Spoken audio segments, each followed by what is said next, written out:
like the next day in the pre-dive. Yep. And the mornings 30, just 25, 30. makes things a little See easier, when I'm I sure. get visual. Okay. Thanks, Adam. Perfect. That sounds good. All right. Thank you, Casey.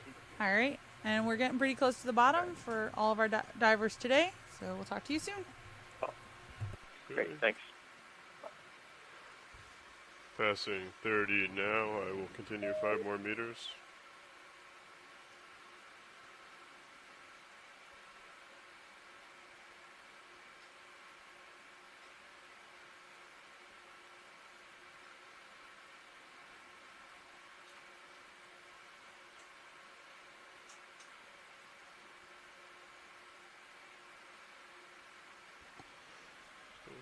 All right, I think Holding I'm station at 2.5. starting to see bottom. If you want to go into auto heading. Copy that. Coming into auto heading. Right, I'm going to back up and go down.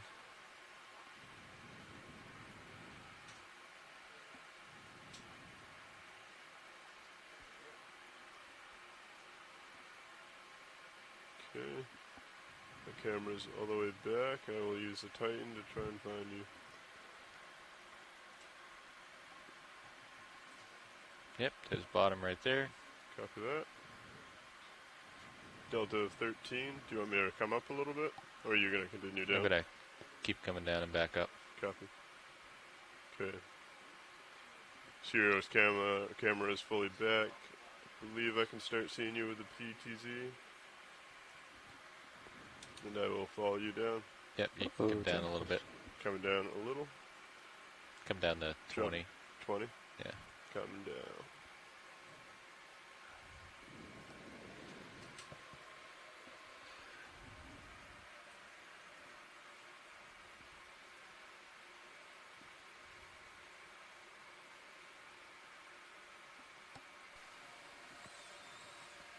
And it looks like Sirius we is all stopped at are 20 approaching meters bottom. altitude.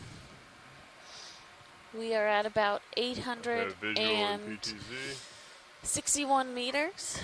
We'll let our ROV team bring my heading get set around. up as we Well, start to traverse along this Okay, I dive have track. visual on Sirius. You're at an angle of 101 Okay. degrees. Coming around. Copy that. I have eyes on. Tether looks clear. Tether looks clear. Okay. I will follow you forward as you push forward. Yeah, and you can, Looks like we you can now have adjust your altitude as you kind of as you typical wish. bottom we've been seeing. We have a So delta a of 14, soft so bottom, that's pretty some good. sand, probably some coral rubble that we'll zoom in And, on once you're we pushing off to my get port side. settled. Yep.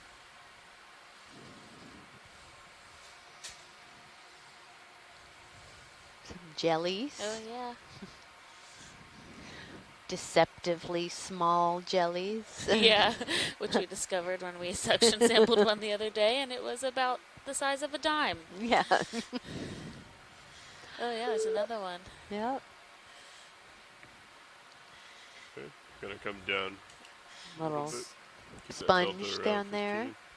So we are aboard the Okeanos Explorer, which is a NOAA ship operated by the Office of Ocean Exploration and Research Don't make it rest for your the legs. purpose of exploring Sure. the Belt waters packs mostly enable. in the United Copy that. States, or on the associated with the United States, but also sometimes internationally. And we are underway with the Windows to the Deep 2019 expedition. This is dive 5 of this cruise, and we've been diving a lot on these coral mound features. This kind of southern part of the region is where we tend to find a lot Okay, lights are out. of this type of feature. So we will see what we Yeah, find hydraulics. today. Oh, and I'm Alexis Weinig. I am the bio Are they or lead not? for this leg of the expedition, and I am from Temple University.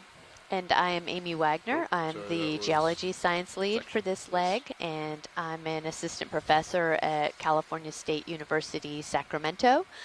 And I do paleoceanography primarily, Good view. using various They're at 42 proxies to Bridge, try this to is RV understand Nav. past ocean conditions. Yeah, just letting you know, we're going to set bailout due east. Yeah, so we've had Good copy, Bridge, some thank you. really great dives so far. you We've can seen come a down a lot little of bit if you deep want. sea coral Very, species, Very flat. some, different types of flat as you can habitats. They all tend to really, be Yeah, coming to accumulated on Delta these of mounds, and 12. so that's why we are taking a look at this one. This is a little farther east than we have been. So we're about 200 miles off the Florida coast. And these mounds are relatively small for characterizing cold water coral mounds. So we're interested to know if what we're going to see today, if there's live coral at the top, or if these might be much older and we're not seeing much live coral, similar to our, I believe, second dive of the cruise. We didn't have Yeah. a whole lot of live coral coverage like we did yesterday at the top. Yeah. And so, yeah, there's definitely coral rubble down here. Yep. And we are a bit off of the mound today. This will allow us to spend some time going through and characterizing what the habitat looks off of the mound, because that's also important for our scientists that are studying habitat type and habitat suitability. Through all the So dark water, and you guys come in for the good when we don't see corals, it's just as important as when we do see corals. And sponges. Sorry, I'm a coral person, so I have to remember to give sponges some credit too. I was thinking. Yeah, and these, Like when we're this coming type of data, at as Alexis 4:05, was saying, is really important just to price go it at into that these, day, 4 o'clock. called Yeah, habitat yeah, characterization yeah. models. And the, as, last part. we call Oh, yeah. this ground So truthing, you wanna right? We be- have the surface data You want to and the bathymetry and looking at these No, so, regions, and you need to Jared have wanted to eyes on investigate a site clicking to be noise. able to say, okay, yes, this is so they what wanted we to expect just know based when on our we're coming up on bathymetry, winch, and so they could let's look go at in it. and Okay. verify So just give that, them, and like, it gives 10 us a minutes, stronger heads up, confidence in contact the Jared or models something that back, then let get him know. created. Okay. Yes.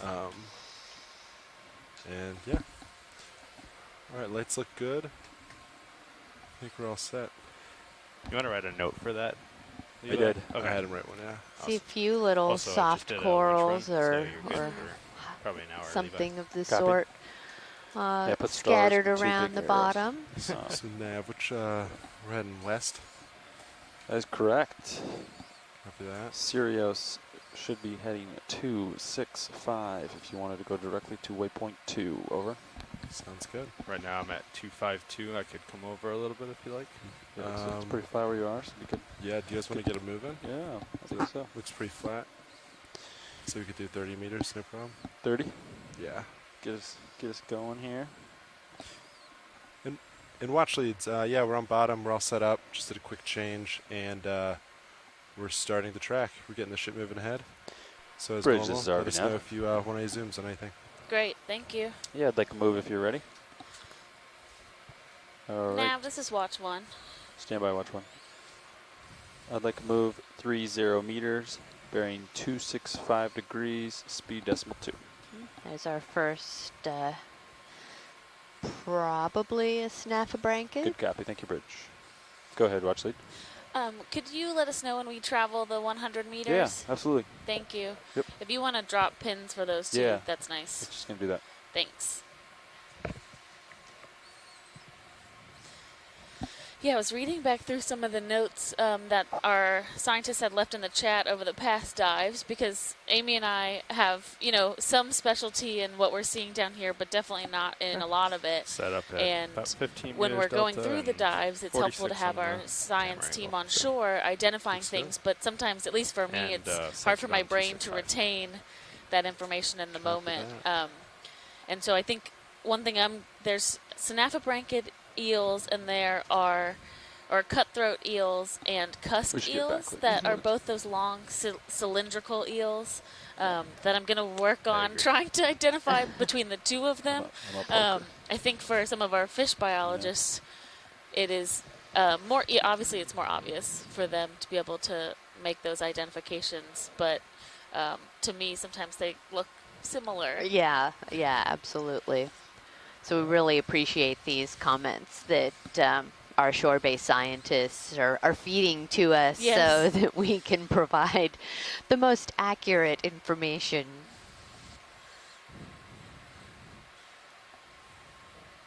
Looks like we have one of those Aerosoma pancake urchins, which we've been seeing throughout this, throughout these different dives amongst this coral rubble.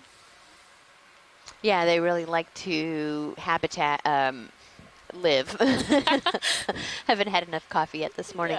Yeah. They really like to live in these regions with these coral rubble.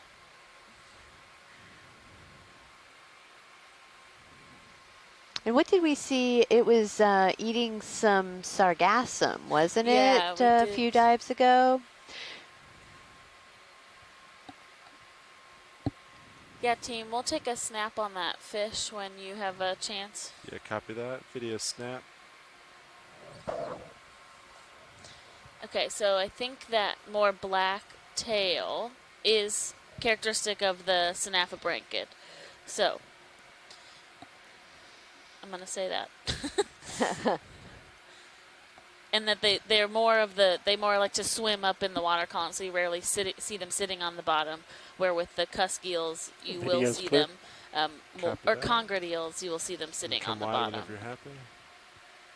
Thank you.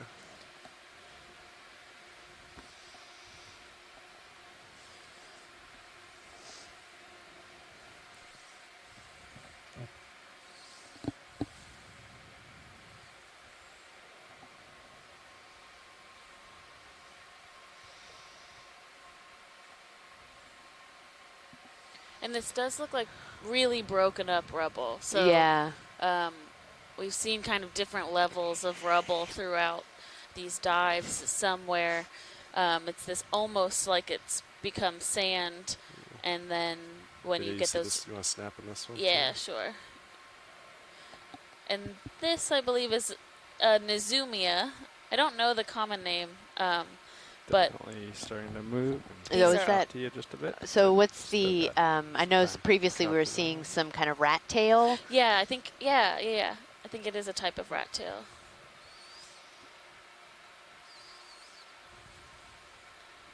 Alright, video, you can come wide. Keep moving.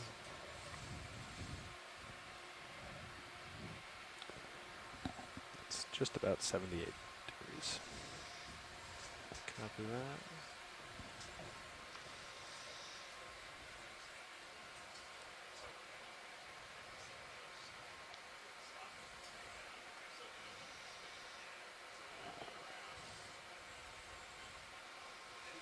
Maybe a bit of sargassum there, or, Yeah, I think so. yeah.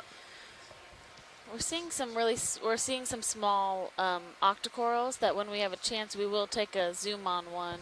I just Yeah, if you see one Roger. in particular, Yeah. let me know.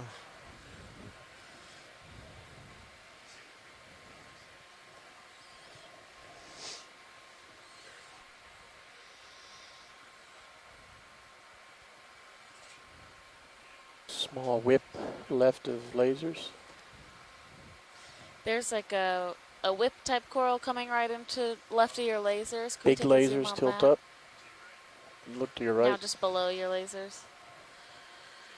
Copy that.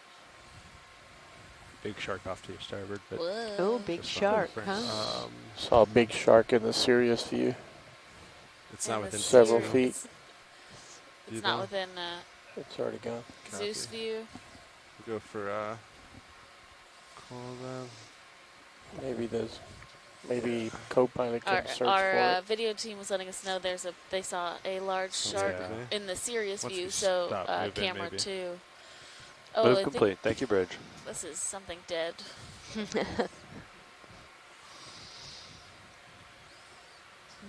Yep, not catching. Oh, are there some live polyps on it? So I think they are like anemones. Sorry, video. We've seen them Oh, before. okay, Yeah. yeah. Where they colonate Slow on down a for a dead second. coral. Yeah. Yeah. And they trick us. okay. I'm above you, but And then I think that's a should blue stop swinging in the demasponge. next minute or two. But Copy that's that. good. Thanks. When you guys are ready. Yeah, copy that. Video when you're happy.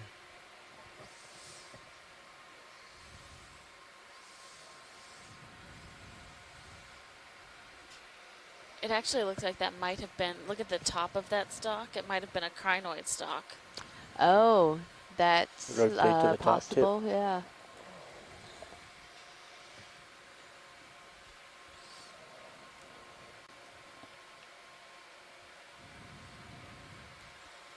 Because I don't know corals that have that 5 segmentation in the axis like that. That's a good observation. Lots of those little anemones that are Yeah. there. Okay, video's clear. Copy that. And come wide. And yeah, this gives us a good zoom in on the seafloor as well. So could we take a look at that black piece as well? That's just kind of right Yeah, there. give me 1 sec. At max camera angle, but I think we've stopped swinging. So Okay. if anything, there might be a little bit more, but I'll still have you in frame. Not Sounds sure good. if that's just, I guess it's just a shadow. I was wondering if it was one of those Video, you want to black sponges Yep. that we saw yesterday. I think you're right, video. Yeah, it's a shadow, but there is a sponge. I mean, sorry, a coral on the top of that. Yeah. Which looks like a type of plexaurid octocoral. Has a bit of a yellow tintish to it, and most of those polyps are retracted. Yeah. Just tilt up a little bit. Thank you. We've seen these like translucent, they look like brittle stars, but I don't know really what they are. Yeah. Hanging on a couple of these organisms throughout these dives. Okay, you can go on full screen. It looks kind of like a the chitin or the skeleton when you get different crabs and things like And that. They After That shed molt, their yeah. they focus molt to that their stalk crinoid that's in the left of the image. exterior. And there's a Copy little that. yellow cup coral down there, kind of Right. facing away, and then looks like a little pink one as well. And I've noticed those little yellow dots on the bottom. Yeah. There's your stalk crinoid. Oh, and Can yeah, you there's a rotate to the tip stalk of the crinoid stalk? in the back with a Oh, yeah. very small set of arms. Wow. Yeah, that's I wonder if, because they are branching at the tips, which is interesting. yeah.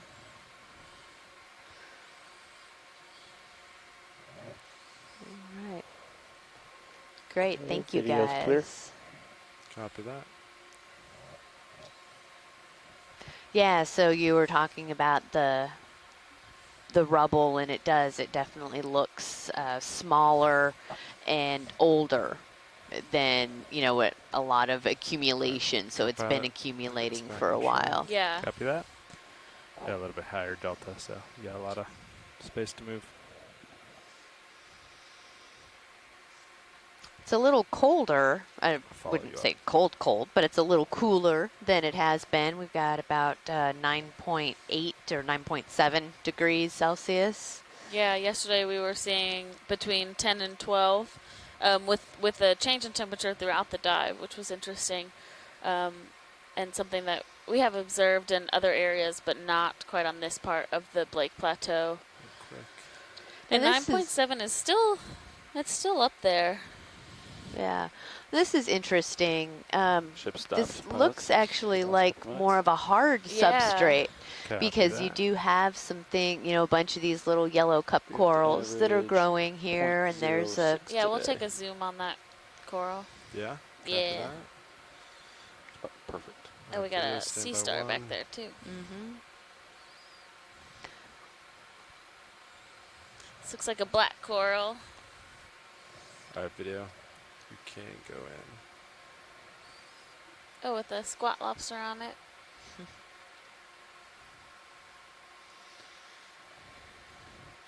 Yeah, so you can see the black skeleton underneath, and then those really fleshy polyps are what are the characteristics of these types of Can we see what corals. the extra lights will do for this image?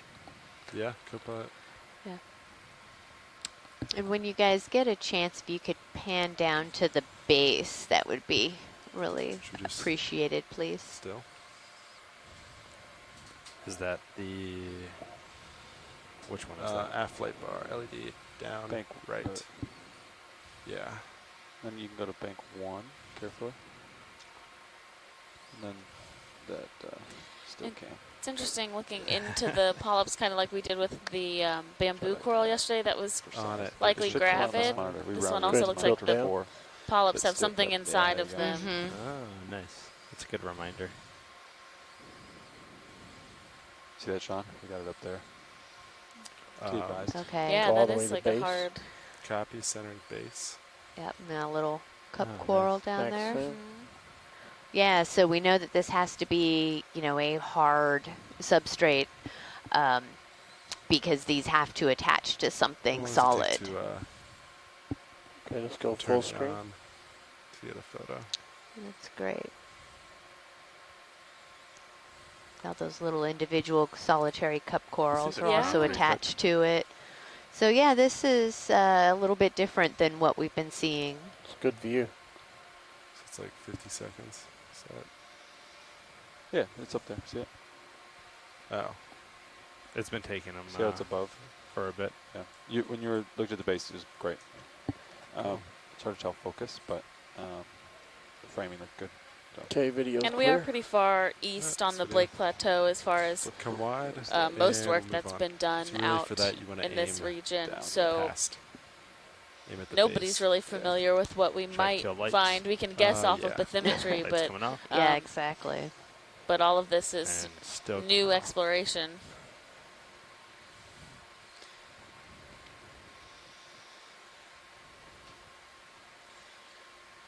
There's another one of those Snafa blankets.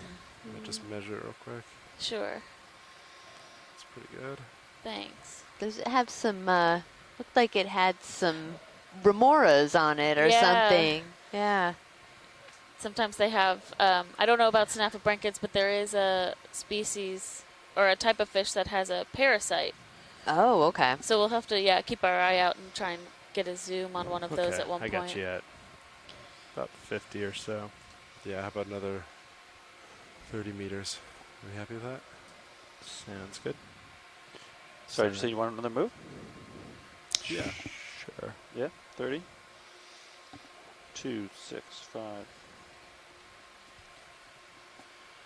Bridge, this is RV Nav. Yeah, ready for a move. Same as the last. 30 meters, bearing 265 degrees, speed decimal 2 knots. You were in the middle of a shot, and I had my mic Good muted, copy. Thank but you. a huge shark swam in. Yeah, Went I around. missed it. Yeah. Swam in What the was frame it? on Sirius, but How much it moved was pretty yours? quick. I don't think you would have been able to turn anyway. Yeah. Sounds like we need to keep our eyes peeled for sharks today. Yeah, maybe so. Co-pilot, are they bigger than the little ones we were seeing before?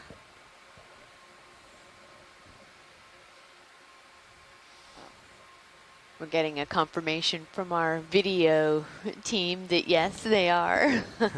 Yeah, I didn't get to see the smaller ones, but Oh, sorry. Okay. this one certainly looked pretty large. Roger. Okay, you want that. to snap? Oh, just for size, real quick. Let's see if I get lasers on it. So the lasers on the screen are 10 centimeters apart, and that gives us a metric for knowing size on There a we lot of go. these organisms. It's probably good.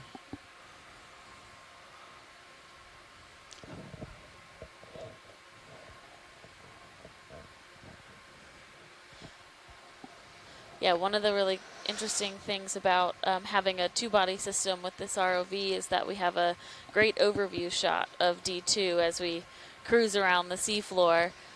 So not only do we get to see what's right in front of us and very close up, we get to see if there is anything kind of in our vicinity, which can be we spot a lot of fun Actually things in like a those sharks. Pretty good spot, and should be feeling the move soon. So Copy that. Yeah, so this looks like with some more of this harder substrate, this is probably very characteristic of the flat areas of this plateau. There can be some pretty significant bottom currents here, and you can tell that by, it doesn't appear to be very, soft or fine sands. And that's probably why we're not seeing a lot of coral as well in this region. Yeah.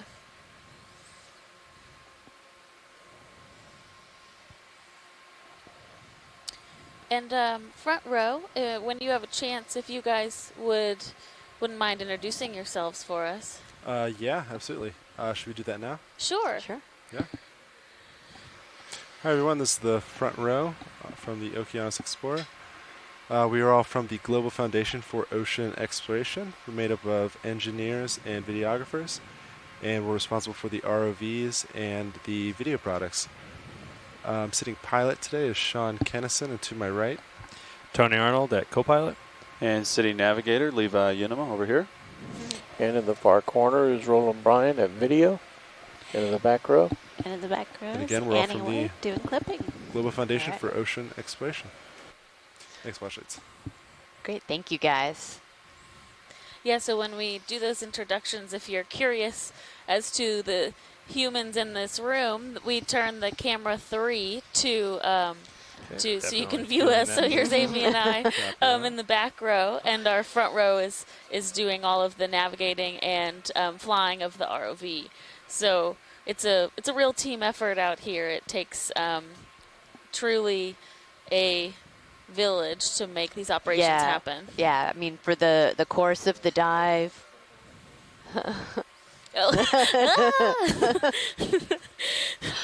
Yeah, for the entire length of the dive, there's a minimum of 7 people in the room, and typically a few more scattered here and there that come in and out. We get our mapping lead sometimes in here, and so yeah, it's quite.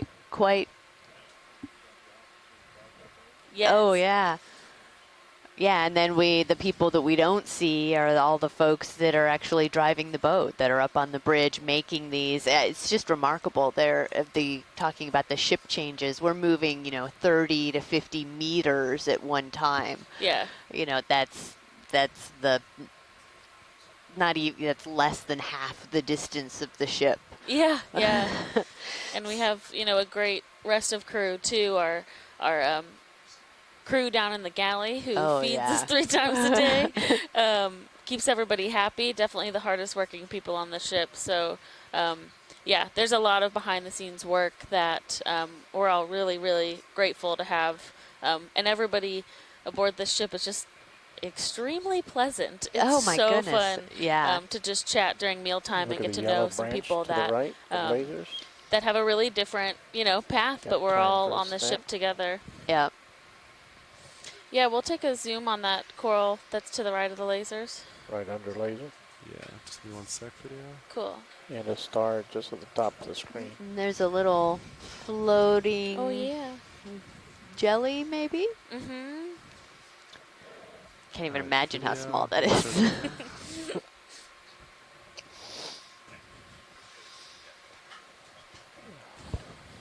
Thank you, Bridge.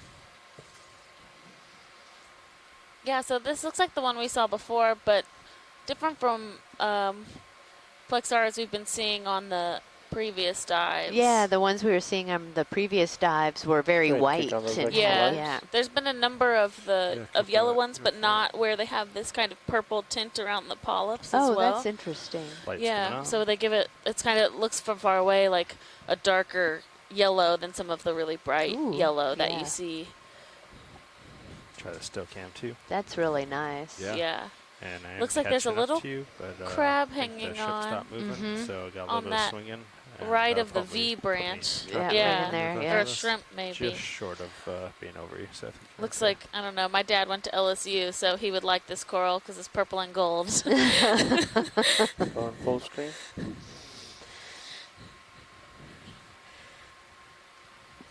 Okay, pilots, that last move is complete.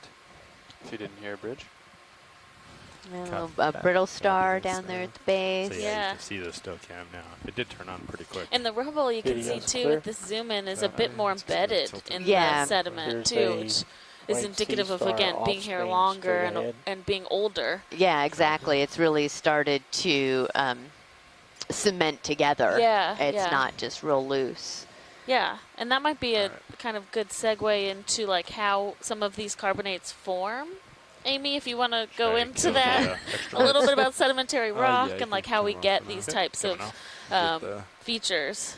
Yeah, Still yeah. pretty So I cool. mean, this is going to be a remnant of the old continental shelf. Turn it off after. You know, Okay, what did you the think? base of it millions of years ago. And as over time, you have these carbonate reefs that have built up. They've been, you know, buried by other or sand and the pressure of the water and all of that, and start to break down and cement together. And so if you think about the, you know, say like Florida, right? You have all of those sinkholes and limestone and all of that. Well, it's the same type of bedrock that's just under the ocean. We have a sea star here. We saw one of these yesterday. It has that peanut texture. I look at it and I just see a peanut shell. I don't remember if we got a ID on it or not. I think we had Chris Maw call in and give us a little audio about it, but I don't recall what the genus is for this individual. Yeah. And video after this. Yep, video's clear. Do you just want to come partial and I'll get lasers on it? Let's see. Where are they? Quickly check Twitter, scroll back through, see if Chris had posted a photo of it. That's pretty good.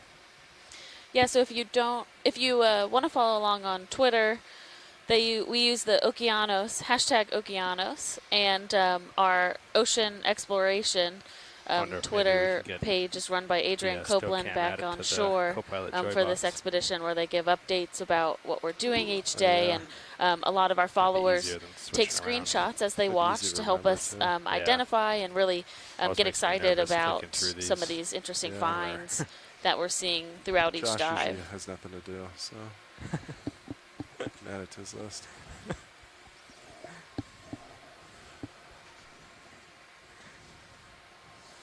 We'll take a zoom on a sponge when you guys have a chance. I don't think we've seen any of these ones yet today. How about the one coming center? I love it. Try to get it real close between your feet to look down inside. Cannot. I could do that with the mini Zeus, not the main Zeus video. This is about my limit. It's your down limit. Say it again, video. Is that your down limit? I can get slightly closer, but I cannot get down into it with the main HD. That is my down limit there.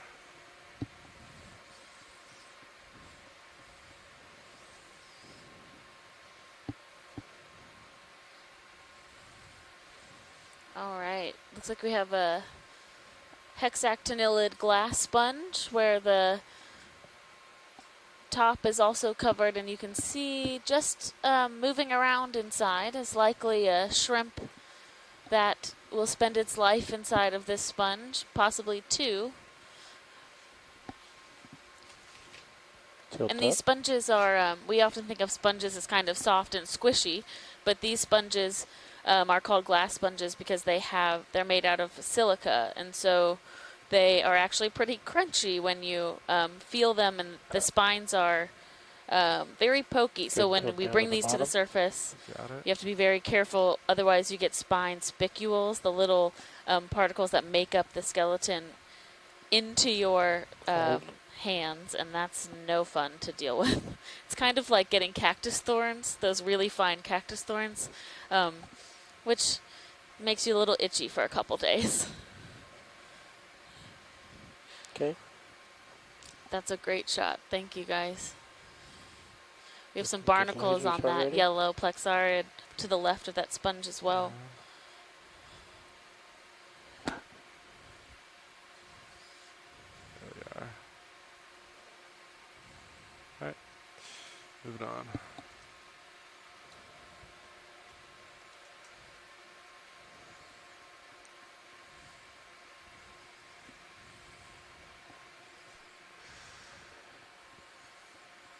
How's sonar looking, Copilot? Pretty clear up ahead? Yep, looks good. Okay. These are always deceptive, but it's probably just something on the ground, right? This piece? Yeah. I think that's, I've seen that. Oh, that's it's a common. Okay. I don't know if Is it's. that an anomaly? Yeah, I've seen that before. Every few dives. It's not. I don't think it's any type of seafloor Feature. feature. Oh, definitely looking clear then.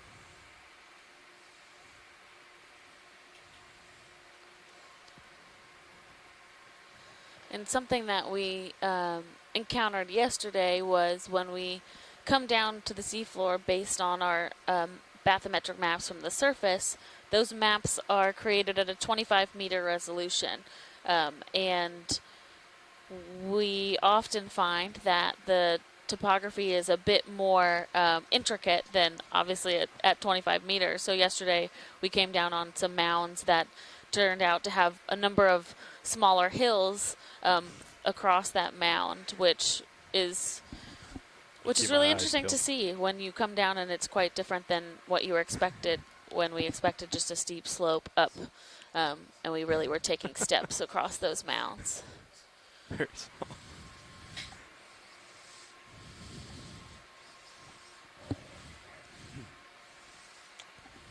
Okay. I have you at about 50 or so. I get another move in. Yeah, I think so. 30 meters. I concur. Cool.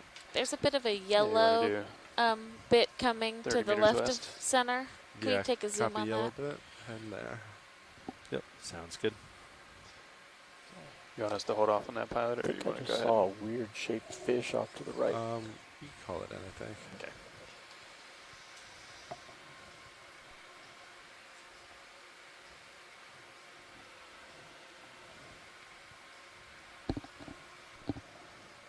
Does anyone else hear that? Alright, Biddy, you want to start to come in?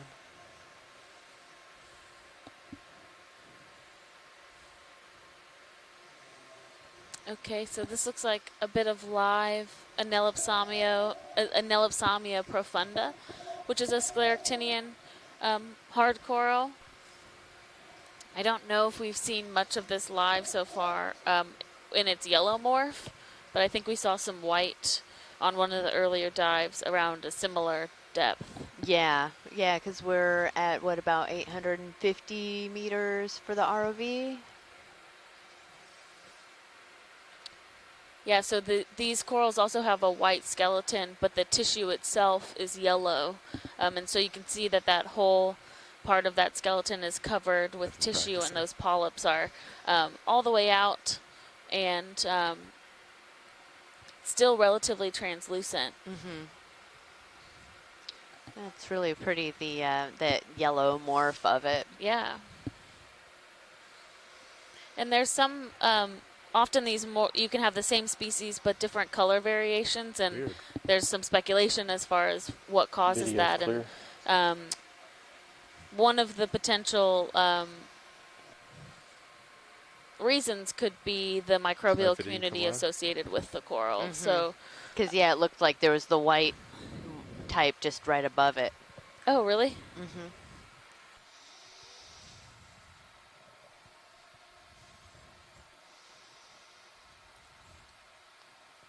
Yeah, so we're seeing kind of these too, like right? plates. You know, they're not really plates, but seeing a few more kind of shelf type features here. And so yeah, this is a much harder surface. Yep, sounds good.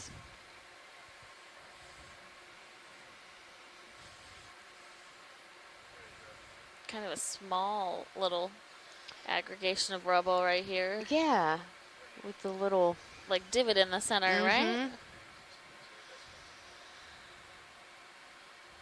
That's very interesting. Yeah, it's nice. I like this view looking up a little bit Yeah. upslope where you get, like Amy said, those kind of shelves and all the corals growing Yeah. along there, and sponges.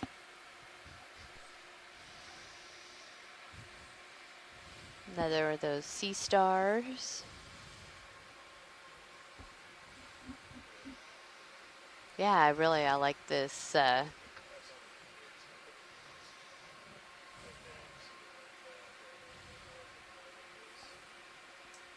Oh, look, there's one of those little whip corals. Oh yeah, That's a black coral. With Yeah. the one dead center bottom spiral. Oh, a little jelly, right? Just Doing jelly. flip-de-doos in front of our some loop-de-loops. Okay, pilots, that move is in. Should start to see it soon. Sounds good. Thanks, staff.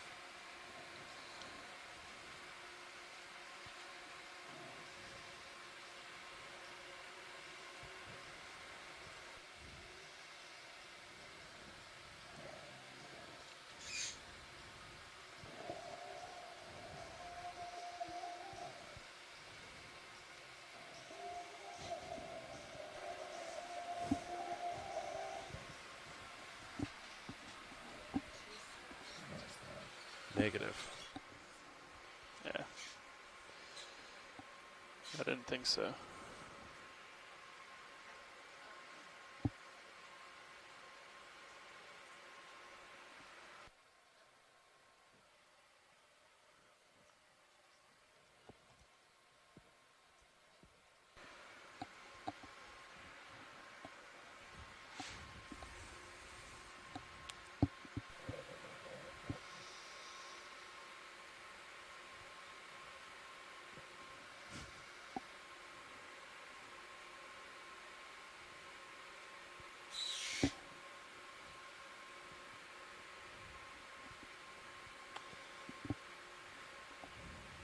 Okay.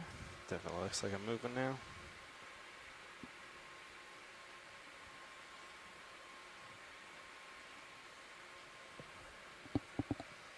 Yeah. Decade FB released.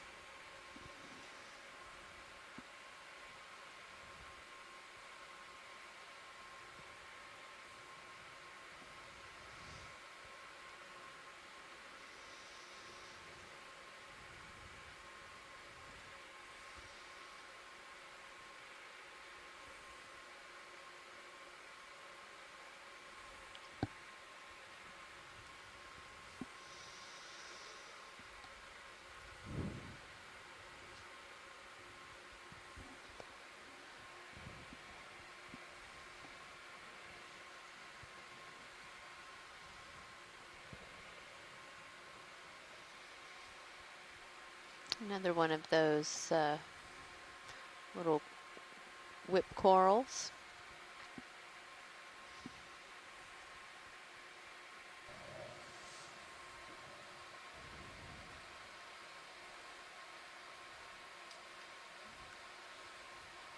Looks like one of those white plexaurids like we've been seeing around the region. Yeah.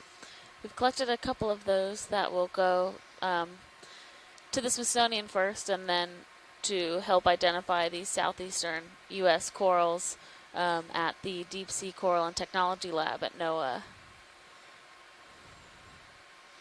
These look like a couple different types of bamboos. Now this is really interesting. We're getting some Oh, of there's this. a hole. Yeah. Some of this coral rubble that is sort of accumulating in some of these mounds. They must be kind of sheltered from the currents, so the way that this is, you know, looks sort of windswept is an indication that the currents must really come ripping through here. Yeah. Surrounded. Tilt up.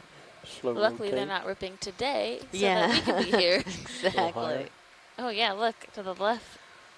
Yeah, just this nice kind of valley almost. Do we have time to rotate Sirius in that direction to get a Very interesting Distant view. topography.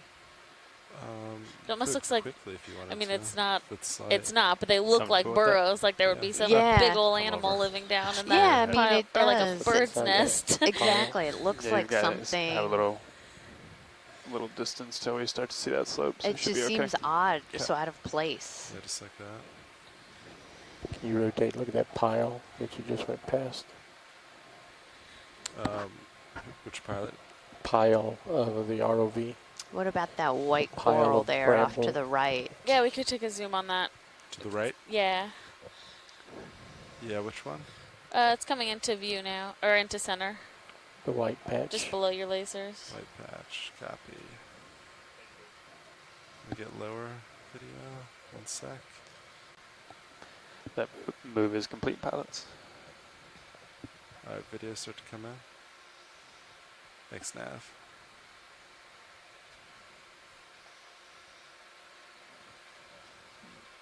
Lots of brittle stars on it. Yeah, so this looks like a type of corallid octocoral. So a large portion of the colony is dead, but the white part, the bright white parts with the polyps coming out, it looks like this has fallen over at some point. Yeah. So it would have been standing up right in the current and then has kind of just done its best to continue to grow, even though it's kind of on the seafloor. Can we zoom on the left part where there looks like there's a part that's coming down onto the seafloor? Left, copy. Sorry, that was a weird description.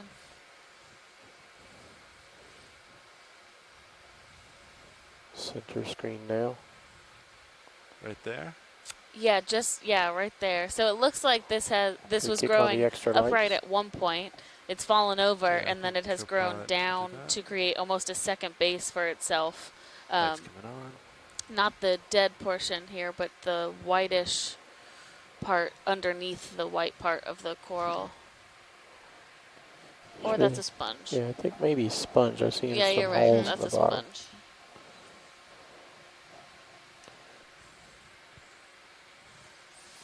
Let's go full screen with lights.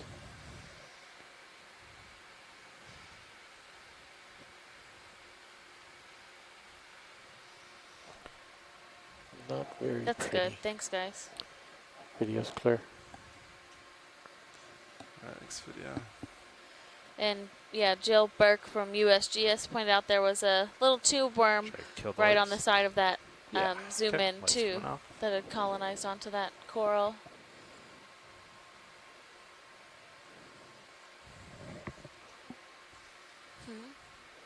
Oh.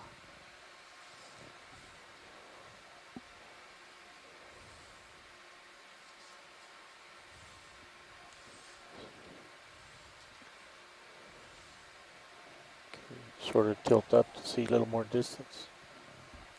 Distance, copy.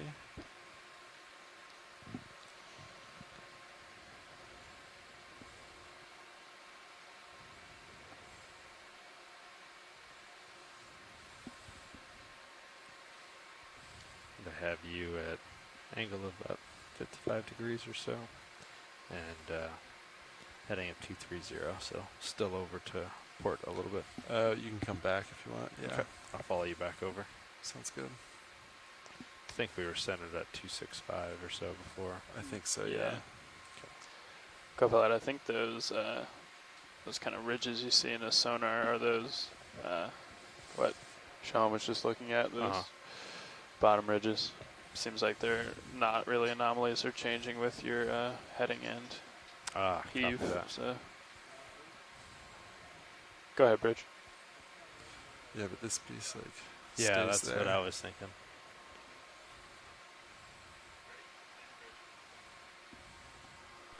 I think there's a fish right. Yeah, I was thinking Yeah, real small.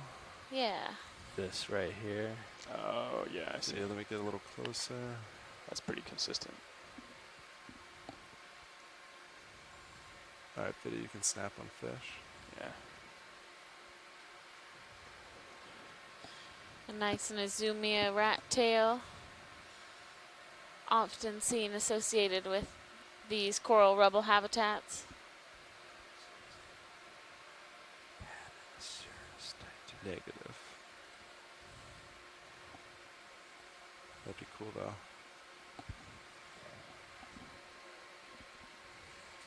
Oh, I think it works, doesn't it?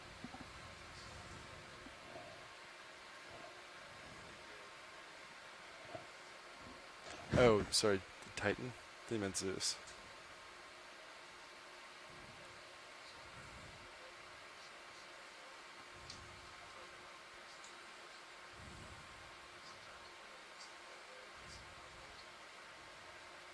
All right, science, happy with that? Yeah, thank you. Great. No, you're good.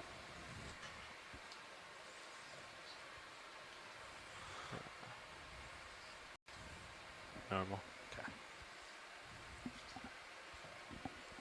Gotcha.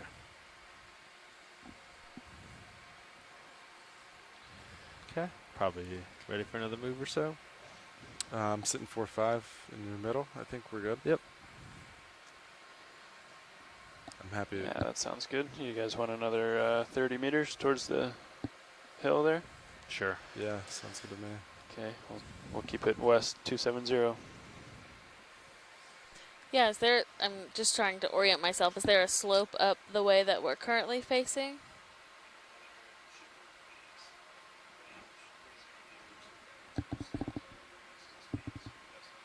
Sorry, Watchley, did you ask if there's a slope we're facing? Right, yeah, so is Yeah, this let me like, tilt up. okay, thank you. So we're looking west. Okay, Actually, if I go to the side, you can kind of see the angle a little better. yeah, So it's looking north, and you can kind of see, yeah. So we have a Roger. slight slope up.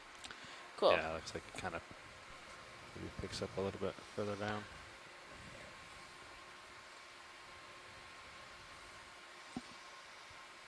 Look at the white clump ahead. Copy, white clump. I'm going to get on next pass.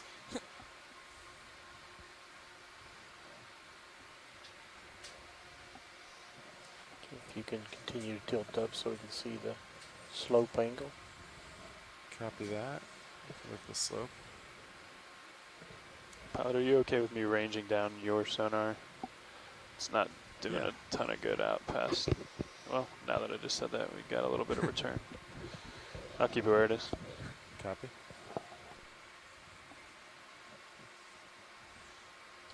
Yeah, as we look up slope, you can see a bit more of the corals as they're growing on the seafloor. They're not generally, we're not seeing super large colonies now, but we're still seeing those low-lying octocorals like we were seeing amongst the rubble Yeah. on the other dives.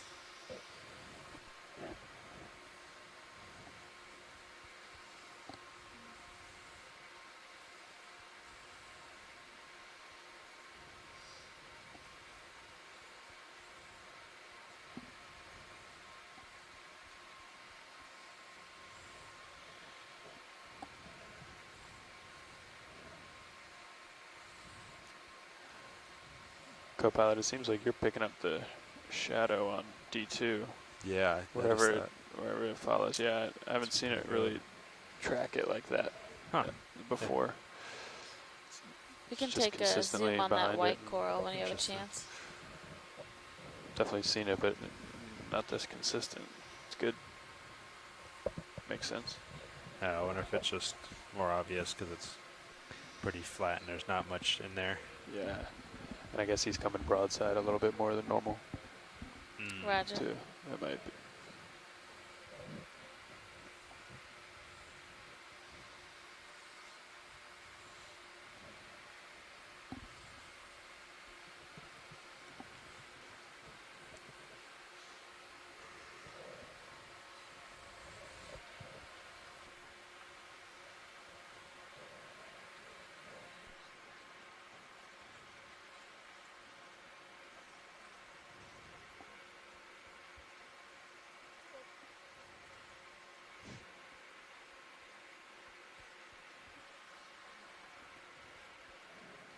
white patch. This one right here. Yep, that one right there. Yeah, I can get it Thank you. Yeah, let me get down a little more.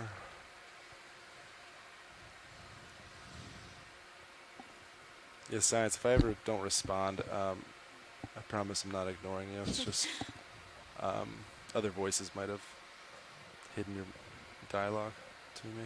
That's cool. Lasers are clear. All right, video, you can come on in. Yeah, so this is another corallium or corallidae octocoral.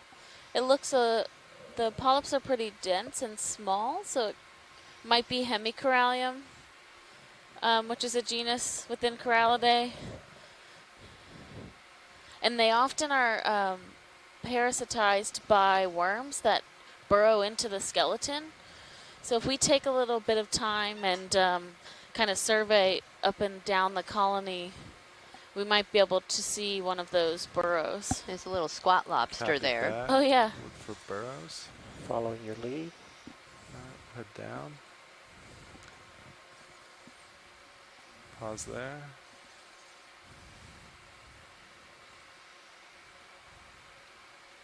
Yeah, Let me it's know when really you're good on dense. each section. Video's clear. Yeah, so down Pan at the it. bottom center, there's a bit of a hole in the skeleton. Oh, okay. Yep. Kind There's of right there in the center Dead of the center. screen now. Yeah. And this is something that it is pretty hard to observe from the seafloor, but when you bring a specimen And, up, you can often Tilt up and see continue that survey. all of Maybe the rotate skeleton is left. hollow through the inside, Oh, where interesting. those worms will live. Yeah, I've seen a lot of corals that have like tube worms and stuff in them, but these are they similar or They're- different? It's a type of polychaete, or it might be a scale worm, Okay. but Starting to catch up to you, but there's many Copy that. times I'd guess that move like is a lot, probably- like it's not like one worm, it's a I'll pick up number of after that. worms. Mhm. And the corals are generally still alive. It's just that their If we can hold this skeleton shot, is maybe much check more on the extra brittle. So I lights. think over time Yeah, we've they got might a have an few more effect on seconds. its stability. Right, right. It's a little amphipod down there too. Yep. Well, that also makes Got the me think camera of the, at just overall 90. like Thank you, Bruce. ocean acidification, Blowing out right? Yeah. full screen. That it's not going to cause corals to just dissolve, but it's going to make their skeletal Okay, material a little good more job. brittle and weak, and so therefore less resilient. Yeah, Video's definitely. All right, you come wide. This is- yeah. I'm gonna push forward. clear. Extra lights are clear. Great. Thanks everyone. No problem. Extra lights coming off.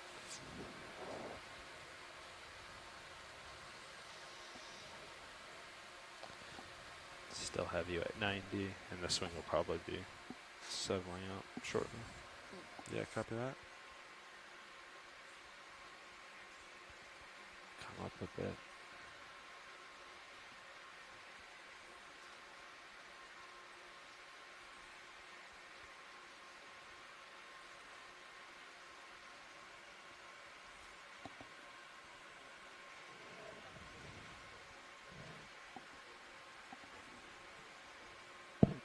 Hey, watch two. Go ahead.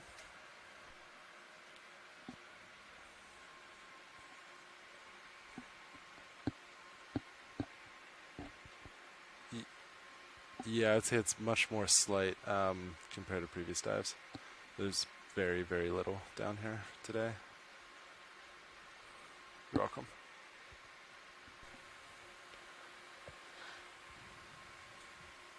Yeah, so as we are moving up this slope a little bit, we could really see it in that zoom of the last coral that the polyps weren't shaking around a lot, and that's indicative that we have a much slower Follow you up a moving bit. current at this location, which our pilots are probably relieved about. Yeah, looks like slope's picking up a little.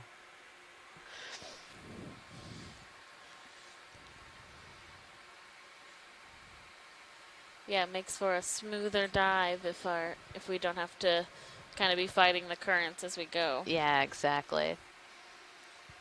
Yeah, so this is just a really interesting kind of slope. It's getting a little bit steeper here.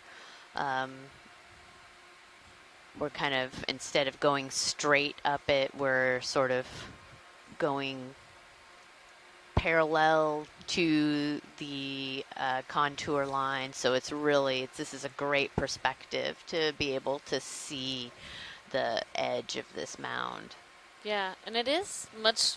There's definitely That's more about hard substrate. 45. Oh, That's yeah. continue. Do you want to get another It move is in, or- persisting throughout. Yeah. Even more so Do than like what a we 20 saw when meter, we thought we 20 were meter. diving, or we were So out it's diving on a sloped up a little scarp, bit. but we weren't seeing as Sounds much good. of that Still might hard be more substrate. interesting things Exactly, too, so- yeah. Yeah.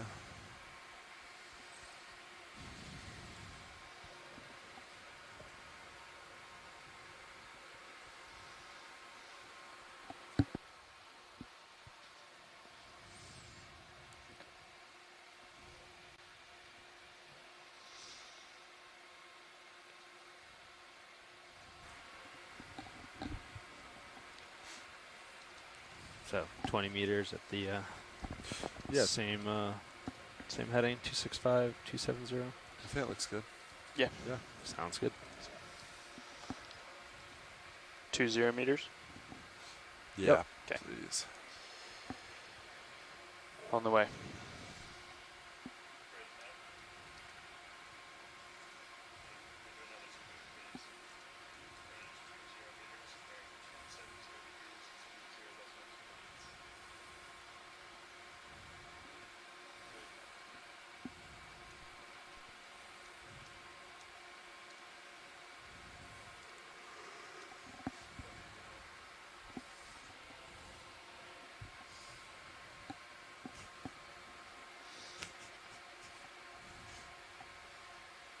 It's rolling hearing things.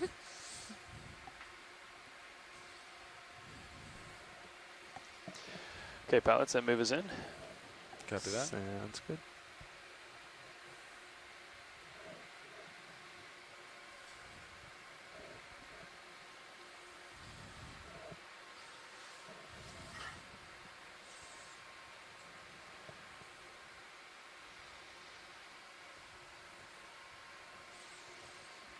Haven't seen the diversity of sponges here that we have previously. Yeah, we're seeing these the hexactinilids that we zoomed on earlier. One of those, but that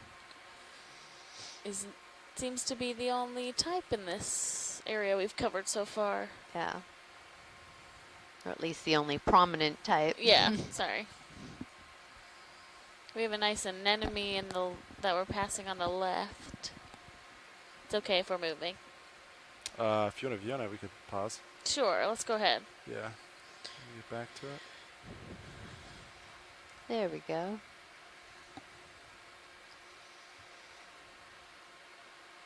Saw a couple of these yesterday. Should have a good amount of time, especially just the 20-meter jump. Yeah, copy that. No, and there's a crinoid on Some that more rock video. over there. Oh Make sure I don't yeah, I poke think it's anything. like the one we collected yesterday. Mm-hmm. Alright, video, you can come on in.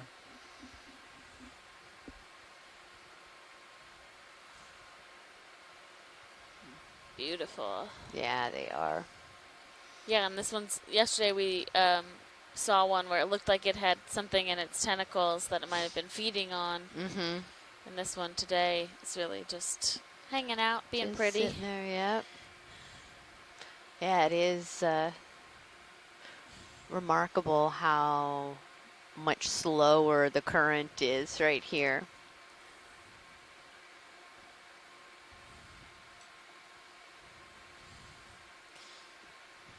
Amy and I were watching some of the highlights yesterday from last year's cruise with Annie, our Could be the extra one of our video light thing. engineers, and Yeah, they saw some good really cool predation events over that cruise last year. So now that's like what I think about when we zoom in on some of these. I'm like, Didn't show. ready, go. But we'll see if we get that lucky. Yeah.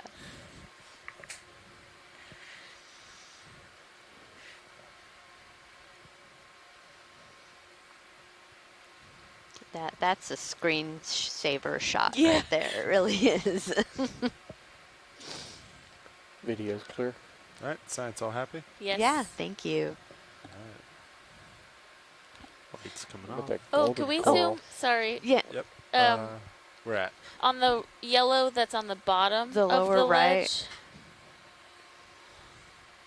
Yeah, there's some Oh. more. Right I there? think it's those One have on to the be right. bryozoans? right. I think yeah. they're bryozoans. I left lights on. Yeah. Yeah, leave them on. It's good One lighting. sec, video. Let me Oh, get. and there's a little chrysogorgid octocoral right Oh, there yeah. too. Alright, video. Come on in. You guys have some time. We're Sorry, probably video. about towards the end of Wasn't that move. for it. Sounds Hold good. that. Full Oh, there line. is a little bit of sand. Yeah, and I'm just barely getting up to you, so you're good. Ooh. Sorry, Washley, that dust is gonna get in the way. That's okay. Oh, wait. Well, I've seen a bunch of it Some of them ahead as well. on the bottom. So as we're moving along, if we find a better place, we can, you know, slow down and take a closer look, because I have seen it as Alright, we've been sounds good. moving. across the seafloor. Yeah, that is one Straight thing ahead about is a little not patch. having much of a current is when some of the sediment does get stirred up, then it tends to kind of stick around for a little while. Yeah. Copy. Is that one right there? Yep, I think it is. Video, you want to snap it real quick?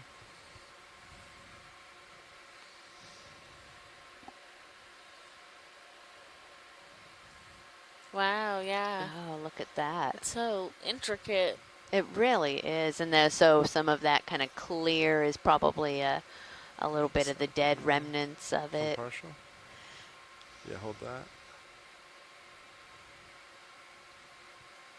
All right, you can come back in.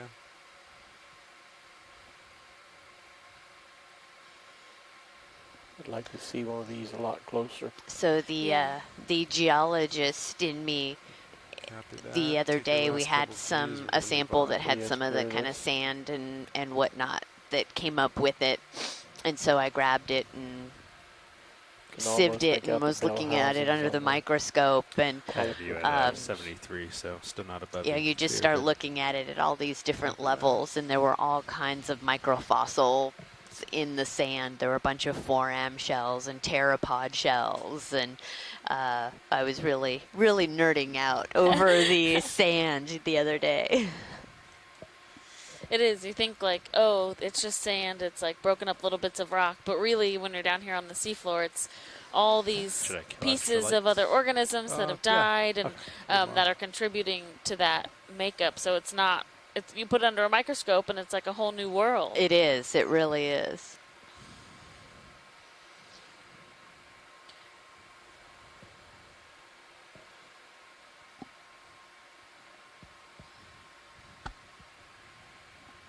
Following you up a little bit. Yeah, it looks like you guys are right about at the base of this feature here. Should start to pick it up a little more in sonar. Yeah, copy that. Now, this is Watch 1. Hey, watch one. Hey, we had requested for 100-meter transect marks. Could you let me know when we hit those? Yeah, we've Oh, I see. Okay. yeah, I know Nav called in the last one, and we're like 20 meters from the next one. Awesome. Thank you. But yeah, we're dropping targets and have notes in the nav log, but I'll call back when we're officially at that one, next one. Cool. Thank you. You got it.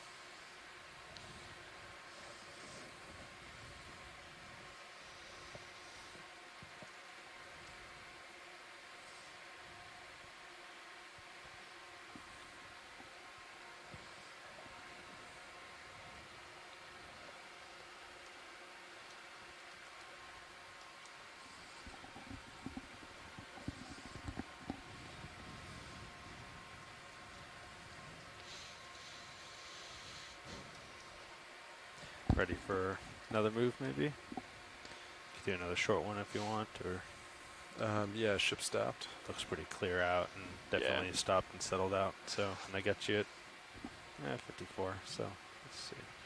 Yeah, I Yeah, bet we I'd could say do another. let's get another one in, and then by the time you turn your head back around, maybe you'll start to feel it. Sounds good. That sounds good to you guys. You want to do another 20 meter? Yeah. Okay. On the way.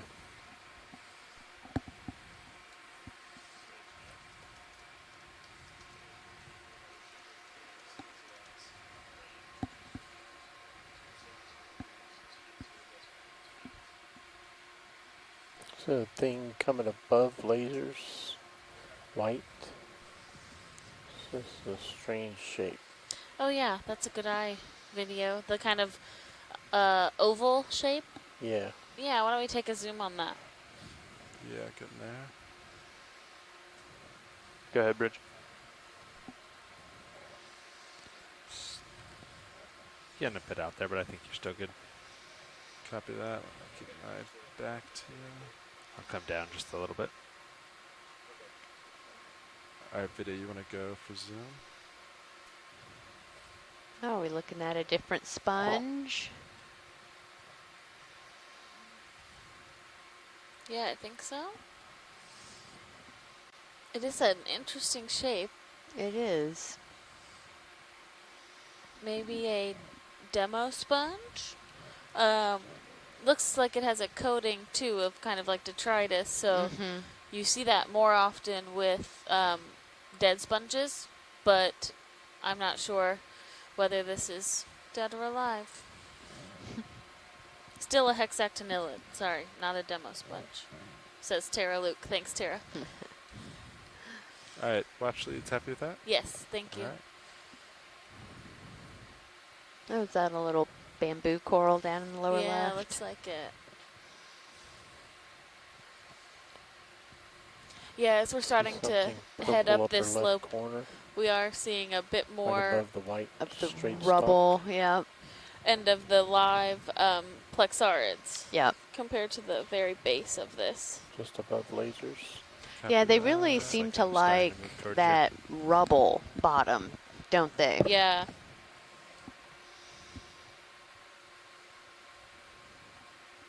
Pushing past the skids. Yeah, go for it. Yeah, video.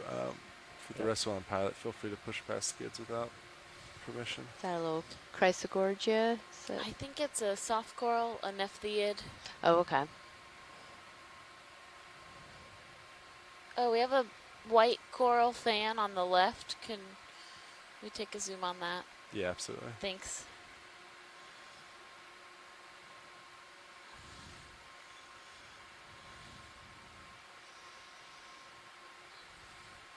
Yeah, there's a couple things there. Yeah. All right, video. You want to come in?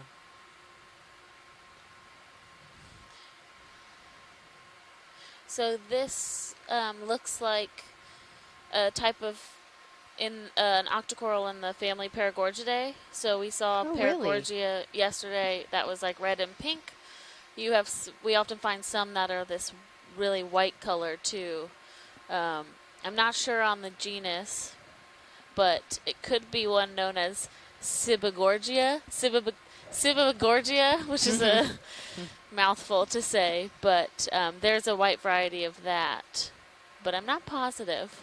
But they have that same type of like kind of bubblegum texture to them when the polyps are pulled in, which I think there's one just to the right of our video when we have a chance to pan over there that has its polyps retracted.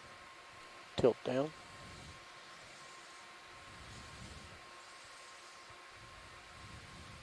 Ready for full screen. Go for it.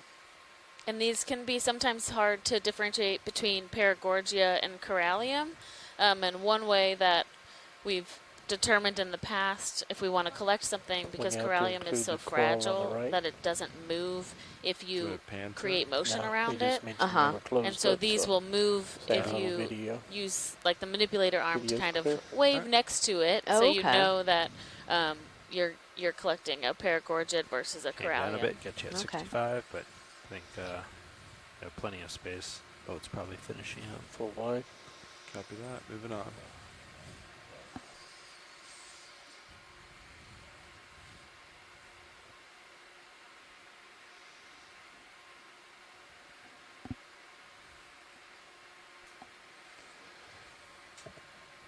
Co-pilot, could I have permission to mess with your sonar?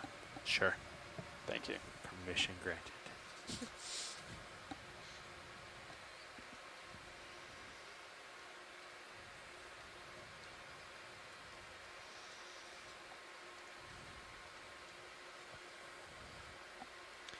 How'd you lower the update rate to see if it would?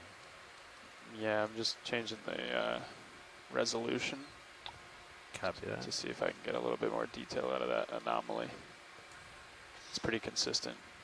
Yeah, and that is definitely something I've seen over the past cruises.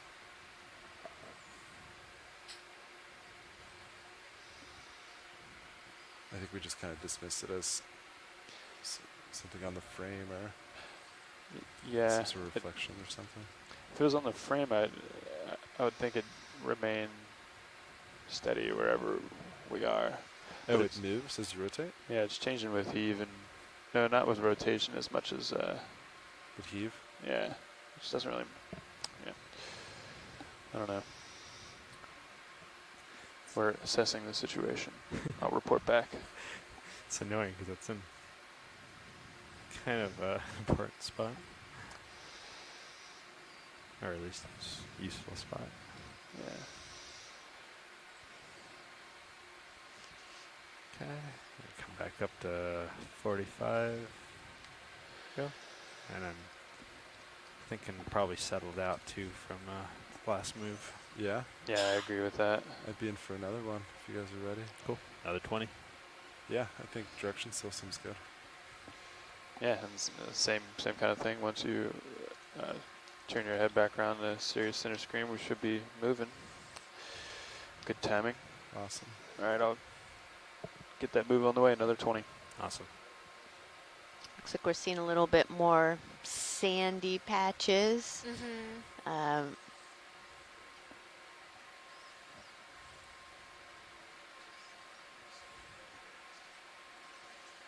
Another one of those. Ooh, who's that? Can we zoom in on that little crab that has a sponge on his back? Yeah, I think we can do that. All right, video. I think we'll actually have plenty of space even with the move. Look at this guy. We saw one the other day as well, but it was a little smaller, I Yeah. Yeah, I think so too. think. Look at this guy. He's guess gonna that's one good crawl thing on about, over. Ooh. That shorter rows. crinoid's like, I don't think so. What was that, co-pilot? I guess that's one good thing about the shorter hops. Oh, Ooh. there it goes. Oh. Swimming crinoid. Follow crinoid. There we Ooh. go. Oh my gosh, please settle on top of, oh, dang it. Oh. Oh, that's awesome. Alrighty. Tony, for your slant Go back to range, the here's sponge. marker. He's just So even gonna. if we went 20. Try to Copy. get lasers You know. on 'em Can you over. crawl this way, buddy? Yeah, because it's. These lasers off. Ah, I that only is see useful. 4 It's legs. I was thinking that too. I was like, Not up to it seems strangely like it's missing some legs.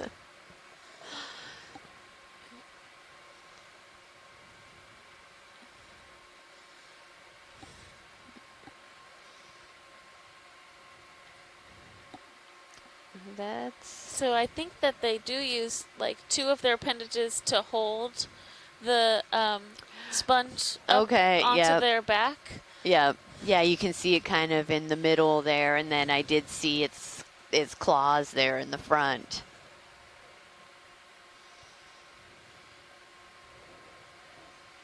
Oh yeah, so both Kevin Cosat and Cheryl Morrison confirmed that the 5th pair of legs are reduced to hold the sponge on. And Kevin said that he thinks it's an Anamurin, yeah. Anamurin crab. Yeah, Anamurin hermit crab. So Ah. instead of, Tilted down to keep you in view, I guess, but using we're a good. hard shell, Okay. it picks up a bit of sponge. Yeah. Positioning. Okay, video's clear. That's very cool. Yeah, I wish you would turn around, but Yeah. Oh, yeah, Science, you can see do you want me those. to follow for a little bit more or move on? I think we can. Oh, maybe he's turning. Let's Yep. see.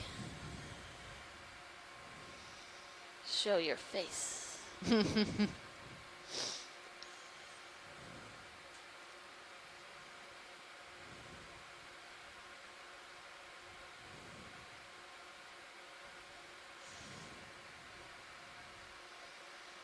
You can see the claws at least now. yeah. Oh,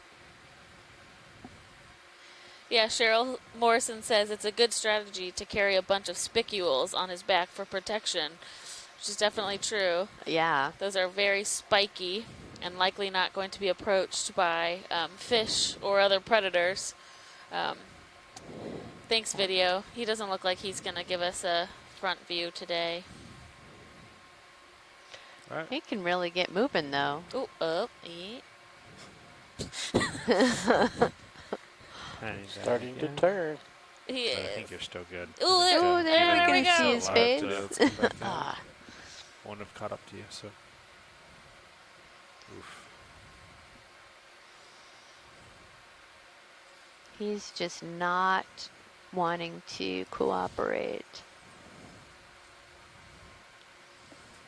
All right, watch leads. Thanks. Yeah, We're good. thank you. Yeah. Sorry. No, you're good. There's another little hermit crab right Oh, yeah. there. Do you wanna That's click just while we're here.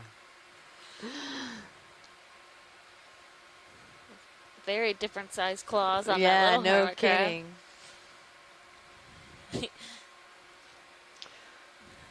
Oh, Video's clear.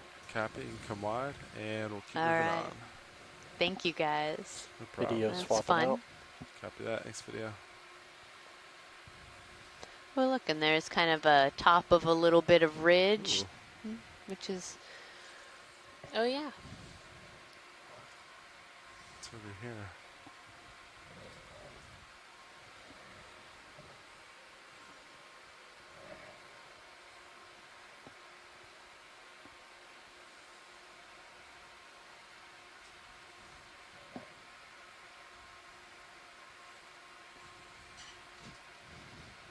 yeah. And Cheryl Morrison says that that little second follow hermit you up. crab that we saw has a more traditional housing Yeah. option. That's 60 or so. Go ahead, watch lead.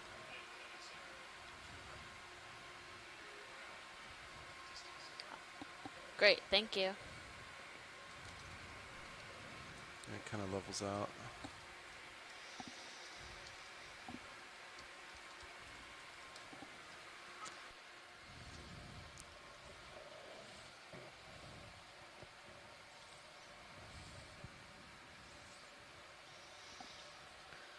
Seeing more of these white corals that I don't think are the plexarids. No, they look very tree-like, a lot Yeah. of them. If we can get a zoom on one of those Yeah. maybe at some point. There. Or this.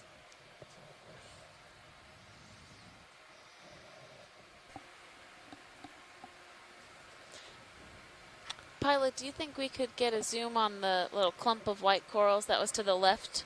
Yeah, clump white to left. Sit up towards the Yeah. top of the. Whenever corner. you are able. Yeah, I can poke there real quick. Or do you Yep. think those Should are have a the good the amount of same as some of image. these little white bits? Yeah, they might be. We might be able to do a little bit of scanning when we get up there, see if all of these are the same or if they're different. Yeah. These very much look like bonsai trees to me. Mm-hmm.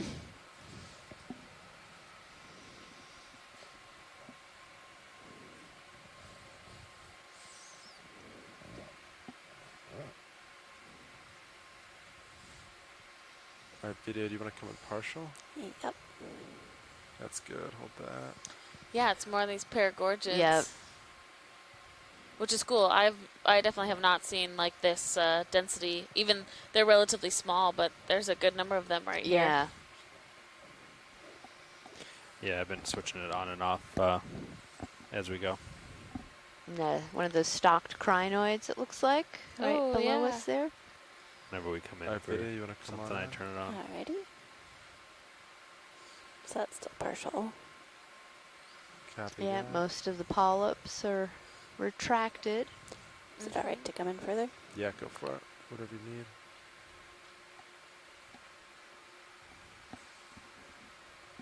Yes, you can see that real knobby Yeah. texture to the skeleton. Their skeletons are interesting too. They're very like spongy. Mm-hmm. When you cut open a paragorgid and you look at the skeletal structure, it's much different than any other type of octocoral.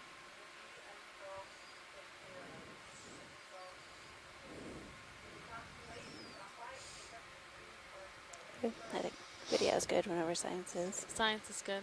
All right. Or come on. actually, sorry, just to the right, there looks like there might be something yellow on one of the branches, like a little worm type wrapped Yeah. around.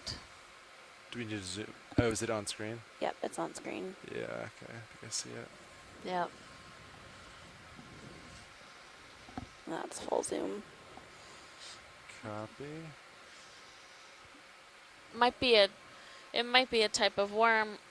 We sometimes too, I don't think that's one, but we do sometimes see plaque offerings on these corals as well. But thanks, guys. That's good. No problem. Video can come wide. All right. Want to get another move in? Full wide. Yeah. Let's go for it.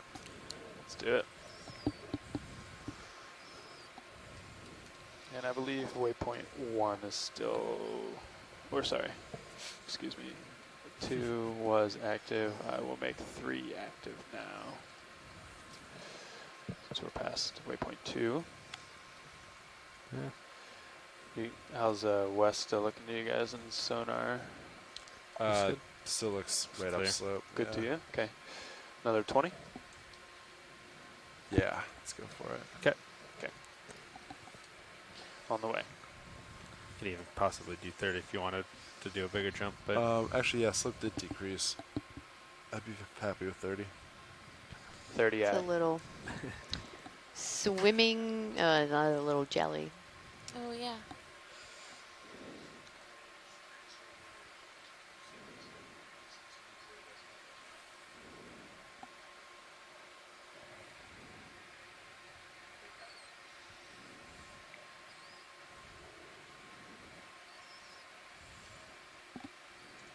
Actually, looks like it slopes back up. That's okay though. yeah, Sonar you're looks pretty good. Yeah, you're pretty far out. So I think once we start moving, unless we see something, then we'll probably have to. So we have a great Facebook question that Adrian just sent us. That wonder-stricken Leo on Panning up, Facebook okay. has asked us how you would age 35. or figure out how old one of these coral mounds is. And there's a couple different ways. If you have a relatively young coral mound, or if you're trying to figure out how old a particular coral is, you can usually use radiocarbon dating. And if you're trying to actually determine the age of this entire mound, that's quite an operation. Both Alexis and I, for various purposes, different purposes, have done what we call sediment coring or piston coring, where we actually stick a really large metal tube and push it down through all of it, and it collects a core of the material. And in a mound like this, I would expect to see a lot of kind of layering of this, this rubble and the coral material and sand and build up. And then you can go through, typically it's going to be older than what you could just date with radiocarbon dating. You have to do some other type of radiometric dating. But you can then look at the oldest stuff should be at the bottom, and as you move up through the core, it's going to be closer to modern age. Yeah, and we haven't dated these mounds Yeah. themselves, but there are people that have dated other like cold I'm water starting to move. coral mounds around the world, including in the Gulf of Mexico Copy that. and off of the Norwegian coast. And there's a mound in the Gulf of Mexico known as Roberts Reef, which was Actually kinda recorded like the to slower be update, over 300,000 years old. And I'm not sure of the total age of the ones off of the Norwegian coast, but I believe they're even older than that. Yeah.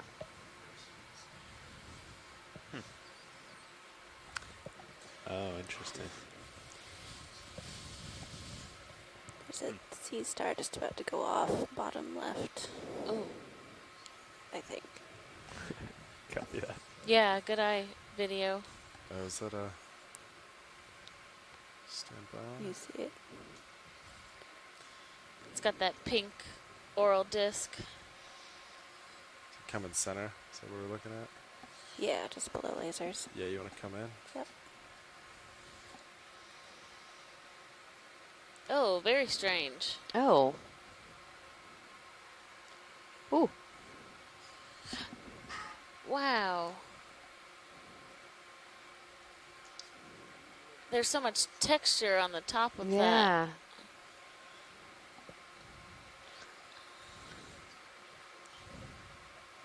It's just gliding around down Yeah, there. that looks like a brain. Yeah, it does. About halfway through that move, pilots. Looking good. Sounds good. still heavy at 35, so I'll start Oh, to pan Kevin down as Kosa, you it go looks off like the it just drink, had a but big got plenty of breakfast, time. which is that might be why it is so has so much Lumpy. dimension, Yeah. to the disc part of that Ophiroid. Yeah. Is it alright to take more Zoom? Yeah, go for a video. Awesome. Okay, panning down.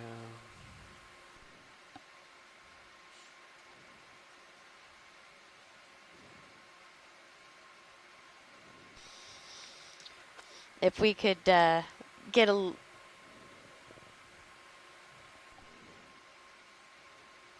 60.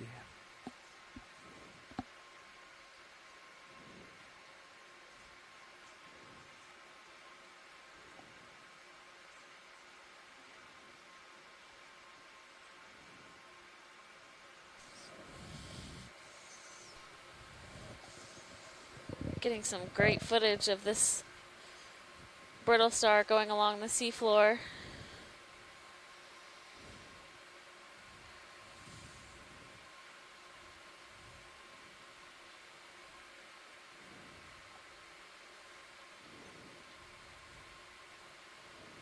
looks like it possibly lost one of its arms there, the farthest one. Right. And they are able to regrow those, but it looks like that must have been pretty recent, because normally you would just see a very skinny segment of the arm coming out. Yep. Oh, someone. Hey, this is Chris Ma. There he is, Chris Ma. Good morning. Gotcha. Good morning. How are you folks today? Good. How are you? Good. It's a lovely Tuesday in Washington, D.C. And you have this very bizarre-looking brittle star. The only thing that, assuming that is actually a brittle star and not some weird thing that I'm completely missing, the only brittle star I know that looks even vaguely like this is something called Ophiomixa. Okay. And the thing is that every time I see them, so Ophiomixa has a really soft disc surface, and usually when I see them preserved, they're deflated and kind of, just a few more seconds. they're sort of flappy looking, and they look like a deflated bag. If this is indeed one of those animals, then I can't say that I've ever seen one like with the disc swollen like that. This is a fairly sizable animal too, isn't it? Thank you, video. Yeah, it looks like it's a little less than 10 centimeters just, across. Swinging probably. Wow. Looks like we're Copy that.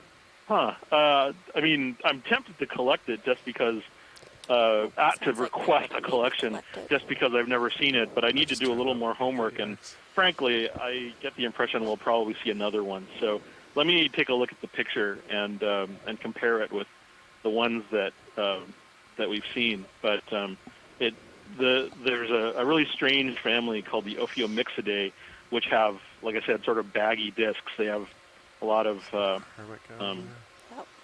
skin around the surface of their disc, and I've never quite understood what they do with them. So brittle stars are really enigmatic, and I think we're at a golden age of understanding brittle stars. A lot of people that have been doing a lot of interesting work with them in terms of their relationships and so forth. So I think the more we have in situ data for rarely seen species like this, sometimes one of the things I often say is that the observations of animals, like seeing what they're like alive, is sometimes more important than any five species, because the ship slightly you then get a profound sort of influence on their evolution and how they live and so forth. I mean, persistent sea stars, which hold their arms up into the water, it wasn't until the 1970s when they saw them with subs that they were actually, thought to do that. Because when you collect a Brisingid without any context, it just looks like a long-armed, sea star or a brittle star. And it was thought that they dragged their arms along the bottom, trying to catch food. So I got you at 90, but swing is that was very stopped, interesting. so That's a good Tuesday. Yeah, thanks for calling in, and let us know if we see another one, if you do think that would be a good collection subject. Yeah, I'm sorely tempted. So, thank you. I'll get back to you guys, and I'll talk to you again later today. Sounds good. Thanks. Great. Thanks. But whatever. Yeah. Later. Bye-bye. Bye.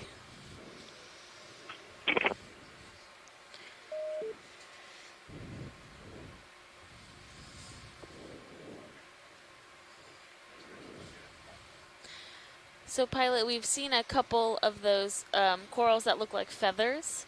When we see one that comes into view that we could zoom on, that would be a great subject. Yeah, is one coming center, is that? It might be, yeah. Let me get closer and see.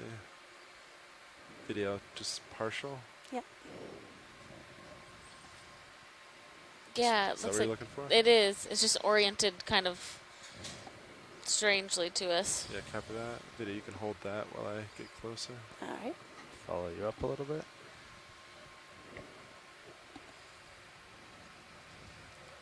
70.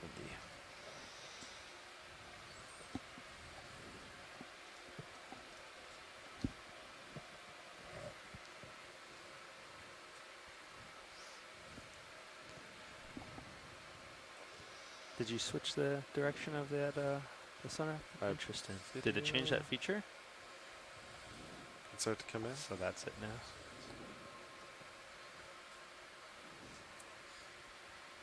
Whoa, we have some of those, what were those? Them little amphipods of some sort, right? Or were they little shrimp? I think they're isopods. Isopods. Oh, wow. Okay. Arcturidae. So we collected a couple of these on a previous dive. Yeah, Arcturid isopods. And they have this very interesting stance where they're kind of clenched onto the coral with their hind legs, and they have their upper body and their abdomen kind of flayed up. Yeah. Yeah, it's like you can tell the front end with the big long antenna there, and then its kind of tail backside is also. Yeah, this is a great view. It's funny, we came into this coral kind of on the side, so it's hard to see the branching pattern of the coral, but you get this amazing view of these really small isopods. Yeah. And was it on the same type of coral that we saw them It was when not. we collected them? It was a different type of primnoid. So this is a primnoid octocoral, likely Plumarella or Caligorgia, and that was a different type of primnoid. Okay. So similar family, but different species, even genus. But these, I just think they're so fun. So now they are. See the little cilia on the arms when they're in focus. Oh, yeah. Yeah, so the arms and the antenna have some cilia, like these, really fine hair-like structures, probably to be able to sense movement in the water. Yeah, and it was interesting. We tried, when we did collect them before, we started by trying to section sample them because we thought that maybe they would come off when we sampled the entire coral. The first one, though, was and way too we had our suction sampler on full force, and these small isopods did not detach from the coral. Yeah. Maybe. Yeah, so if you look at that, what looks to be the tail, Speaking of tether, I'm gonna come up a little bit. Pulsating and. Seems like it's their breathing apparatus. Yeah, I don't know. I don't know how Actually, I'd be these curious. I came up a organisms little breathe. bit, and I wonder if it'll change position. I'll come up a bit more, and then keep an eye on it when So if it's underwater, would they be considered a siphon instead of a breathe? Nope. Not really, huh? Huh. And that one, the farther one, looks like it's eating something.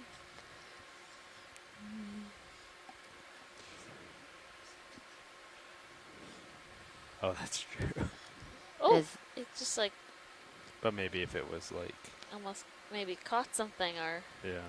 Is that a feeding stance, watch leads? Maybe. Arms spread? Yeah. Yeah. I mean, so they're likely up on this coral, to be more in the water column and able to feed out of the small particles and animals. Wow, you can see the cilia on the legs on the bottom one. Oh, on both of them. Yeah.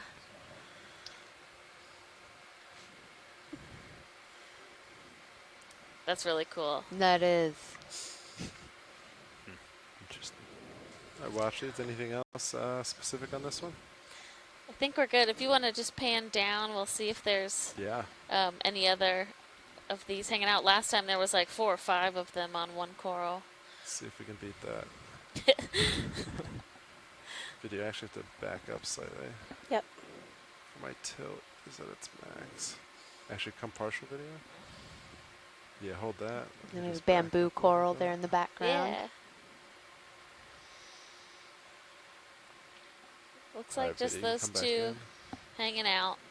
Yeah. Yeah, I think that's all that there is. That's still really cool. Thanks. Yeah. No problem. Well, I think that's great video to go along with the specimen that we collected because we didn't see that behavior type when we collected them initially. So to have that video footage of them feeding, appeared to be actively feeding in conjunction with the sample, I think is really valuable. Yeah.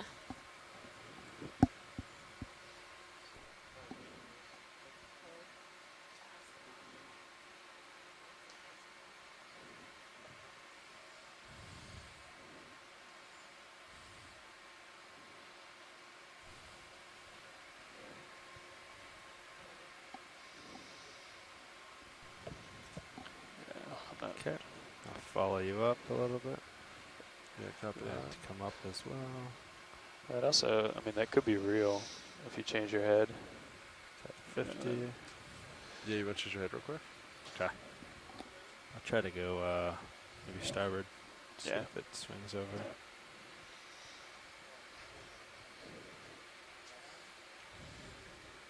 I can increase the speed here.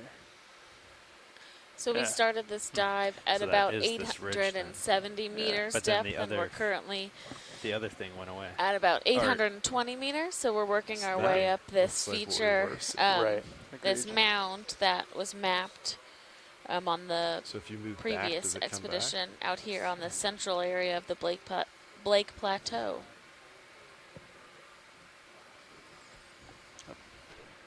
I'm reversing it. Yeah, it does. But maybe this is actually a feature. Yeah. And then that little shadow that was there is gone now because he switched it. No, I think it's still there. Oh, it's just lighter or something.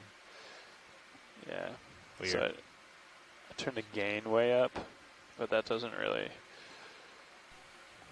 Do you guys want to get another move in, or we can see? Yeah, let's get another move in. So I'm on 270. You want to, I expect this to start moving south a little bit, the strike of the slope. This looks like one side. Okay. It kind of falls off right there. So. You want to maybe. You can cheat one way, south if you want. Cheat south a little, maybe 255 or something like that. Yeah, you can kind And of see Adrian the ridge. Copeland has provided us with another question from we can do another one, Facebook 270. by Deanna Lindloff. Okay. And 20 meters. They ask, is the white coral, is the white coloring normal for the Lophelia pertusa coral? Put me a little bit and closer to the for ridge. live Lophelia, the corals are actually white, so the tissue is translucent and the skeleton is white. And some of that is because these corals don't have the photosynthetic algal symbionts that the shallow water corals do, which gives those corals a lot more color within their tissue. Turn your gain back and so down. Lophelia is actually really healthy and happy when you see those white corals versus when you see a bleached coral reef in shallow water. The other way too, but I don't. Haven't been able to see that on the counterclockwise rotation, only on the clockwise. Oh, there you go. There you go. Good. That's good, at least. I mean, yeah. You know, it's symmetric. Yeah. Okay, I'll turn your gain back down. That's way too high.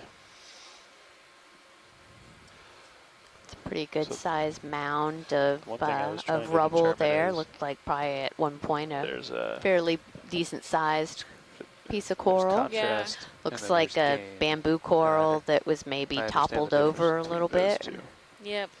but I don't quite understand. So we're not dealing with much of a what the current today, but sensitivity likely is. these currents change, and at some point Which I would there think that'd be the is same as high gain. current, That's what I which would will not only But it says drive this sensitivity 80 skeletal low. material down the mound, but also And kind of may- knock maybe over some of Jeff these knows more, larger or Levi, but chunks or some of the bigger fan Okay. corals.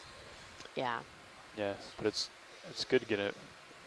Get in Yeah, here and so mess as we were around, but, seeing we can on make some of this our other sites, 182 if we needed to. Sure. If we wanted to focus on a feature. so we saw Gotcha. these, beautiful large bamboo corals, but they were on a harder substrate where good it to was getting understand to the be a sonar. little more rocky. They need to have the high currents, but they need to be able to be attached to something looks where like they're it's not starting to going to move just towards you get a bit. carried away in the current. Yeah. Oh, there's a big chunk of dead, or it just feels very dense right here. Yeah, not a lot of some sponges. It's that kind of.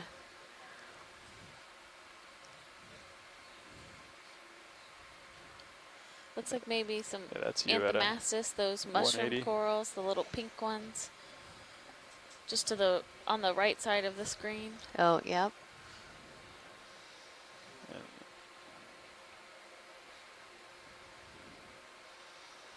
I think we can do less than that too, and focus up on one particular thing if we wanted to. Oh, interesting. Yeah. Okay. Oh, that's kind of cool. And then you can turn the We have another resolution way up. topic that came up in our chat. Yeah, how come we don't normally run with just Laura 180? Anthony, Is that sorry just Laura, I don't know your affiliation off more the top of my head, aware? but Yeah. brought up, Keep the tether in mind. does anyone know why there is so a rare straight up, corallomorph it's of like the orange 254. Lophilia? And she says Okay. that we saw yesterday. We actually didn't see orange That for Lophilia reference. yesterday. That was That Madrepora helps. that has that pinkish That does help. color, and the skeletons are If not, a bit just more of ignore a that information. uniform zigzag, and the polyps are smaller. That But definitely there helps. is a variation of Lophilia that has orange tissue, and I don't actually know what the reason for that is. Again, it might be microbial, or it might be something else. It's just they still have the same. They still belong to the same species. They just have a different color. Yeah. And we see those the Lophilia that grows off of the west coast of the U.S., so off of California, is often that pinkish type of orangish color. Oh, and Laura is a Hollings intern with the NOAA Deep Sea Coral and Research and Technology Program. So thanks, Laura.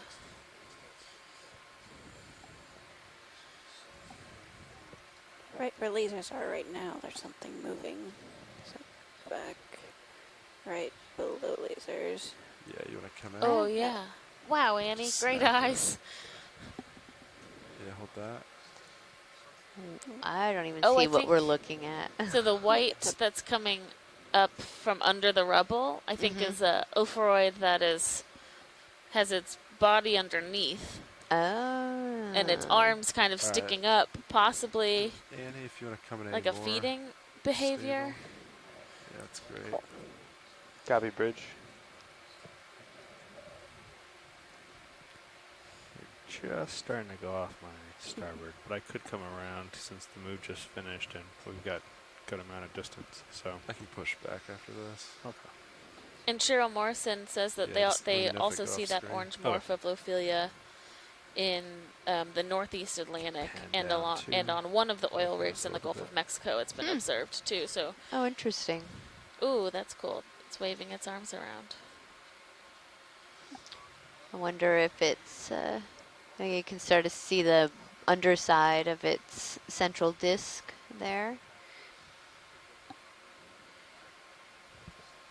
So ophoroids are pretty in interesting there. because we Oh, find you them in wanna the deep get a sea good look. often, but when we Yeah, approach that's certain what we're gonna get. species, Do you need more? they seem to What is move that? around a lot, which indicates that max? they likely have photoreceptors in their arms. Spot specs. So they are able to sense light, not necessarily see, but they can sense the certain wavelengths of light.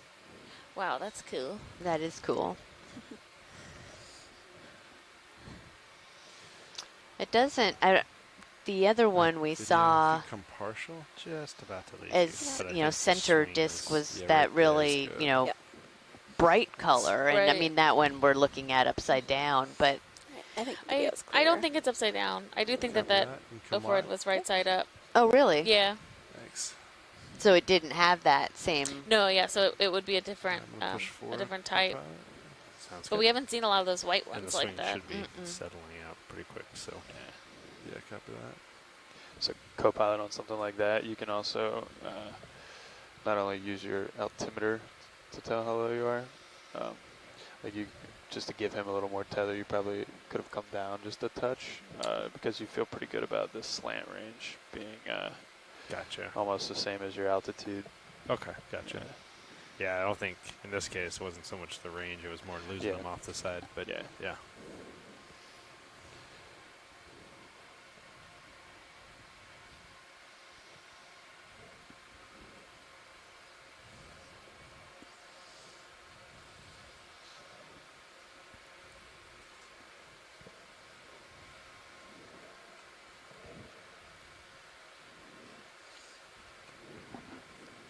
How do you add or get rid of those? Just Oh, there's a fish off in the distance. Oh yeah. I'll make my way there. no, they're pretty useful. Oh, actually. is that what do we got there?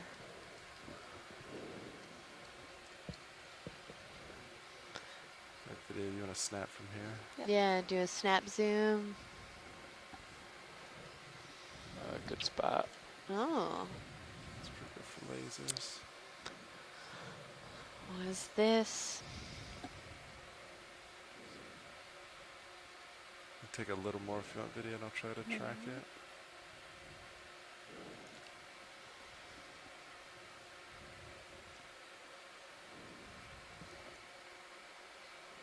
Is that our gray hake, maybe? Nice of him to stop. Say it again, video? Nice of him to stop for us. Oh yeah, if you want any more, feel free to take it. Okay. So we should always stop there.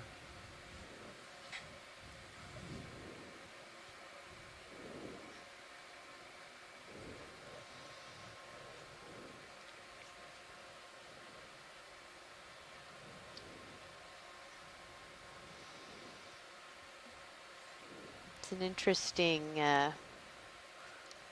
growth, it looks like. Yeah, because it doesn't have it on its other side. Oh, by on its the fin right, there, yeah.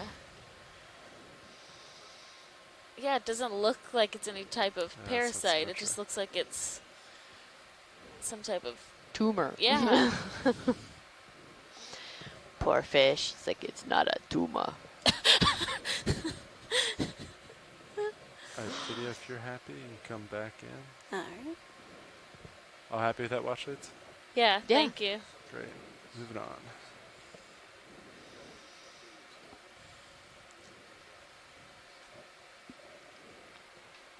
Pilot, be advised, I ranged your sonar down to 30 meters. Copy 30. 30.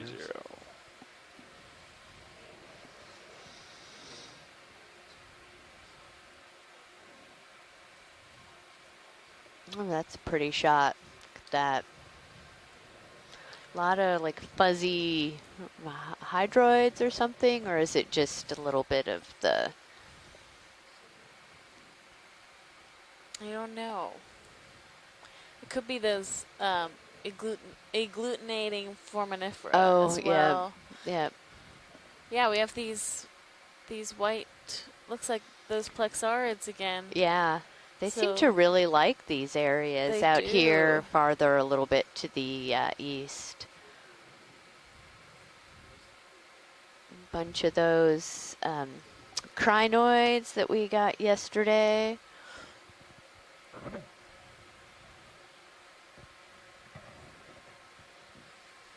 So we have a number of our shore-based scientists in our chat today, and we'll take some time as we go along to just give people's names and their affiliations so that our general public knows who's contributing to a lot of this exploration outside of just Amy and I here. And get you at 45. so we have I don't know if you want to get another maybe Adam short Skarkey move from the or Mississippi State University, and I think Adam will be active on tomorrow's dive when we'll be exploring our first seep site. Going on. We have Cheryl Bottom Morrison left. with us from Down on the the floor. from USGS or the US Or Geological bottom Survey. right, sorry. Three of our colleagues from Temple University, Eric So- Cortez, Jay London, and maybe Ryan it's a Gasparo. We have Yeah, Aaron video. Easton from the University of Texas, Rio Grande Valley. Adjust real quick. Emily Crum from NOAA. Jill video Burke can start to from come in. USGS. John Reed. Oh, a little jelly. Jelly. A Medusa. Looks like the one yesterday, just different colors. Yeah. So we suction sampled a similar Medusa with, like the pilot said, different colors yesterday, and it was a lot of fun to bring it up and put it in an aquarium where we were able to observe some of its swimming patterns more up close.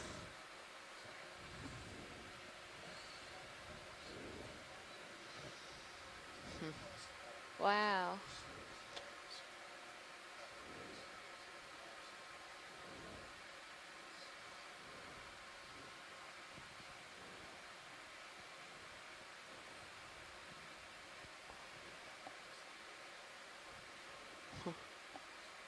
It's mesmerizing watching it spinning around there. It's a great background, It too. is. Wow, look at all of those white coral. Yeah.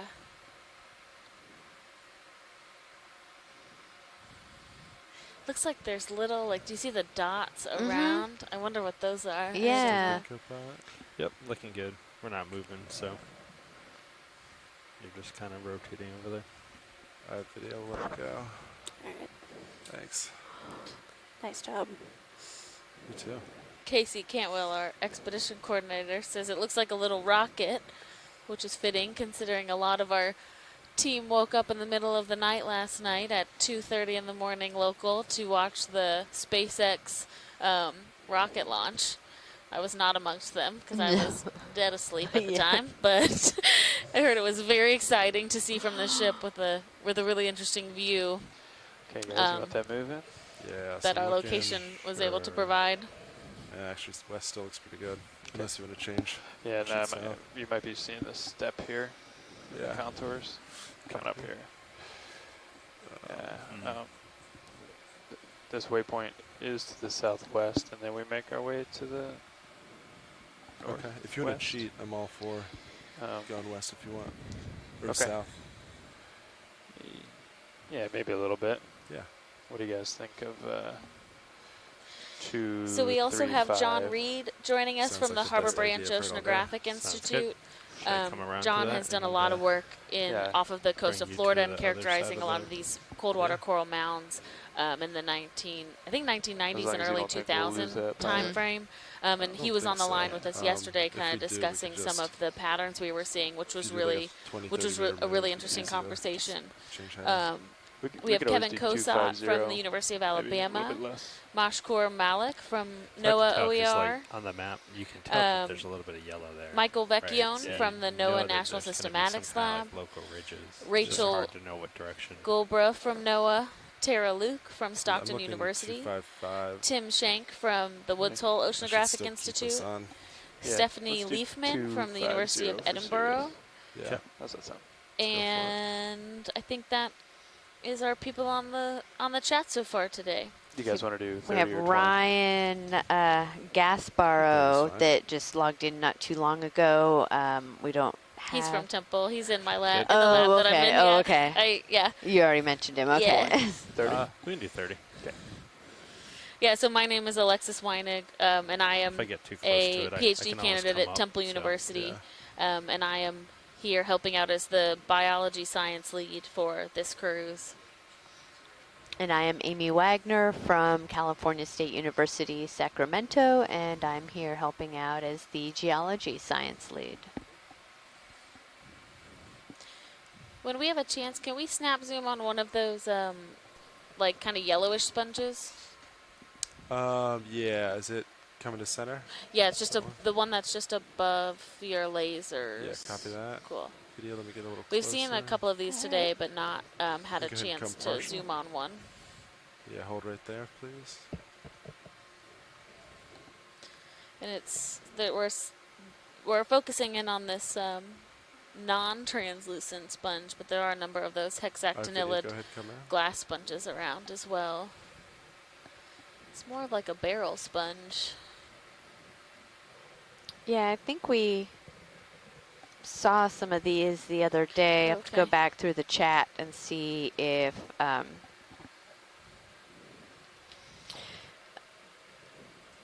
we have some information.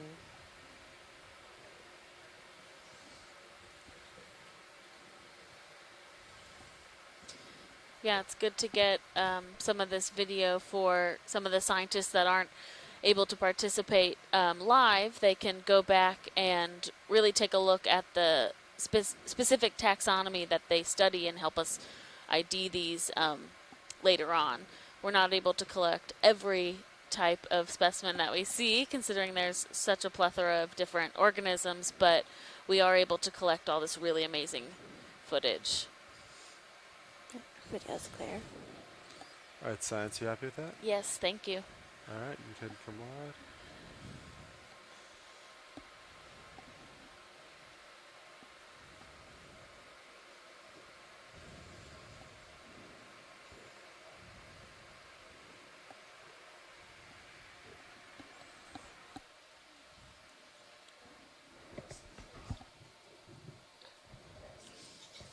I have to say, I am hoping that we have 21 dives total in this cruise.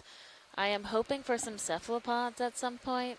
We haven't had any yet through, how many? 4.5 dives? Yeah, we saw some squid in the right. midwater dive, Yes. just kind of zipping by, but we didn't get a chance to really zoom in on them and take a good look. But yes, I agree.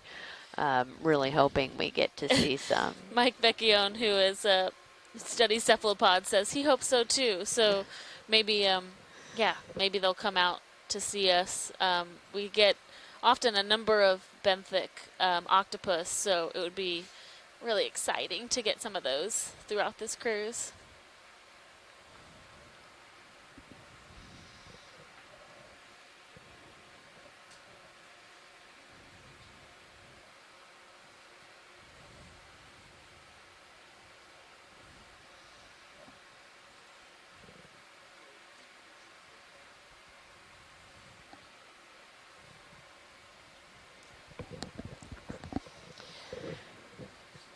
So John Reed told us a couple days ago, and I don't know if this is true of the sponge we were just looking at, but that we had seen a large hairy spherical sponge and that it could be a geoidea.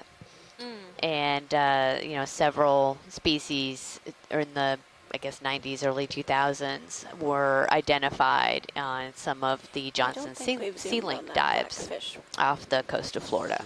Yeah, let's see if we can get a little zoom on that fish. Ooh, he's sparkly. Might be kind of elusive.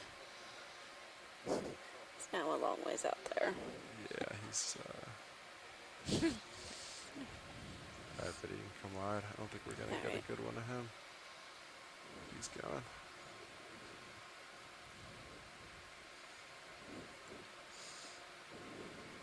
Right, video's gonna switch out. Copy that. Thanks, video. Thank you, guys. Thanks, video.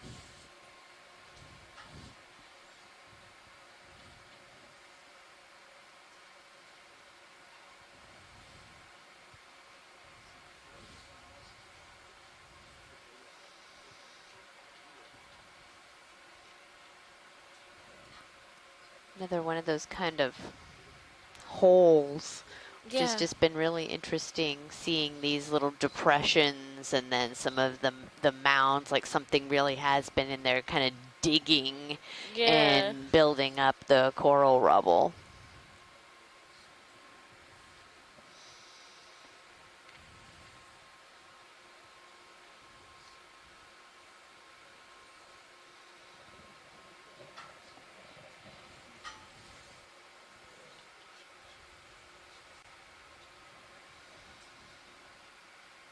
There's one of those little tiny fish swimming through. Mm-hmm.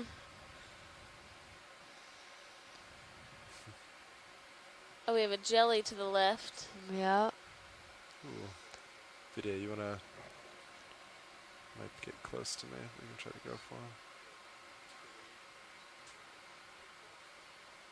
If you want to take a little more, I'll do my best to track it. They're so translucent. It's amazing that our video team is able to focus I on know. an almost clear subject.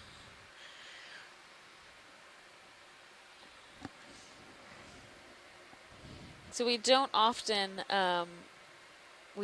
get to see these organisms, but on this expedition we do have a couple dives where the dive will be extended, and we're doing specifically midwater work where you find more of these gelatinous organisms like jellyfish and ctenophore. And so we're fortunate when we get to see them when we're close to the benthos, but those parts of those dives are targeted to specifically be looking for this type of biology and sampling. Yeah. So my guess, based on some of the information Mike Ford at NOAA has given us, is that is a Solmisius. Okay. Kind of helped because I was catching up, so. Yeah. But you're good.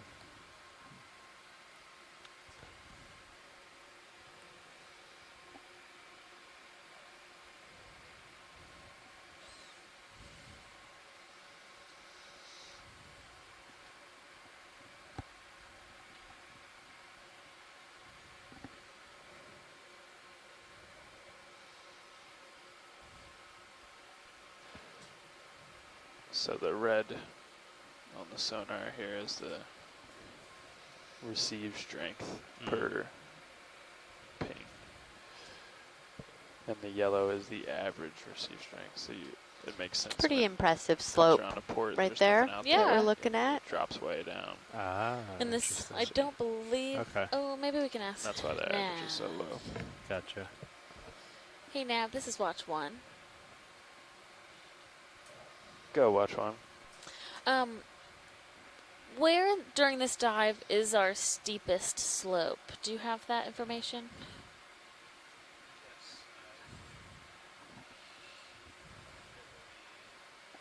You would have to adjust heading now. Okay. I am, yeah. Yeah, definitely. Got a little closer. So I don't know. It's just, I can keep going this way, but I'm going to rotate back west. Okay, cool. Thank you.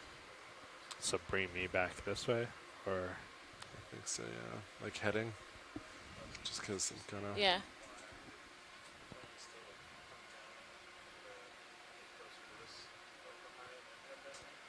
Yeah, that works for us. I'll come over a bit.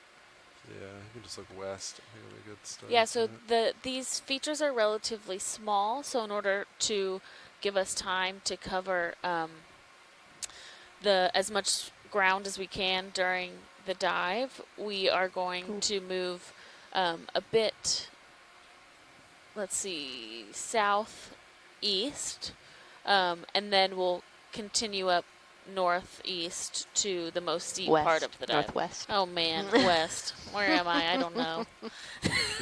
We're going somewhere and it's going to be cool. Verify species and nice. length. And that's 300 meters. Watch lead. Roger that. Thanks, Nav. Sure. Another one of these Nezumia rat tails. Yeah, kind Nav, of we might have to burrowing its head in that. Oh, there's another one. Oh, yeah. Down in the lower right. Both doing the same kind of behavior. Looking for tasty snacks. Yeah. What's that? Must be something good down there. Oh, there's a... I guess it's lunchtime for them, too. Oh, yeah, It's a that brittle Ophroid star that's crawling out.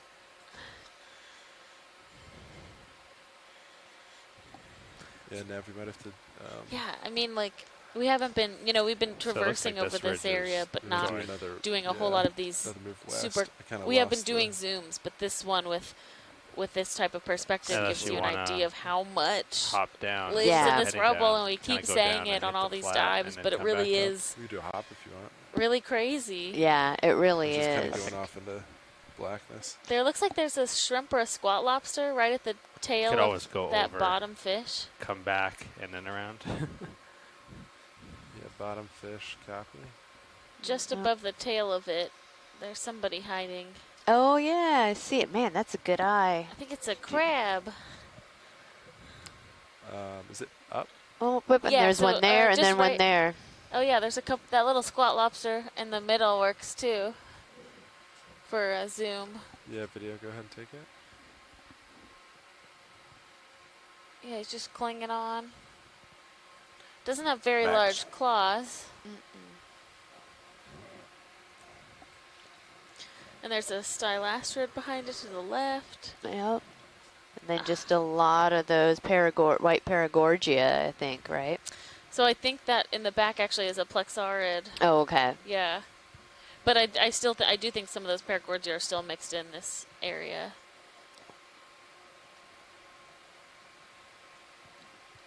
Nice video.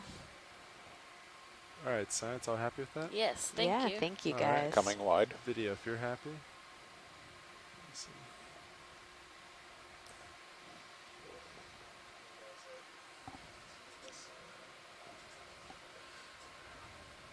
Yes, I can. Yeah, so let me just look. It's like we can get west is easy because it's like along, but Sure, go ahead. further south is, which we can do. We can go down if you want. Yeah.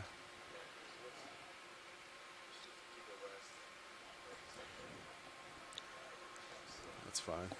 Yeah, definitely. Something in the water column up the center. You could do 30. Yeah, I think it's That works. Looks kind of pretty. looks like it goes on for. Just on the side. Yeah, if you want, you can cheat that way a little bit, and then just watch me at an angle. Right. But still so, have an eye on the slope. right. So do 270, but have my heading over like 10 or Yeah. 15. Yeah. Yep. Gotcha. You want to snap on jelly real quick? We have this one. There's something else in the background as well.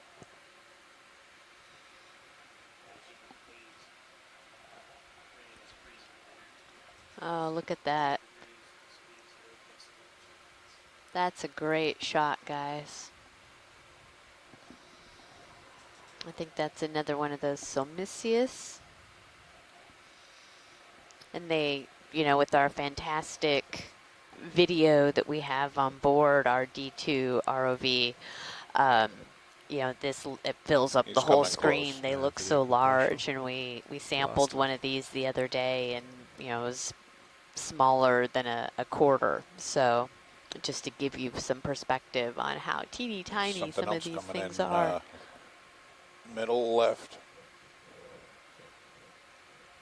It's the white one on the left, center.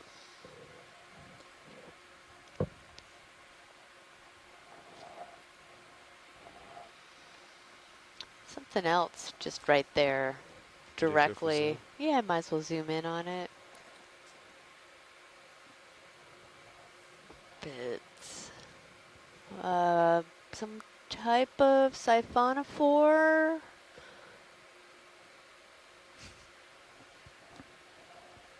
That's pretty crazy looking. It's interesting. So you can pick what angles you want. Or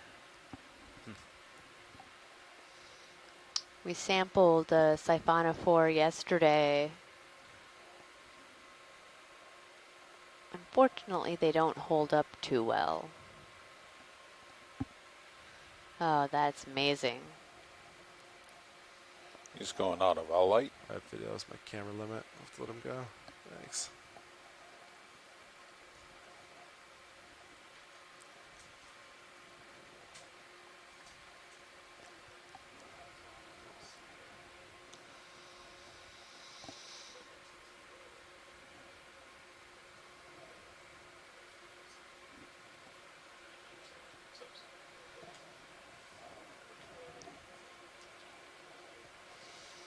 So we have another question from Facebook from Zachary Newman.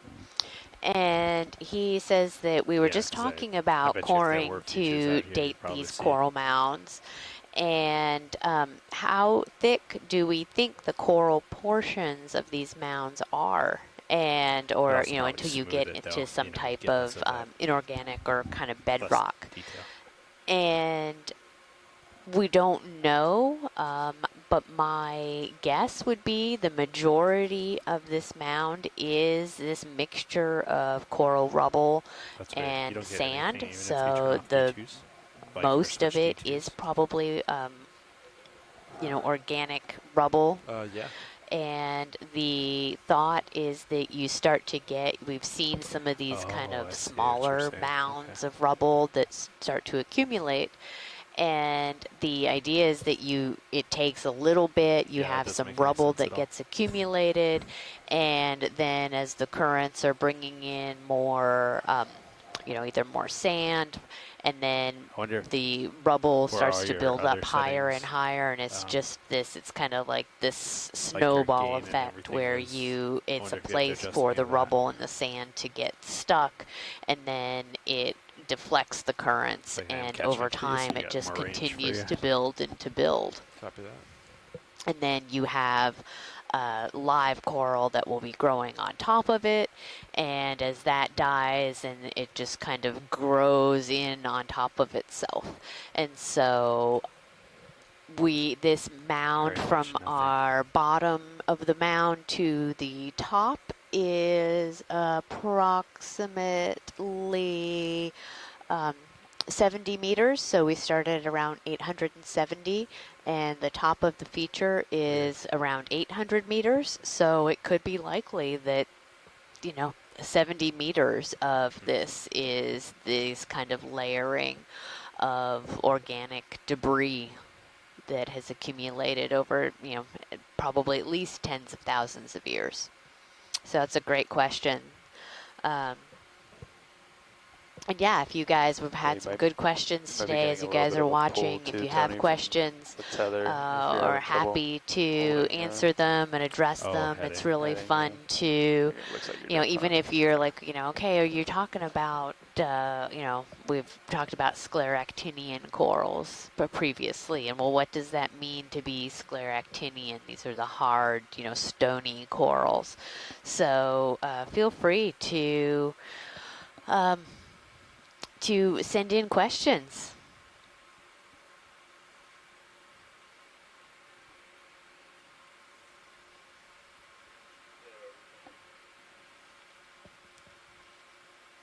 Yeah, so Kelly Brumley just asked what the relief is, and I think that's what she means, is that if it's what is the height of it. And so it said it's about 70 meters or so from bottom to top, and the maximum slope that we're expecting is only about 17 to 20 degrees or so. Now again, that's what we were expecting based on the 25-meter resolution multi-beam bathymetry. I think in general this has been pretty much what we've been expecting, but say on like yesterday's dive, it had a lot more topography than we were able to map at that 25-meter resolution. We had a lot of smaller features than that. So so thanks, Kelly, for asking about that. Let's see, and then we have another question. This is awesome, guys. Let's see, from Karen Blair Yip. And let's see, she says, I might have missed it if it was discussed on air since I can't watch as long as I'd like to.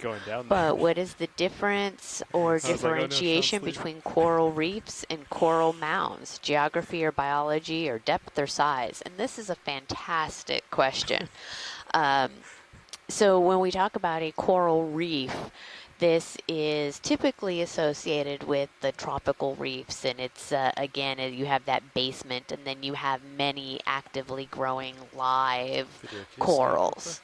And they then build up a bunch of these. Beware, pilots, the ship's going to do it. Small head. features that we're seeing, and these kind of reef ecosystems that we are familiar with. Well, we also get these at deeper depths, and we don't call them as much a reef, but because a lot of times what we're looking at here, there is plenty of live coral. Oh, there's a coral we haven't seen yet over there, kind of on the left. If we can just get a quick zoom as we're passing by, we don't have to stop. Copy that. Add video, go for snap.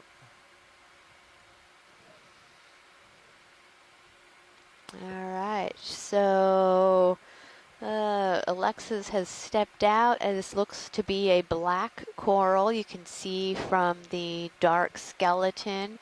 I don't think I can give you guys any further ID than that, but if I don't think Tina is online. She's our black coral specialist, but I will take a snap of this and try to get back to you guys. I don't think we've seen one of these today. Okay. I also got eye on the tether for the other parts, so we're fine as long as you're happy. Yeah, I'll send it back. Lots of little little squat lobsters and whatnot. Yeah, I see. Oh, goodness. Cool. 1, 2, 3, 4, 5, it looks like. Was it out of 6. focus? Yeah, so a whole bunch of them Can in we here. adjust that? Yeah. It's one of the blue buttons on the bottom. I have video whenever you're happy. So it's like All right, near thank you far, guys. No problem. something like that.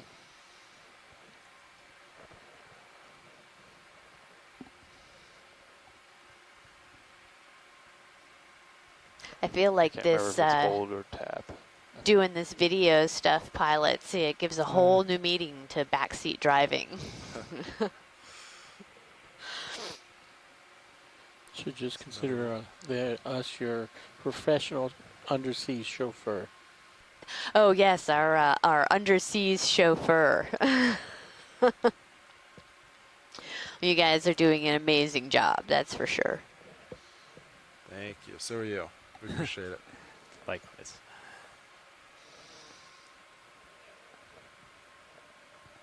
I can't tell if I'm making it better or worse.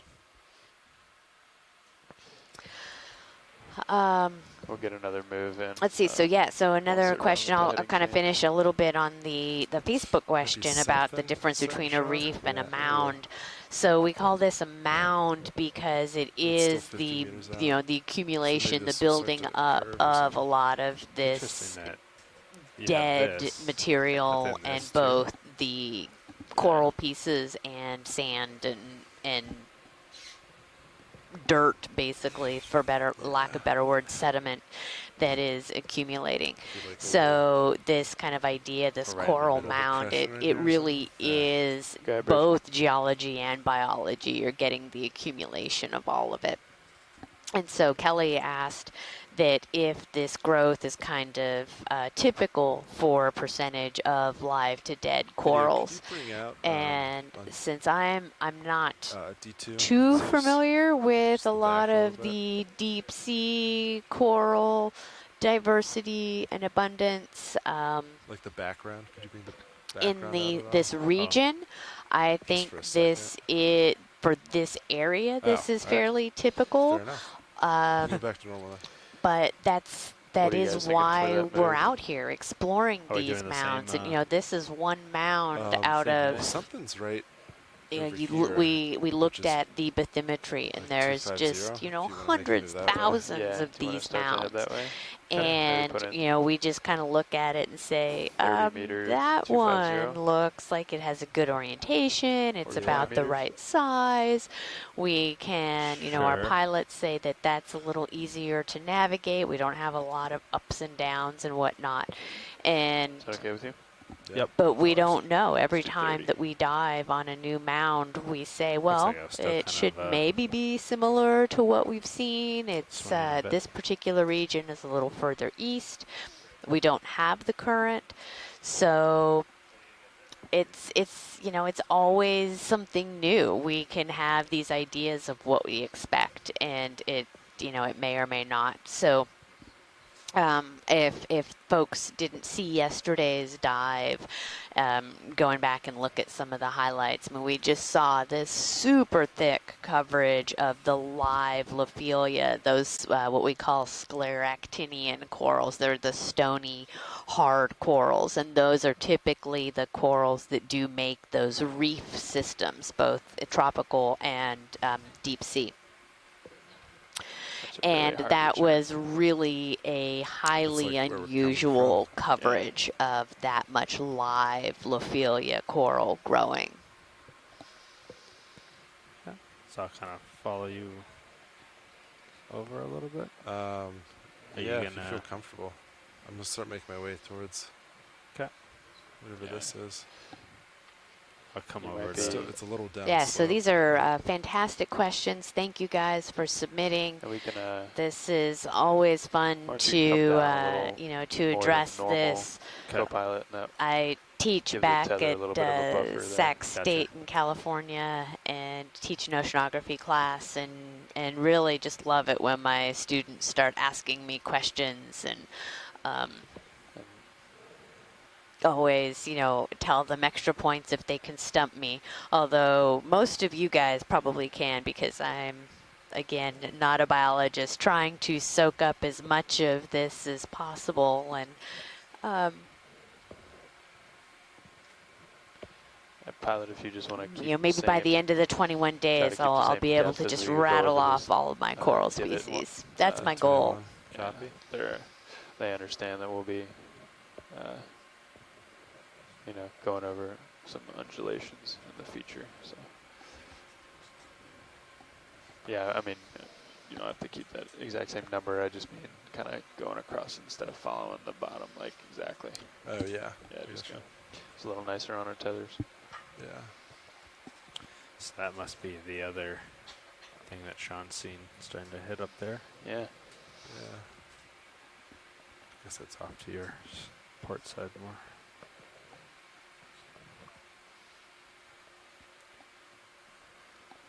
I think I caught our pilots talking a little bit about how some of the surface conditions are changing a little bit, or the wind's picking up. Let's see, we're getting about a 15-knot wind at the surface coming out of the northwest. So definitely makes things a little more challenging.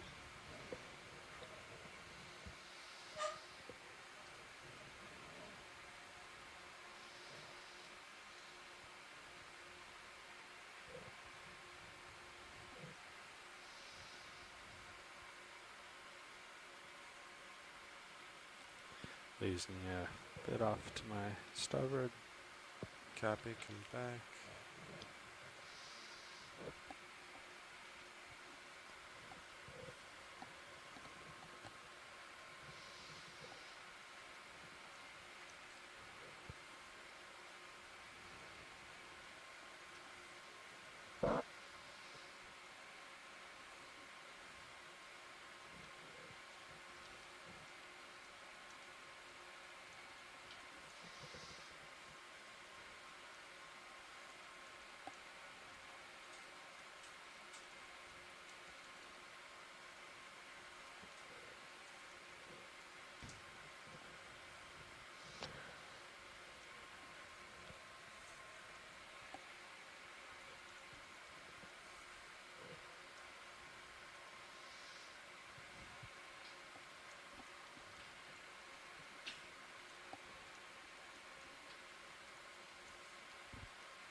Yeah, watch it. If you're curious what we're doing, there's just a small depression.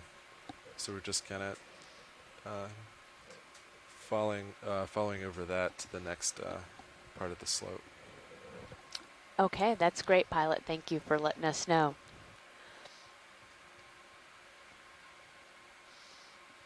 Yeah, so if you folks just heard the pilot letting us know that, we've seen a little bit, we're a little farther off the bottom. And that's because the bottom is not flat, and it's easier for our ROV to go up than it is down along a slope. And so with some of the conditions on the surface and everything, we're just going to kind of go along at our constant depth, and as the bottom sinks down a little bit below us, that's okay. And then we're going to come up onto one of these, our next sort of mound that we're going to be taking a look at. So if you look over at camera 2, you can get a really nice view of this kind of looking down from the Sirius, which is the second body of this follow this for a second? two-body system. We have another one of these really just super translucent, elegant jellyfish floating by. All right, video, let him go. It's moving pretty quick. But yeah, if you look at the top view from Sirius looking down on the ROV, the D2, and if you guys, we've been using acronyms, and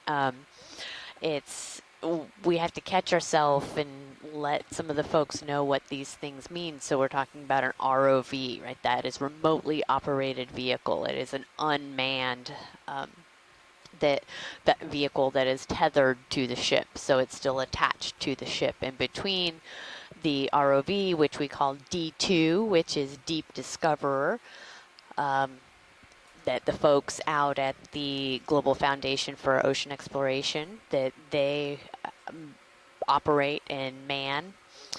And then between the D2 and the ship is the Sirius, which we call the sled, and it's kind of this vehicle that is attached to the ship and floats above our ROV and kind of allows our ROV to not be kind of tugged on by the ship. If the ship is moving around on the surface and there's if you think of it, a wire between the ship and the sled, that may move up and down. But it's kind of this, I feel like it's a little bit of a shock absorber system to keep our ROV nice and steady on the seafloor so we can have these nice smooth images. So it's a really fascinating system how they have this all set up, and so much thought has gone into, and probably trial and error, I would imagine, over the years into refining this. Now look, we have a little glass bottle there, it looks like. Video snap real quick. No message in a bottle, so that's, I suppose, a good thing.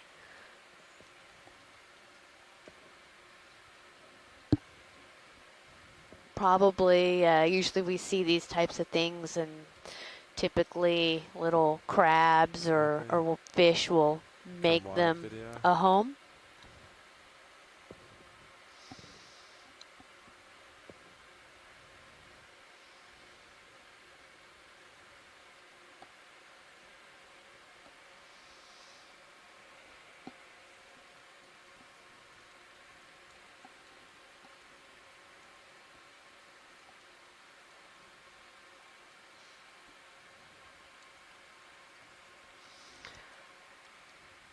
Looks like this is the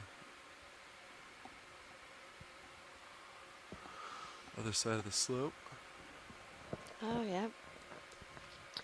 Yeah. Looks like a lot of those something Paragorgia, those white kind of bubblegum coral again, which is interesting because we hadn't seen too many of them. We saw a few of them yesterday, the pink variety. What direction do you want to move? But we haven't been seeing too many of them in general. More south. Yeah. Like 220. Possible. Yeah. So we also had a question from Donna Jarrett asking about the sand when it's magnified and the importance of its origins. And like I said, that's what I tend to look at, are more the microscopic individual, bits of the subsurface. And is there any way that any photographs of these magnifications could be put online somewhere? And I'll have to talk to our videographers and whatnot and see if we can get some photos of some of the micro fossils posted somewhere. But I love taking a look at all of the foraminifera, these small microfossil or microscopic plankton. They float float around, and they actually are animals. And there's probably plenty of forams in the water as we speak, but we can't quite zoom in on them. They're so tiny. They're usually about the size of a grain of salt. So, but they come in all kinds of shapes and sizes as well. So it's fun to see them.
Hi, Jeff. How's it going? Good.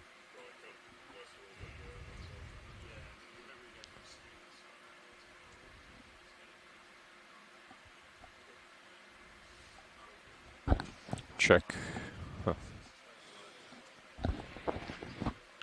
Side tone is actually turned up, but I have you loud and clear. My side tone's 0 right now as well.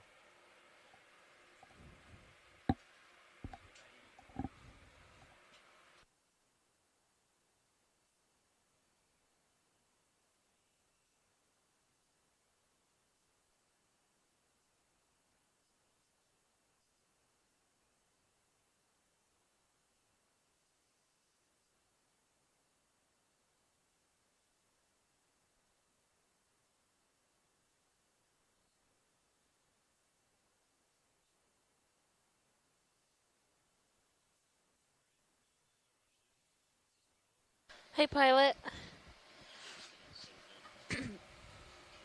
Sounds good.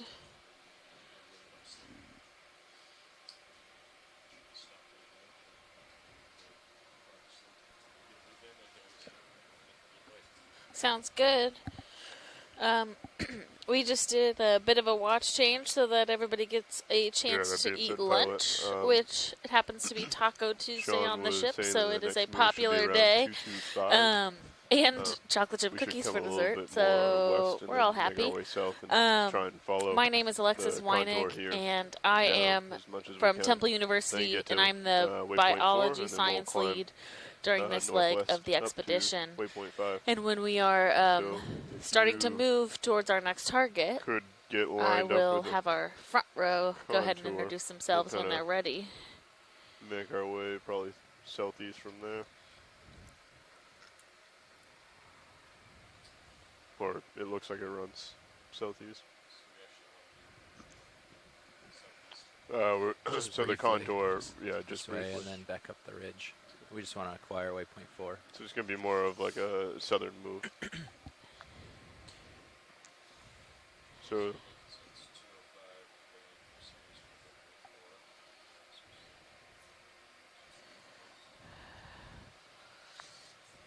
I was thinking 225, just to get us a little bit closer to that contour there, as well as continue moving somewhat southern. So you want to do a 225 hop and then go south from there? Yes, probably about 20 meters at 225, just so we definitely hit this contour and then go Great. south from there. Sounds good. I'm lined up 225. Go for that. Ready for a move.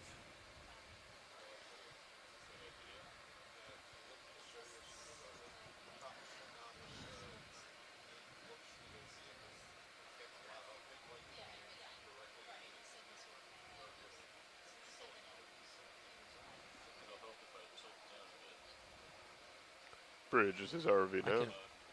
It's flat. Can we get a move? For you. Range is 20 meters, bearing 225 degrees. Speed decimal 2 knots, please. Good copy, Bridge. Thank you. Pilots, that move will be underway shortly.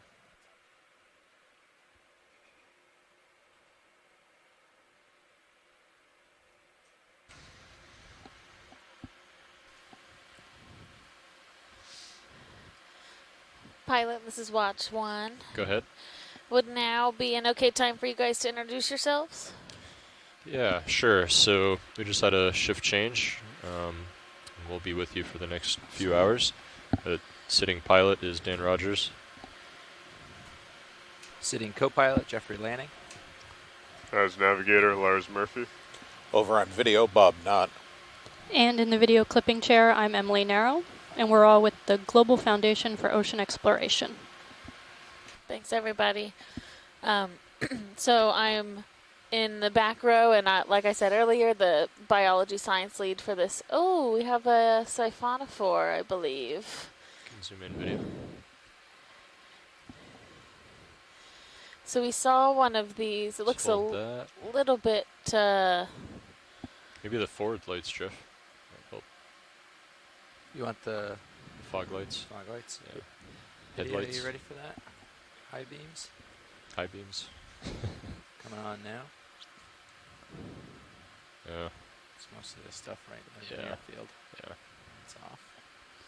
We saw something similar yesterday that was on the seafloor, kind of wrapped around a coral, which we ended up I sampling think I'll let him go soon. with our suction sampler. drifting But off this the one way. seems to be like it's Bit of a dust dissociating cloud. a little bit Bright more green than what like we that. saw yesterday. Okay, I'm going to push ahead. Oh, there's a glass Oh. bottle down there. Can we take a zoom on that? Yeah, we can take a quick look. Oh, sorry. If we That's- already did, then go oh. ahead and carry on. Okay, copy. Thanks, video.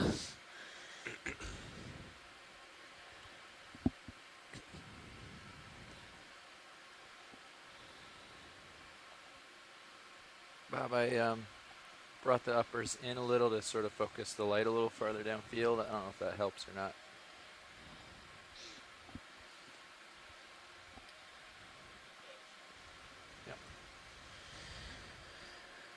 So today we are diving about 200 miles off of the northern Florida coast, and we are on the central Blake Plateau, where some small knolls or mounds were identified in the bathymetric data to indicate that there might have been these type of cold water coral mounds in the area. So we've been working our way up one of these mounds so far today, and we're going to continue to see if we have live coral coverage when we reach the top of the slope later today.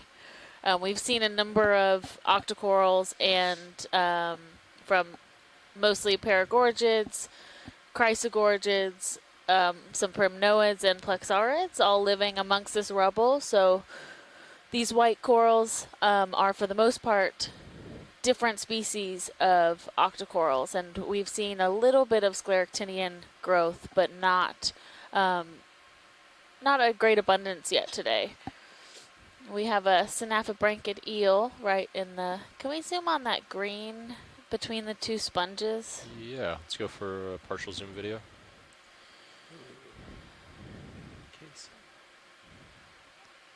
Yeah, it looks like some type of egg casing. Maybe from some type of shark or ray. It's interesting. I wonder Okay, you can go tight if there's video. anybody alive in there, or if it's already hatched. Oh, it looks like it's hatched. You can see the top seam of that egg casing is open. It's sort of shaped like a fish. Yeah, it is. We did earlier today see a decent-sized shark in the Sirius cam. So cool. camera 2 next to the ROV. So we saw the shark next to the ROV through our Sirius cam, but we have not seen any egg cases so far on this cruise, either on the seafloor like this, or sometimes sharks will lay their eggs actually on corals. Thanks, guys. Push ahead a bit. Coming up and moving up slope.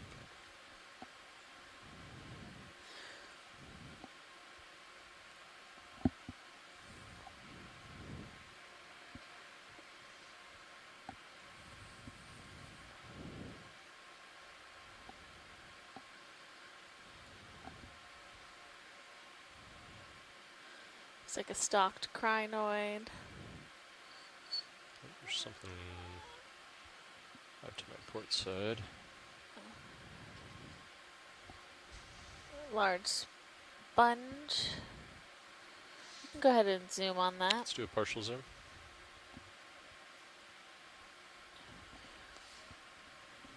Hold that. Looks like a sponge with a lot of, interesting, Nephtheid octocorals growing out of the openings in the sponge. So I'm curious if the octocoral was there first and the sponge has essentially just grown around it, but the 20 meters, right? two of them seem to be co-inhabiting that space rather nicely. Got you 60 degrees. That's good. Thanks when you guys are good. Video.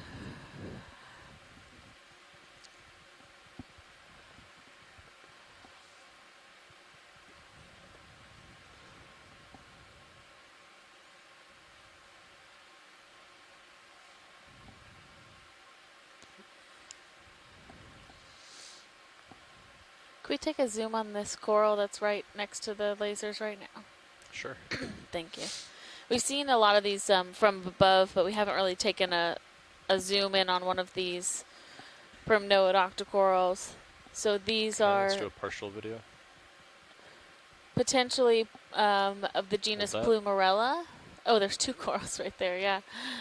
The primnoid is in the front, and then behind it, the more bushy coral is a chrysogorgid octocoral with a squat lobster in it. But doing these close zooms allows us, even if we don't collect a sample, to have a chance at IDing this coral down to genus or species from just the video footage.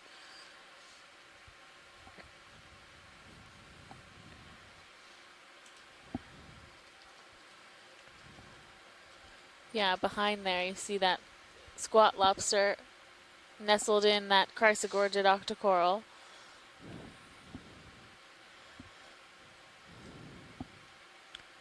Can we pan down just a little bit? I think there was something on the stalk of that.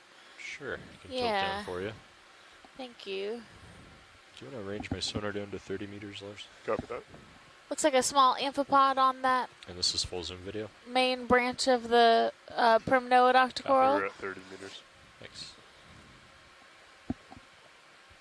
Thank you. Get video when you're clear. Yeah, science is good. So pilots, with that move being done, I think we should start heading south after this. So whenever you feel in a comfortable position, we have a total of around 60 meters. I was thinking 2 30-meter jumps, just in case we come across anything of interest. We can break it up. Sounds good. Copy that.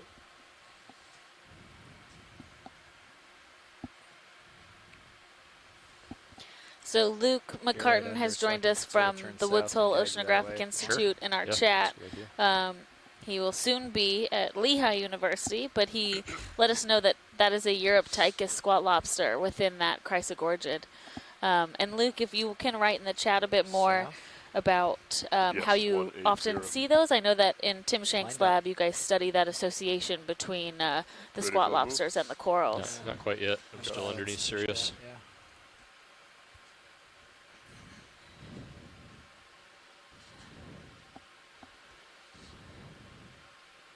There's a number of these Chrysogorgids around here, actually, which is really cool. It's 45, probably pretty good now. How's our? Are we in a rush? Do we need to keep the ship moving, or are we just? I don't think so. Okay. If you calculate how much distance we have to cover and calculate our time left on bottom, we can kind of gauge our pace. Copy.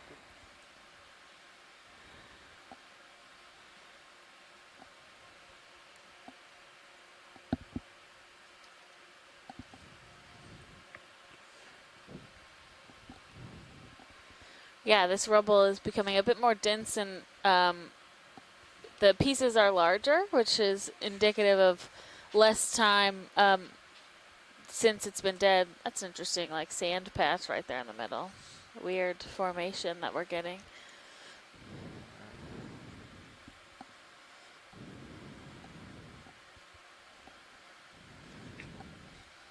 So further down the mound, most of the rubble is broken up into smaller pieces as it's been weathered by the currents over time. And as we move up this mound, we see these larger pieces of why don't we do a of rubble hop? that haven't had a chance. Oh, that's a sea star. Can we take a zoom on that? Or hold off. Sorry. That's all right. No, we're glad to find stuff that you're still looking at. Go ahead and zoom on partial.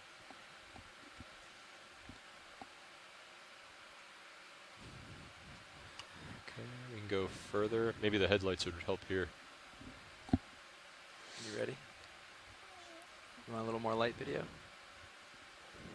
Coming on? Oh. Nice.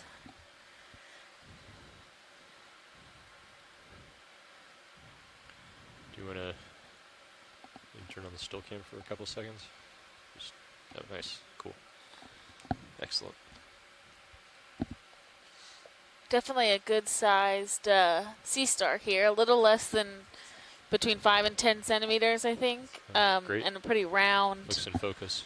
body. Oh, tilt down a bit. Oh, I see what you're saying. Yeah. Yeah.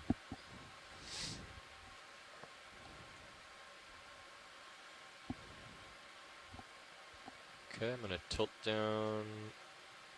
Oh, that's actually my max tilt. So. Yeah, pilots. Okay, let's come out partial. Cheryl Morrison says that she doesn't think she's seen this type of sea star before. So that's interesting. Cheryl's been working around this area and in other parts of the ocean for a while, working on these cold water coral habitats. .06, so we have plenty of time. Copy. So we'll move 0.2 at a quarter of the time. Yes, exactly. Okay, let's come out video.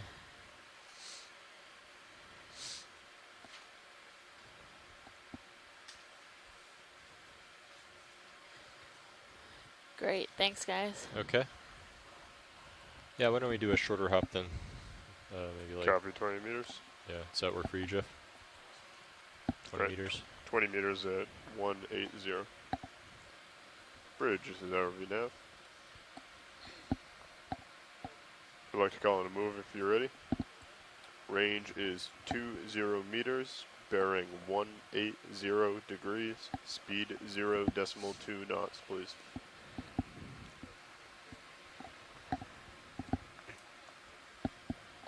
Good copy, Bridge. Thank you. The headlights do help kind of even the lighting out a bit on this slope. Looks good. Yeah, are they still on now? I can't. Yeah, they are. I think it looks better though. You know?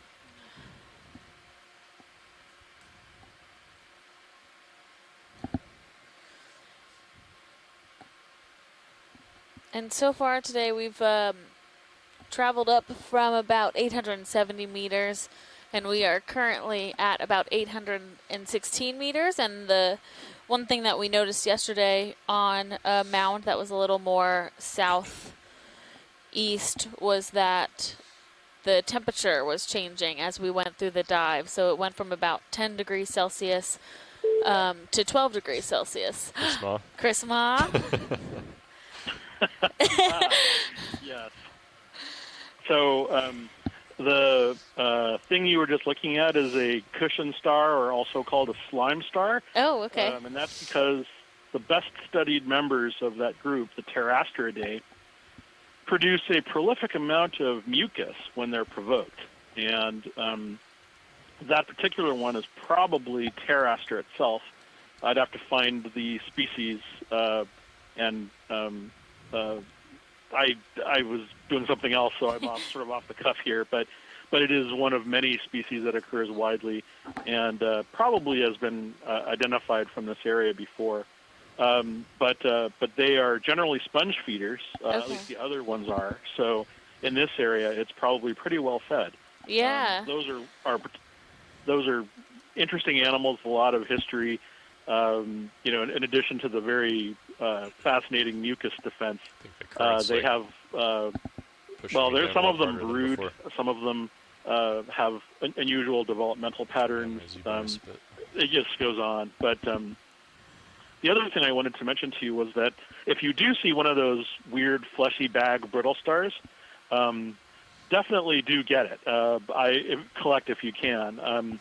I haven't yet heard from sort of my world expert friends, but I've been looking up enough to know that this, if it is known, it hasn't collected from here in a very long time. So, okay. There's a couple of things that that it might be, but I was looking at the specimens, and they're both quite old and very unlike what that was. So we'd really need to check it out, in person. So I really think that would be worth a collection, because there's probably a skeletal understructure below the sort of fleshy bag. Okay. And it's really something that I saw one description of something called, believe it or not, Ophiohymen. And it's not from here, but but there are other accounts of brittle stars similar to it that are from the Pacific that are also in the Caribbean, in the sort of Gulf area. So this could easily be something new, and so definitely worth collecting. To be honest, I don't remember how big it was. I mean, the thing that you were looking at, and so I don't know how much of a pain it would be, but I think if we do see one again, I think we could probably slurp it. It was about 10 centimeters from arm to arm. Wow, that's a giant then. Yeah. Okay, so it's definitely not Ophiomyxa, which I've since found pictures alive of, and it doesn't look like that. So okay. No. I mean, if it's a big critter, then by all means, please get it. Okay, we'll keep an eye out. I'll get you a pie. Yeah, thank you. And I'll talk to you later. Thanks again. Yeah, thanks, Chris. Yeah, we should start being able to see like this, maybe over to the other edge as we come. So that was Chris Ma from the Smithsonian Institution letting us know that the sea star we saw just a little while ago was known as a cushion star or a slime star, which makes sense based on how they look. And he says when they're provoked, they produce a lot of mucus or slime. So, and then a little bit more about a brittle star we saw earlier in the dive. That was quite unusual, and we believe could definitely be an undescribed species if we are able to collect it again. But we'll keep moving along here. We have so many of these white corals growing amongst this rubble, and we seem to have a little bit more of a current than we had earlier in the dive, just based on the coral movement. And we did see, so those, if we see another one of those chrysogorgids, the kind of like baby's breath looking coral with the squat lobster in the center, I'd like to take a zoom on one where we can really get a look at the squat lobster. Do you want to zoom in a little more, video? You're free to. Get a little closer view. Some of the stuff's hard to see. Like, hold there. Great, that's helpful. For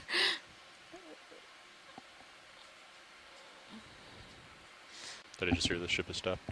Yes, the last move was just completed. So you may have a little bit of a swing, but probably not much. There's a lot of diversity here, a number of different corals that are inhabiting all of these large pieces of rubble, as well as ophiroids that are, so brittle stars that are living down amongst, oh, we have a Nezumia fish. It's exhibiting that similar behavior of having its head pointed down towards the sand.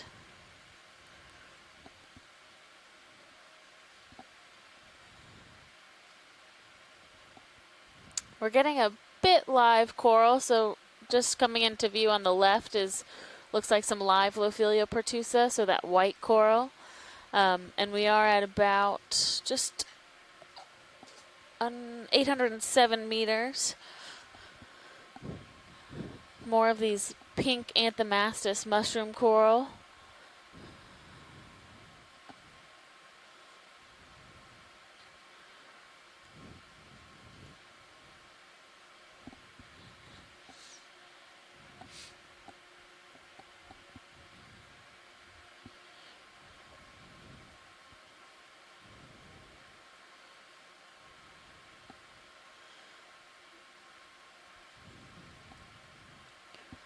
There's much more diversity up on this part of the mound than we had down at the base of the mound, which is to be expected as we get higher up. There's often stronger currents, and the steeper slopes help with bringing those particles closer to the mound, which are what most of these organisms are feeding on. So corals specifically are filter feeders. So they have their polyps, all of those individual little appendages that are feeding. Each one has a mouth, so they're all feeding off of what's in the water. I think that's a sponge. We can take a look at it. Sure. Saw one of those yesterday. Did you? Yeah. Night, briefly.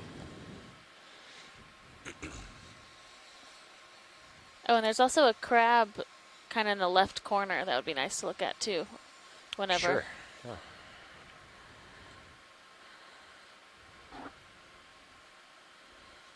Is that a crab or is it a brittle star under a sponge? Oh, let's see. Can't quite tell. Let's take a look at that first. Yeah, in case he runs away from us. Go ahead. Video, you can zoom in. Crab, maybe.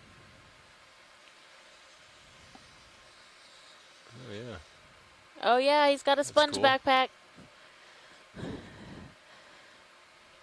Sponge backpack. So this is, a homalid crab, which I think I heard Jeff say. And it is a type of crab that will put another type of organism on its back and carry it around, thought to be for protection. And we saw a different type of crab doing this earlier, which was a hermit crab. So this one's not technically a hermit crab. It doesn't put its abdomen into the sponge, but it does use this as protection. And so the sponges have these glass spicules inside them that are really pokey, and that could potentially deter predators like fish or sea urchins that might want to take a snack on this crab. Well, he tricked me. Yeah. Or another crab. Okay, let's come out. I saw a dive bombing, like a falling one of the brittle stars, and it had like a thing on it, a bag on its head. Really? Let's come out. Just to the right there. Yeah, there we go. That's good. You can hold that. And this feathery coral fell right behind there, I think, but maybe it's out of view now. It was just kind of oh, really? Yeah. One that jumped off.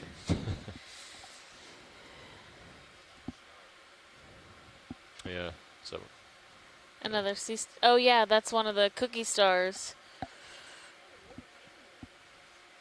Take a look at that quickly here. Or not so quickly.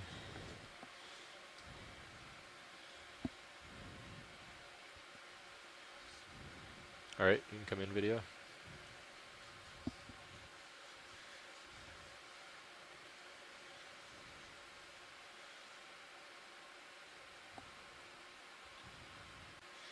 Just small. Yeah, really small. You can see the size of the coral polyp next to that sea star. He's really wrapped around that skeleton.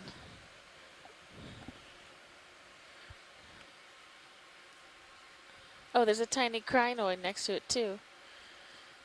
Two echinoderm friends. Okay, video when you're clear.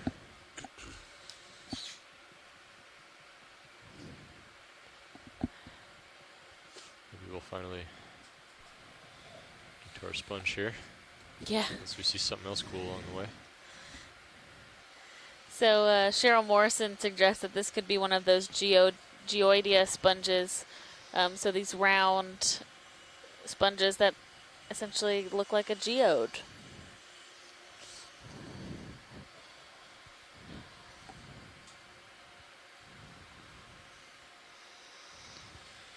Okay, you can go partial video.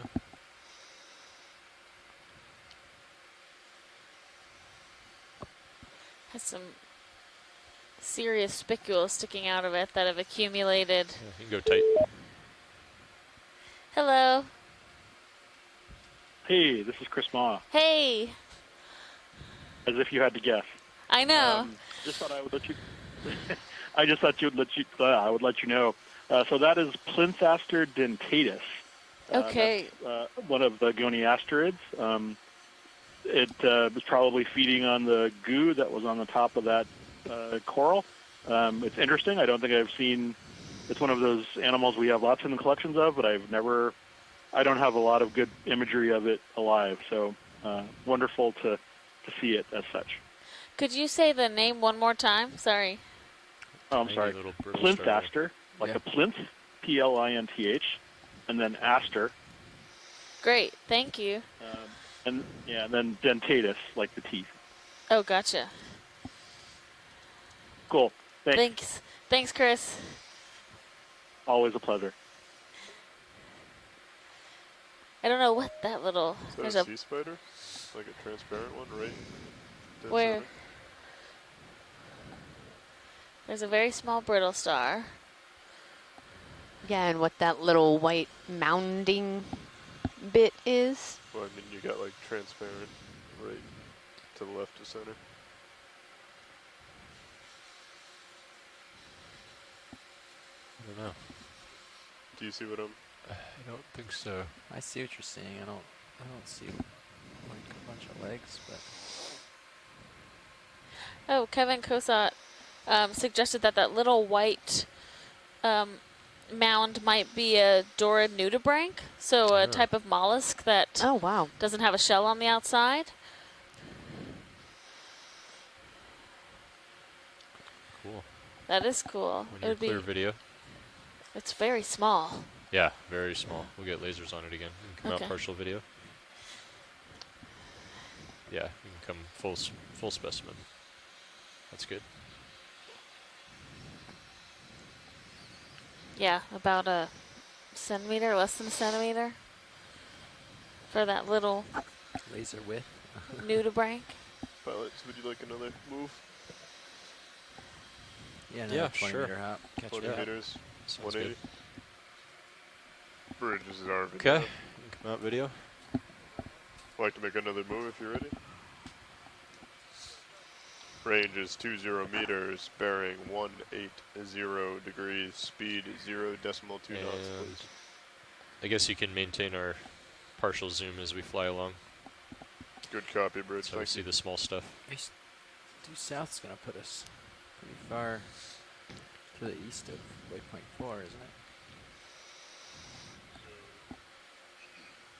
My thought is we would do one more south There's because a we're couple trying of to those follow cup this corals like contour grouped as together. much as Oh, possible. yeah. Right, And then we'd cut we're over kind to of the west. passing over some cup corals. Could Okay. we take a look at those? Sure. Thanks.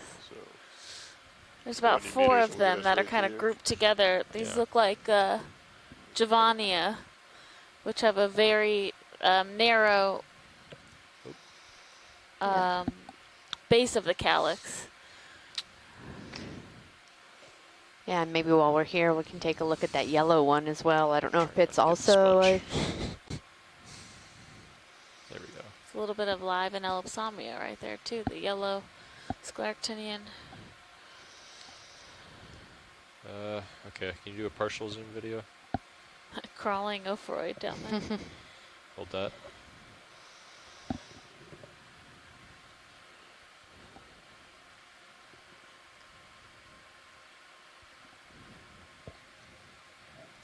Yeah, those are just beautiful. Yeah, they're like little flowers.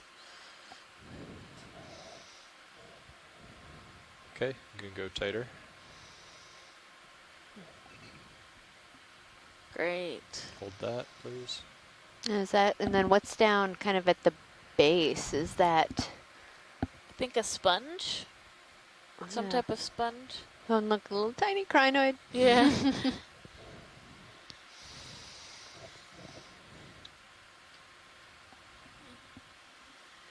Got that beautiful, like, pinkish maroon tissue.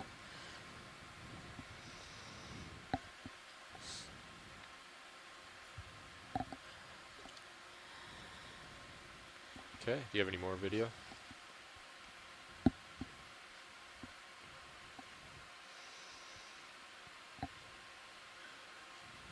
Copy. That's great footage of those. Yeah, it is.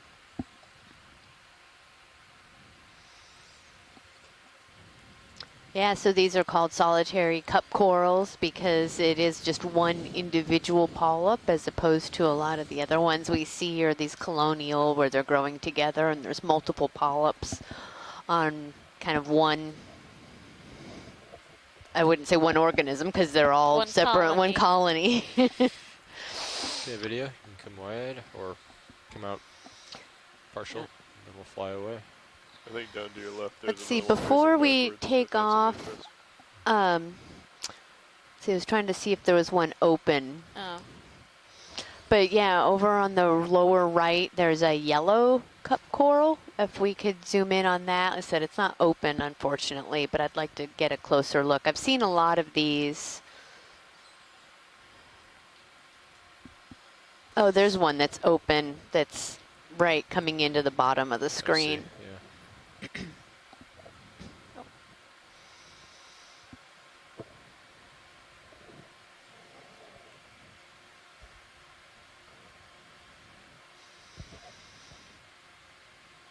Just can't get away from this sponge here.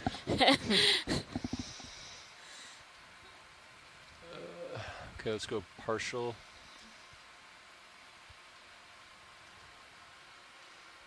Squat lobster there. Oh, yeah. Okay, you can go in more. Did you say that the yellow hard coral is the Anelopsomnia. Anelopsomnia. Copy that, Bridge. Thank you. Yeah, so that's.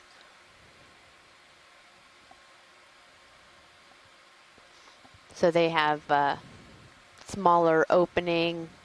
These little yellow ones don't seem quite as fleshy, which of course we're looking at this one from the side, but.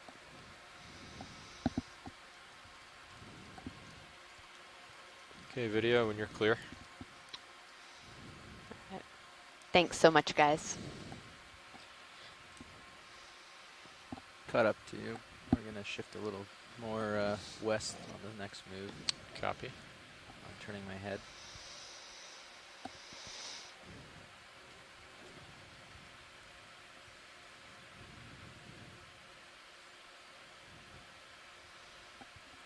Look at the defined strike on the edge of the ridge here. That's cool. All right. So I'm pretty much facing waypoint 4 at okay. 225. Go in here. partial video. A lot of these white along. plexarids again that Yeah. we've been Let seeing. him Hold that. shout a little before you called in. Yeah, 225 was my next. They might be different. I mean, honestly, there's probably a couple different species here. Some of them seem to have different branching patterns, but it's hard to tell just from video, honestly. Yeah, are they the ones that we were seeing the other day where some of the polyps were all on one side and some of them were, staggered? Yeah, most plexarids have check that out. polyps Some cool stuff on that. If it's all the way around, I don't think but it's a hard bottom. No, they it's have just like a different density in the crest. amount of polyps and how they're oriented to each other. Look. Yeah. But So I think that's where bamboo we just were. coral. Just came over that. Not this specific part of it, but in this area we just came over that ridge. Yeah. Remember when you were like, oh, look, a ridge crest. Yeah. That's this, I think. But I'm happy to go look. Yeah, why not? Let's go take a look. Yeah, the ship is stopped, so we have time. Hey, watch lead. We're making a good pace toward our waypoint 4, but we see an interesting, or what could be an interesting sonar target off to D2's starboard side. So we're gonna go take a look. Roger. We'll come back here in a bit. Sounds good. Looks like we're getting into a little bit thicker. Yeah. But it's right. Seems to be like, Maybe continuing a to increase in Sure. the density of that rubble, which is increasing the density of the other organisms as well. Yep.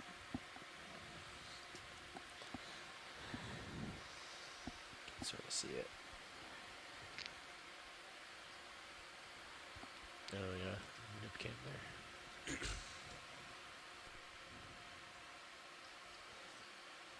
Huh.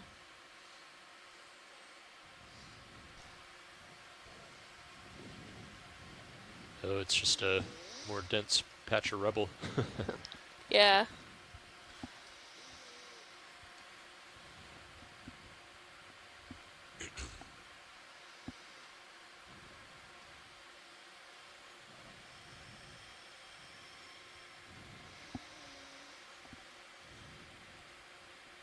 Lots of interesting stuff, though. Yeah, so many corals that grow just amongst all of this. Again, without, there's a hagfish, that pink squirmy guy down there. Oh, yeah. He's kind of... Where at? It's on the left of the mound. It kind of burrowed more into Okay. it, so we might not really get a glimpse of it.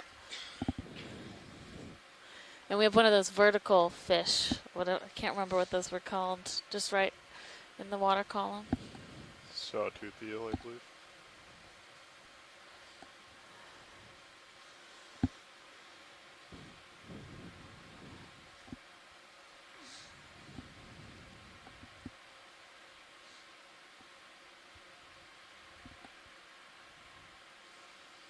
It's a cool shot. Yeah, it is. That's a great shot with all of the little small white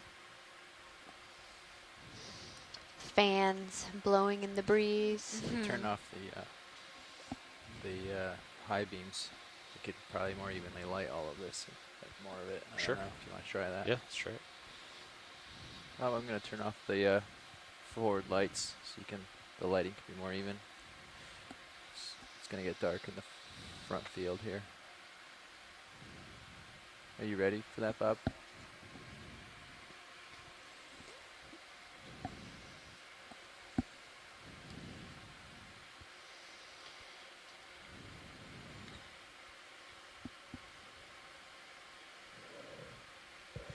And there are groups that do video analysis with this data, so they'll go back through and identify corals on your back as now? well as feels like it's maybe coming off my count them for density analysis. corner. And I don't envy any person that's going to be counting all of these white plexarids. It might be difficult to differentiate them as there might be multiple genuses here, but it is definitely an area of preference for these types of octocorals.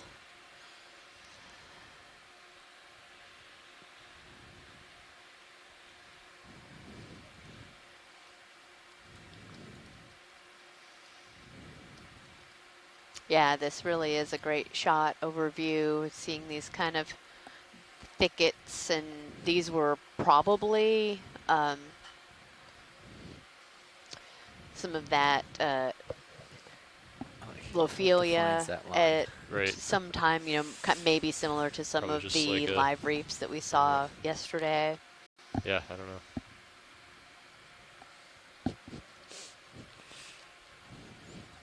It's like city property versus someone's house or something.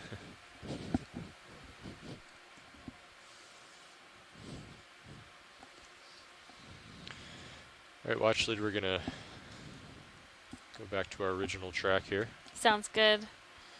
I'm gonna bring you down, Bob, to right in front of the vehicle again. Go ahead, Bridge. Hold that. Oh, there's more of that bryozoan down there. Copy that. So you would like to go from 270 to 280? Copy that. Hold off 1 second. Let me check with pilots. That should be fine. I love Bridge, is there how already now? lacy Yeah, the that 10 degree blue will be bryozoans fine. tend to Thank you. be. Sounds good. Just call down when you are steady on your new heading, please. Thank you. And what was the bearing on your next move after So this? stocked crinoid. Next move was going to be at 225. I'm at 256 right now. Copy. I'm coming back toward you. However, the waypoint 4 is kind of arbitrary. We just want to get set up in the middle there and then make our way. I mean, that would this could be a nice ridge to go up. He's on it. Could just follow that ridge up. Yeah. Yeah. You just brought Sirius like 20 meters closer here. Yeah. To Sure. D2. I'll move down a little bit off to the side. So 20 meters at 250, 252? 250 is fine, yeah. 250, copy.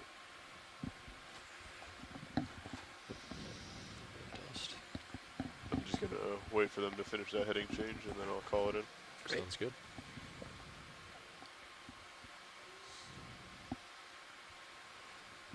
I think those might. Oh, never mind. Nope. What do you see? Nothing. Okay. Lots of things, but it's okay.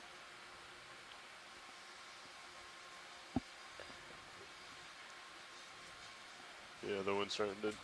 I like those awesome. blue sponges. It's such a nice little Yeah, pop of yeah. color. We see a lot of yellow down here, but that blue is really What's the different. surface current look like? Have we had a We zoom got in on one of those? Another jelly right there too. I'm sorry, what would you like to zoom in on?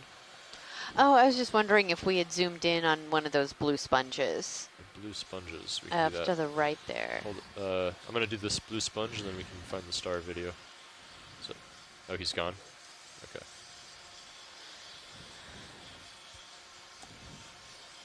And co-pilot, the surface current is decimal 8 knots, 59 degrees, so northeast. Okay.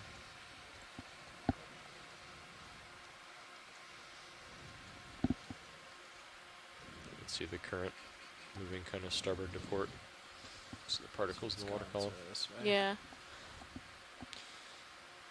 Okay, Bob, go ahead and zoom in.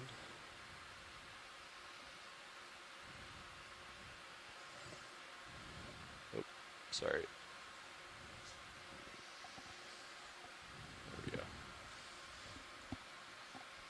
Oh, they are a bit less. It almost looks 3D printed. They're less spongy. That sounds awful. They're less squishy looking than I thought. Like it's a very thin layer of on the outside, and the blue is really what's on the inside, Yeah. right? Yeah, the outside looks almost iridescent. Opaque, yeah.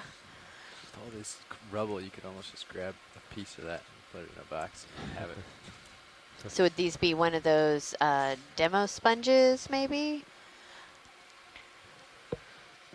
It looks a bit more like a hexactinella to me, but I couldn't confirm. Okay, ready video. We have a little cup coral there on the left, Mm-hmm. but we're good. Yeah, thanks.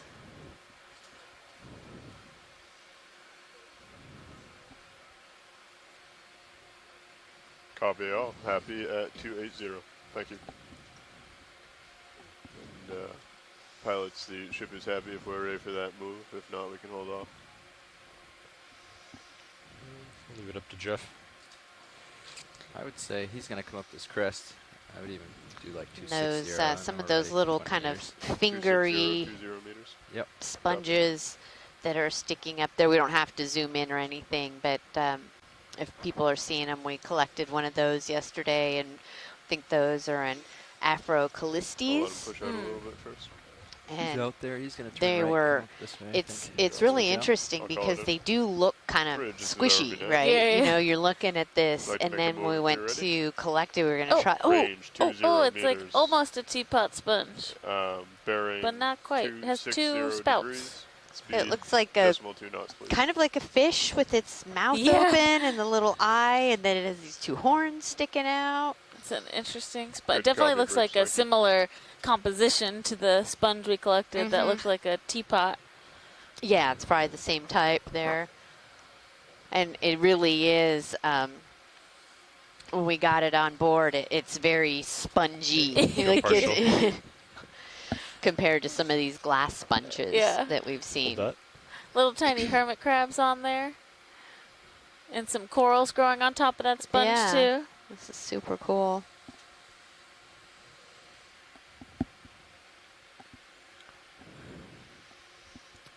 Okay, you can go in tighter if you'd like. Do you remember what that one was? No, I don't think anyone had identified that for us Okay. actually. Wow.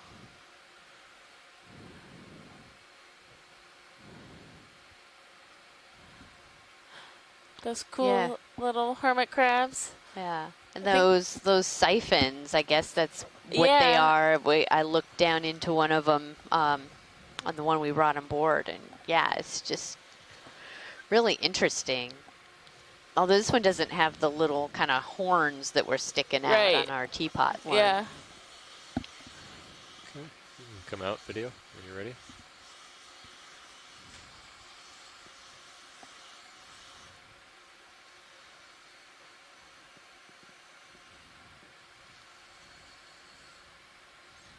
Okay, thanks, Bob.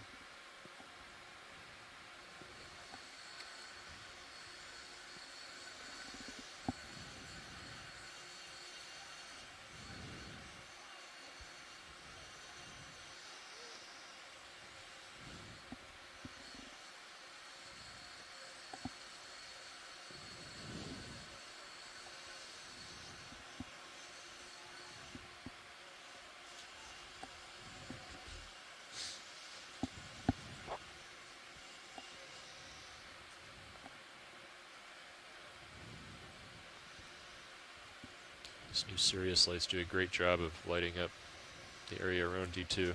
Yeah. It's a noticeable more It light, is, isn't it? for sure.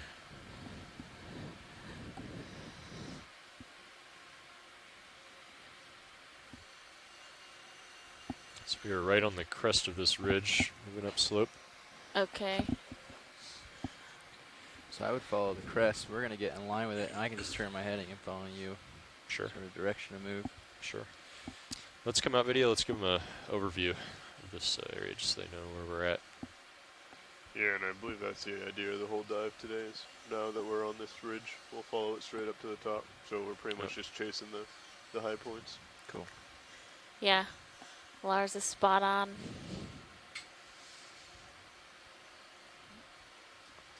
So we've seen some of these pink, the like little pink dots that are scattered around there. There's one kind of in center view right now. Right dots. right of center. A little farther up. Got the lasers on now. Oh, Are I see they lasers. Just you. right there? Yeah. Okay. We'll take a zoom on that. That movie is only 20 meters, right? Tina Malitsova had Yeah, this is asked a for sharp a nice crest zoom on top, an isn't it? Anthomastus, Cool. so we'll That's do cool. that now to get a close-up of All right, I'm what gonna those go for this, polyps Jeff. look like. We should only have a It few could more be meters pseudo left of that move. Anthomastus also. I am not great at telling those two apart.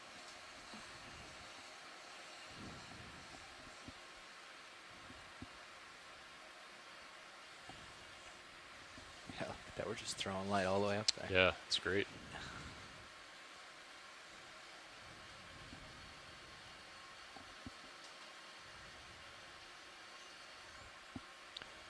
the headlights on.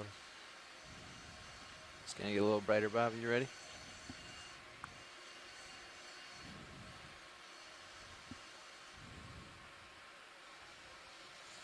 Okay, Copy let's that, zoom in Bridge. video. Thank you. Pilots, ship stationary. Copy.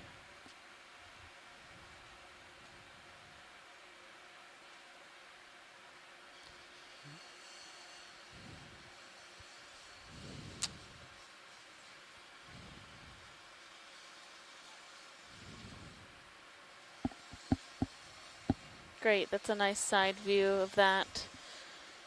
You can go tighter if you got it.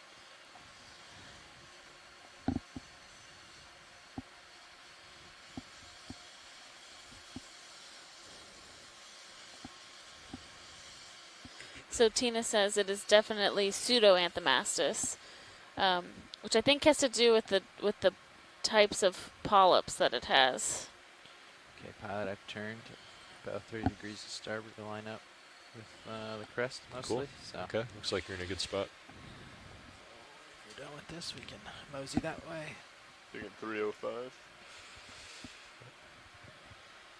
So likely we've been seeing a lot of pseudo-anthomastus, not anthomastus, but kind of keep up with them.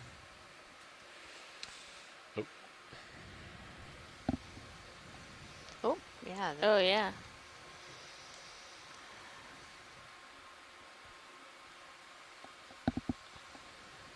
Looks like a Venus flytrap. Yeah, those big polyps. Mm-hmm.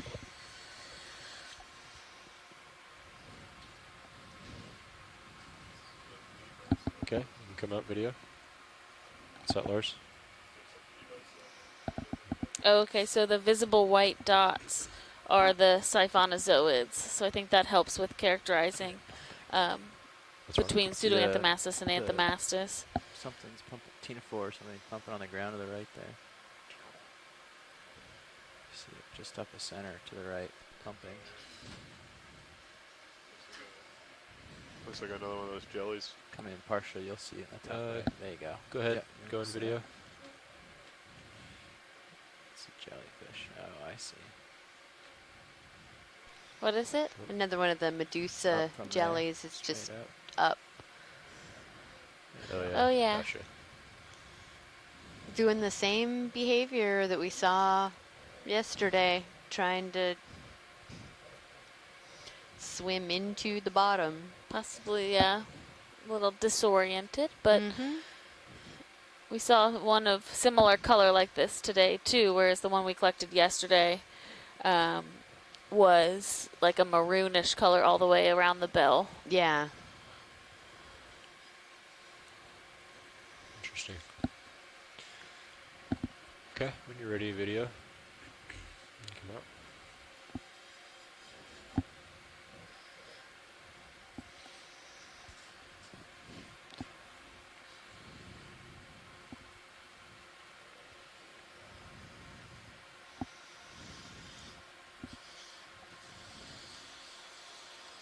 Do you know if those migrate with during the day, like up and down?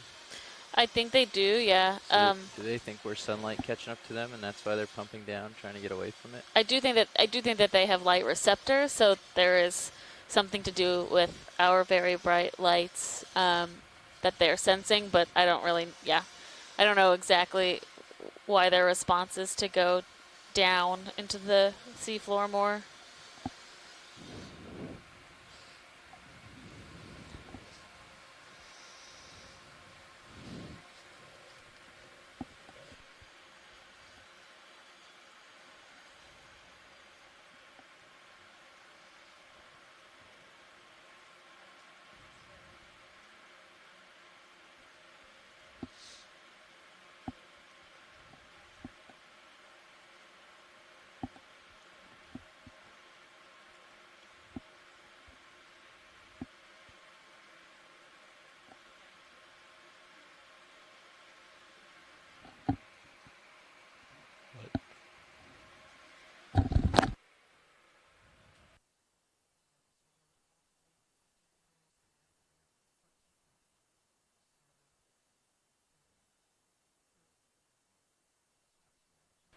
So yeah, off bottom in about an hour or so.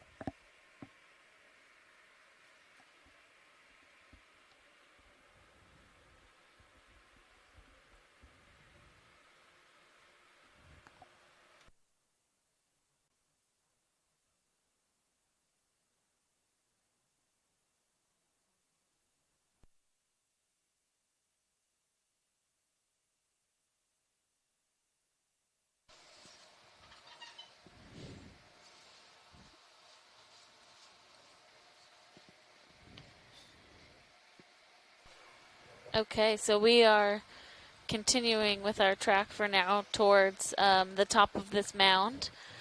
And we have a lot of this octocoral coverage, but have not seen too much of the live scleractinian coverage yet.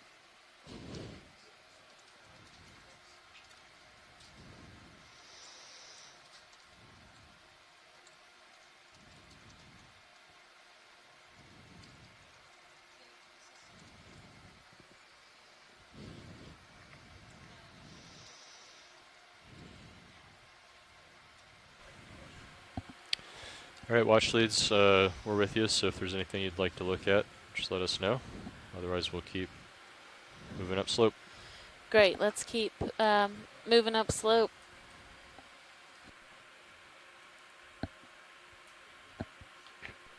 Thanks, Bob. 63 minutes, pilots. Yep, go ahead.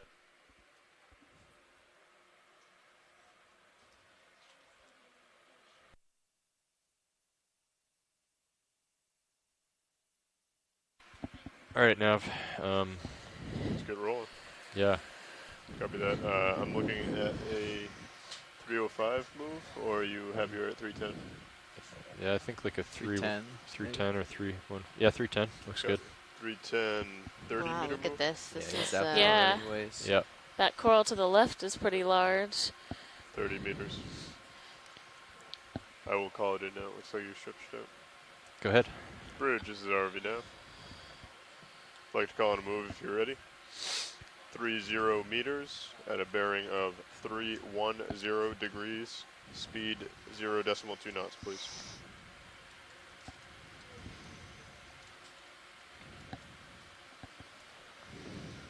Good copy, Bridge. Thank you.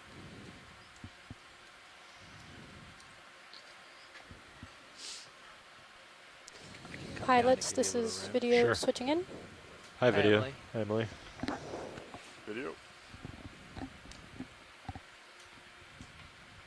I would like to go see that coral and get some images. The big one off to the port side. So I'm just going to stay to this side of the ridge for now. I missed it. I'll take a little peek out there. Oh, okay, yeah. I'm catching it now. On Sirius. Yeah, okay.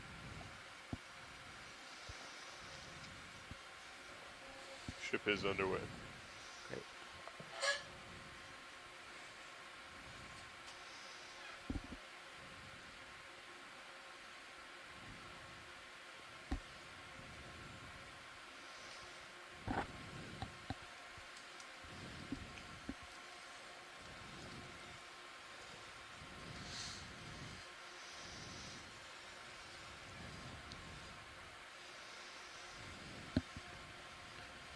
And Emily, you can always feel free to zoom past the skids if you'd like. Thank you, pilot.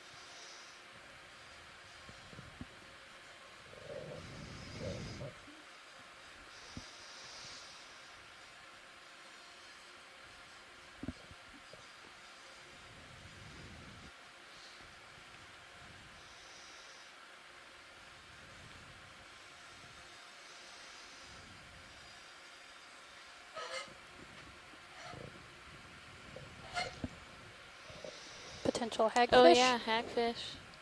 Yep. Oh, yeah. Sorry. That pink. The large pink thing swimming in front of me, yeah. Find mud and dig in. You want to go partial? The face on these things is crazy. See, we Hold had that. we had an ID on it yesterday. Yeah, I think these ones are, I can't remember the genus name, but I know that the species name is derived from Lophelia Slowly because coming they were in. described first when found amongst Lophelia rubble like this. Yep. And Andrea Quattrini from Harvey Mudd College was one of the primary people involved in that species description. Okay, you can go tighter. Hold that. Ah. Sorry, Emily. You can come out more, and I'll tilt up, and we'll get it here. Go ahead. Oh, Ribicundus Lophelia. Okay, you can go tight.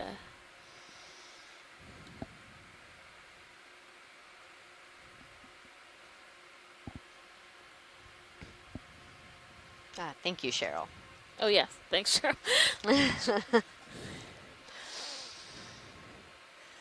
Wow, that's a great shot of the head of that hagfish. We don't often, I think that's the head, right?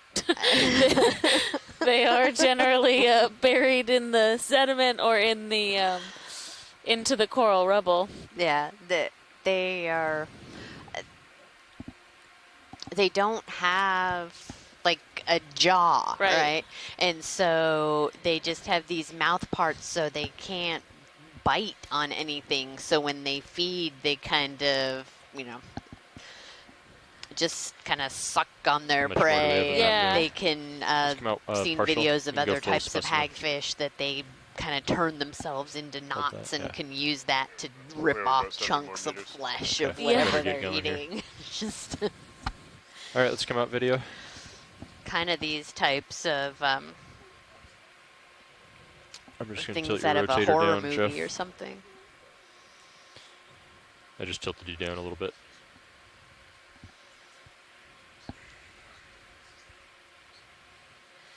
Yeah, they have that bright color, which makes them easy to spot, usually. I don't know if I'm going to have a lot of time.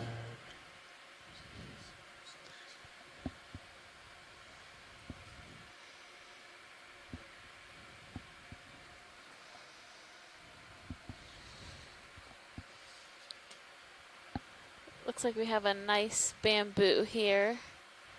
Bamboo octocoral growing amongst on the side of this mound. One of the bigger octocoral colonies that we've seen today. Yeah. Oh, That here comes hagfish the is gonna come follow us. He wants to hang out. Let's have a party. Oh, He's eating at something. yeah.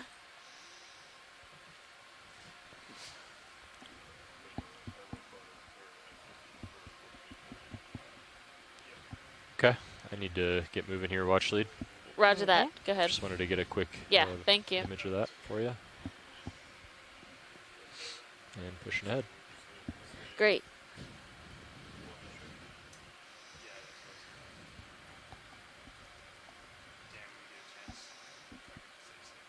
Sure. I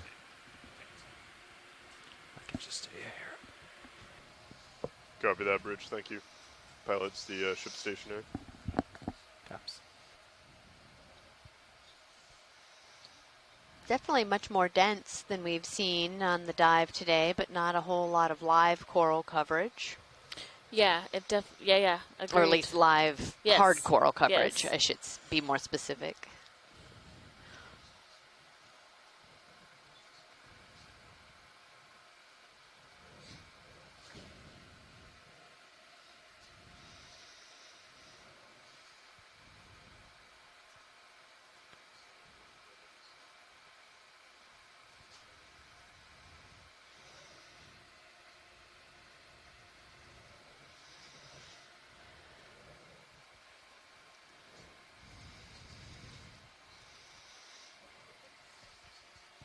Yeah, so All right, we're Emily, moving go past the skid here. along this Perfect. ridge, which is this Pretty is dramatic. a nice overview of kind of how some of these mounds look, where you have this Yeah, no kidding. top part of Think the you got us essentially in the ridge perfect that we're place, traveling Lars. up, and you can see down both sides of that mound is covered with these octocorals that are utilizing the space within the current to feed and continue to grow. I'm going to kill the lights so you don't have all this. Sure. Yeah, the headlights. stardust. Yeah. That's a little better. That's pretty cool. Yeah.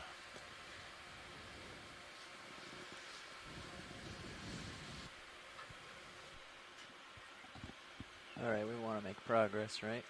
Yep. You Yes. go. Put another move in. I think this is a good 310. good bearing. Yeah. 310, another 30. Sure. Copy that. Bridge is to RV now. I'd like to put in another move, please. Range is 30 meters, bearing 310 degrees, speed 0.2 knots, please. Give you a little room here, coming down. Copy. Good copy, thank you.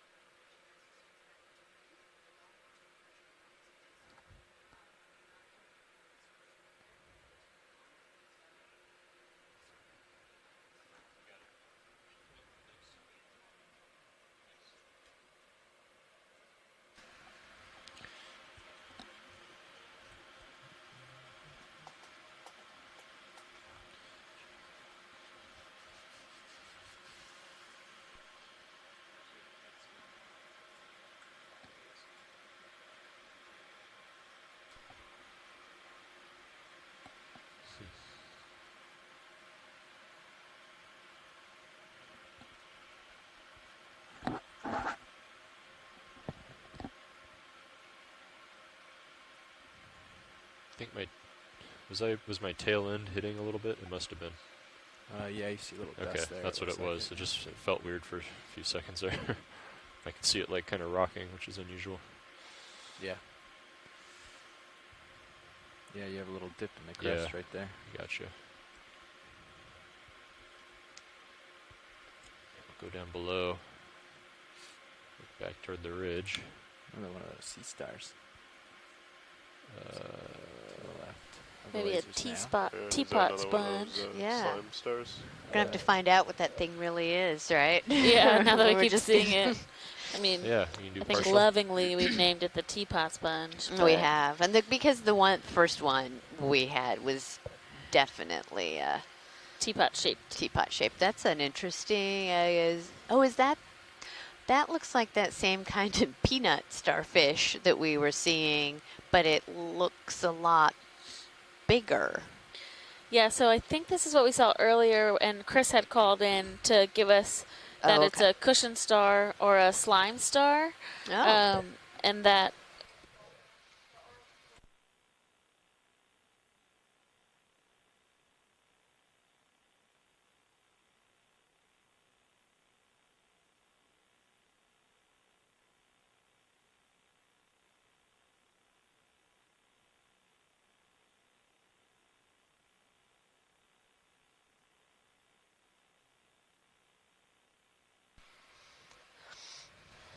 Ooh, is that a nudibranch there? Oh, I think it is. Oh, so right to the right of the, yeah.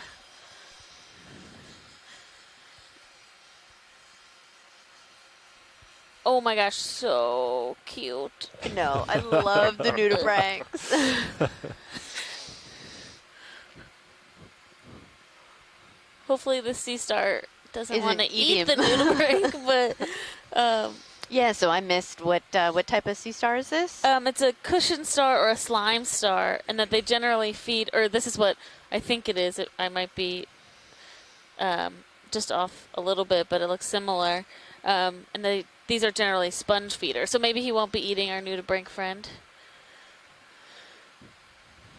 But nudibranchs are really interesting mollusks that do not have an outer shell like you think of with snails or other mollusks, Okay, and you're clear, Emily. it is. I think they're not very well documented in the deep sea, especially like you No. saw. That one is Itty bitty. maybe about a centimeter. Chris Ma? Yeah. Yes. Awesome. And so, so you're right. This is pteraster or something that looks close to it, a pterasterid. They feed on sponges, so your nudibranch is not in any danger.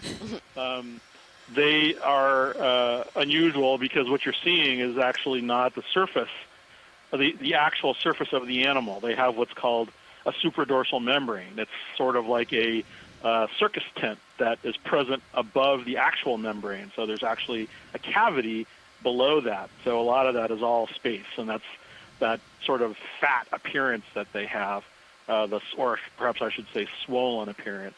But there's an opening where all those spines are centered around the center where what's called the osculum, and that's where water goes in and out, and that's if you were to provoke one, that's where the slime usually comes out, assuming that this species is of the slime-producing type. The ones that I've seen so far do produce that, but there's nothing to be said.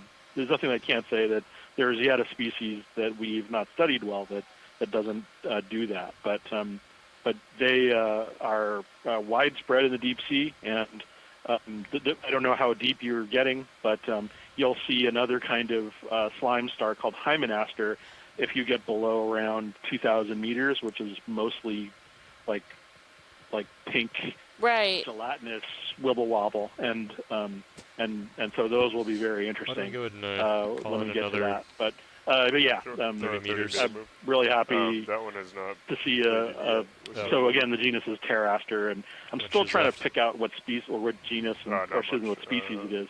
So bear with me as now that I have a better picture of it, I can completed. Anyway, I'll let you get back to it. Thanks very much. Great, thank you. Call it in right when you're. Okay, pteraster. I'm writing that one 30, down now. 10. Still happy? Yep. Another one of those hagfish down there. We don't have to zoom on it, just making a comment. Copy that, Bridge. Are you ready for another one? As we transit Looking along for another here. 30 meter range at 310 degrees. Hey guys, this is Speed John 0 Reed with decimal Harbor 3 Branch. Hi, John. Hi there. I've been noticing occasionally these Copy, thank different hexactinellid sponges, and there's one that's is spherical, maybe about 10, 15 centimeters diameter, that we collected one time before on the Ron Brown, and it was very spiny, had very long spicules and you couldn't touch it at all. And it had a little pore at one end. So anyway, when I collected it for the museum, it was too large to put in the jars that I had, so I cut it in half to put it in a jar. And when I cut it open, the whole inside, it was a hollow sphere. And the whole inside was filled with octopus eggs. Wow. Or squid eggs, little tiny squids that were ready to hatch. And they were polka dotted. And there were hundreds in there. And somehow the mother had put her arm in that spiny sponge to lay her eggs, but it was a very safe place because nobody's going to eat them in there. Wow, that's amazing. It was so neat seeing them. They were barely a millimeter or so and had little spots on them. Wow, that is really, what a opportunistic find too to discover that, because wow, that's truly interesting. Thanks so much for telling us that. Yeah.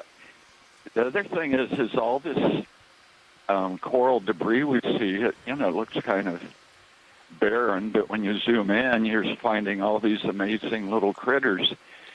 And there's really only been a few studies to look at the infauna of these deep water reefs. And the one I did on the Okeanos deep water reefs, which forms very similar structures. It forms these mounds that are built up of coral debris and sediment.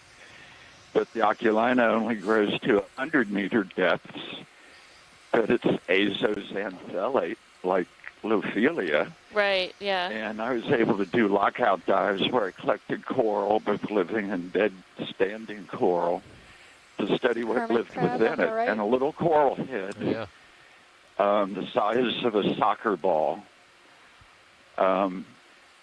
one dead coral head that was standing. I counted 2,000 animals.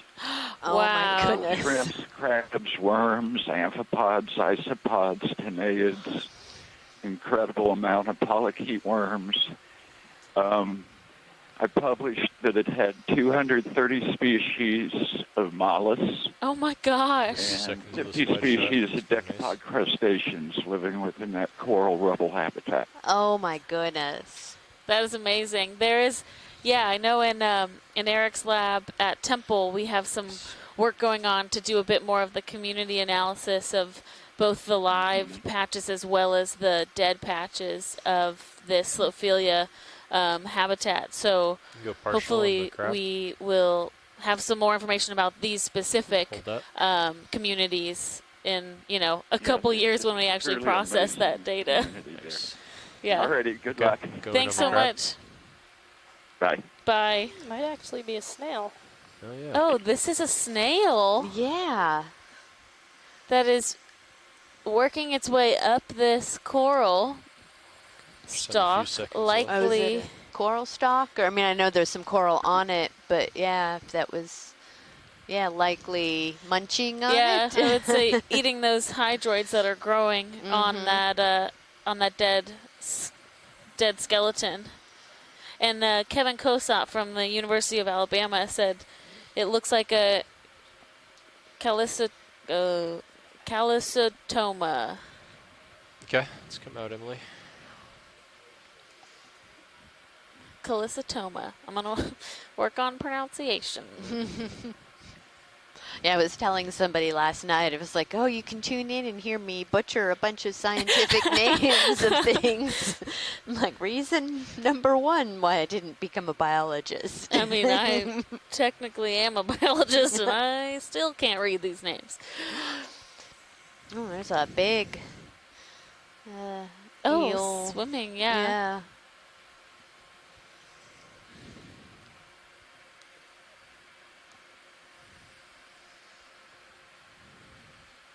I wonder if that snail, it was eating those hydroids, I have a feeling, but I wonder if it will eat the coral as well when it reaches up. Yeah, I wonder. To the top of that. There's another one of those sponges. Yeah. We can keep going, but it's... Yeah. We'll have to do a little more research, talk to some of our sponge taxonomists, see if we can get an ID for that. If John, he seems pretty familiar with some of those, see if he can help us out there.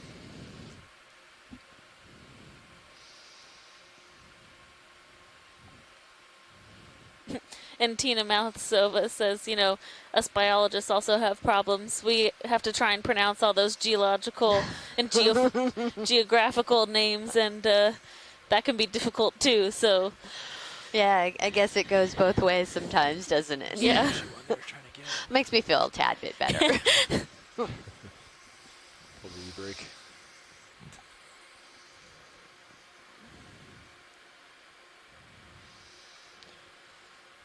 Yeah, take a look at this, Emily. Yeah, are we going to zoom on that Chrysogorgia? Go ahead, video. That would be great.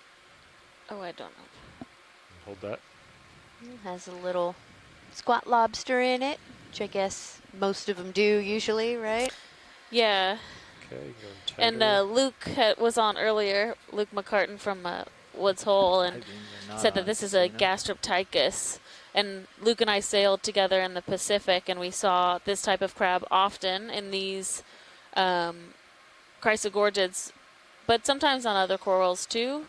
But it's generally this type of squat lobster within this type of coral. You don't really see the Eumnida or any of those other squat lobsters living in chrysogorgids.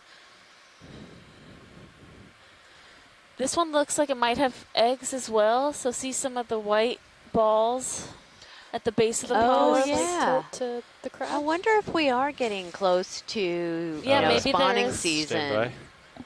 Yeah, again, it's really that whole area That's actually of my max tilt Copy down, that, so I'm Bridge, going to thank back up the that whole vehicle. area of research is pretty understudied because it's difficult to study Oh, reproduction. yeah, exactly. I mean, especially if it's not very frequent, Emily. you know, our tropical you, Pilot. reefs, we Yeah, have a we're pretty gonna- good idea of, you know, when they're going to spawn. Pilot, this is watch 1. Go ahead. Would we be able to collect here? Yeah, the ship has stopped, Lars. Ship is stopped. Yeah, I think we'll be able to get this. Okay, so if we can probably Let's come snip out, Emily. the coral so we get both Can we the just scoot us coral back and the 5 crab, meters? that would be great. Sure. It's up to Pilot, but you might want to just... Oh, scoot Maybe back. Europtychus. Oh, Reciprocal yeah. 5 Thanks, meters. Cheryl. 10 meters. I think I Why don't said we do 10 meters Gastroptychus. reciprocal, yeah. That's a good idea.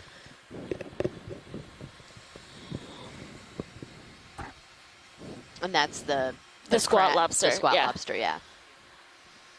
Yeah, and we've been seeing chrysogorgids today as well as on a couple other dives, and we haven't collected one, so this is a good opportunity to get both of those organisms for real Bridge is complete already enough. identification.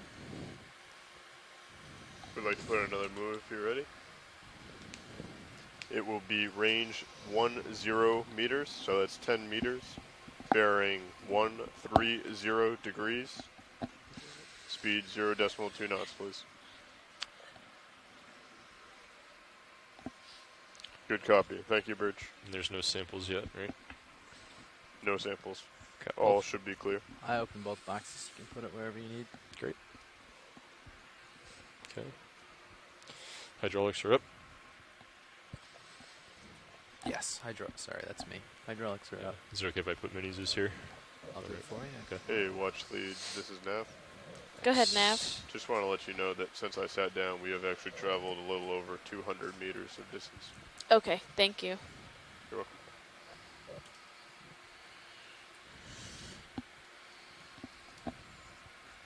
Coming down the arm a little for you. Bottle brush and boxes both in view.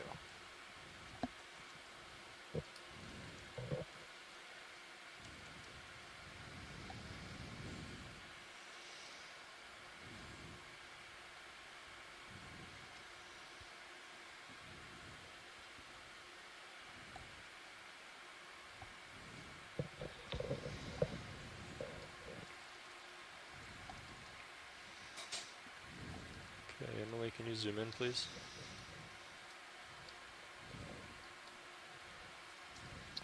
Wow, it's so tiny. So you're hoping to get the whole coral and the crab, potentially, if we can? Yes, please. It's held on with the rubble, probably. You could just... Maybe just scoop. Yeah, that's a good idea. I was just thinking I don't want to, like, crush him in the rubber there. Yeah. So we come in from the top, maybe feather in, grab some rubble. Or like coarse filter. I was kind of thinking that. Should we? I would think so. We're considering using the suction. Why don't we use the suction? Yeah, watch leads. I think just because it's so small and delicate, and we want to try to get the crab, we're gonna use the suction on this. Go for it, yeah. Okay, let's come out video.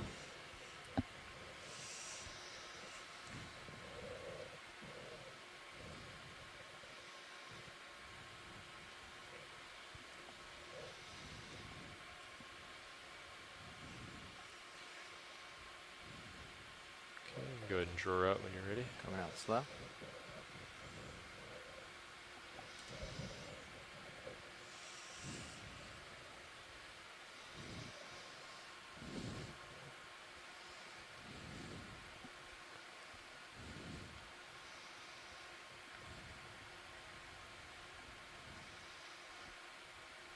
Is that all right? Yeah, Sure. Bring it out a little more. Yeah, go ahead and come out a little more. Just watching that wing. Make sure it doesn't touch. That's good. Okay.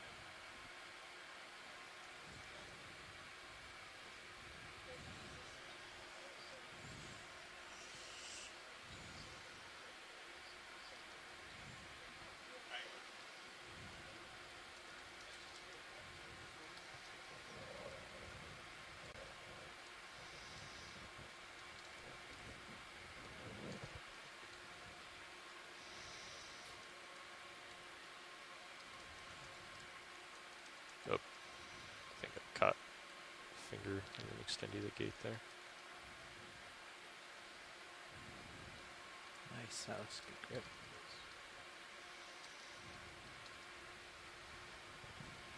Okay, go ahead and retract the drawer. Snappy on the way in. Yeah, we can tune that down a little bit.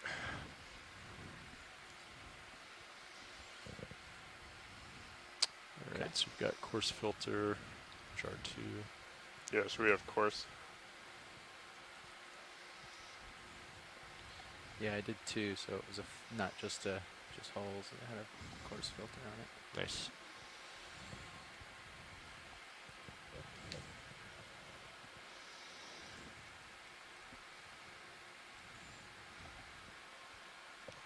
Okay. Yeah, it is in there pretty loose. Got a little bit of a... Yeah, go ahead. Oh, looks like it's in the right direction, and we'll go for it.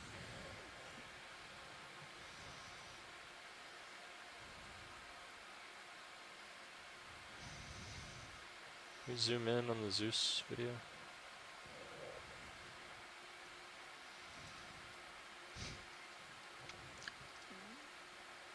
It's in there.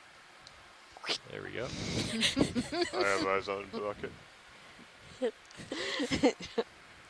Needed the sound effect there.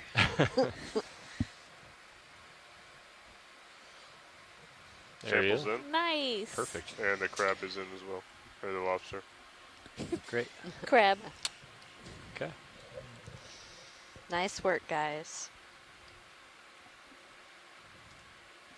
That worked. Great. Very well. Yeah. Yeah, good call, pilot, on this section. That was thanks to my co-pilot. Good job, co-pilot. All right, we can go and draw out and then stow this thing.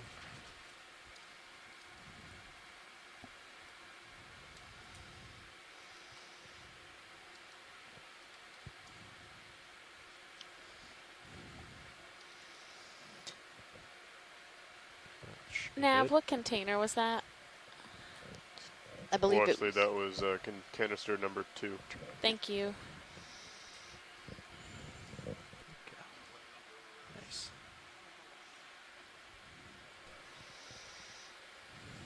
Okay, I'm doing drawing. Retracting.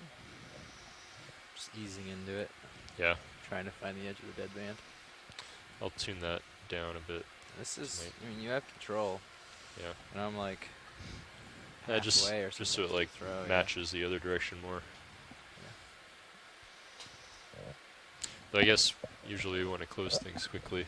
So maybe it's not a bad thing to have that control. Yeah. Chris says the hose is more likely to get hung up drawing in quickly. It's true. So it's like catch-22. Yeah. Okay.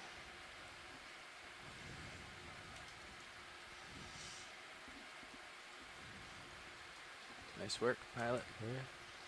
Craft hydraulics are secure. Hydraulic motor's off. Co-pilot, do you remember what RPM you had running? 750. 750.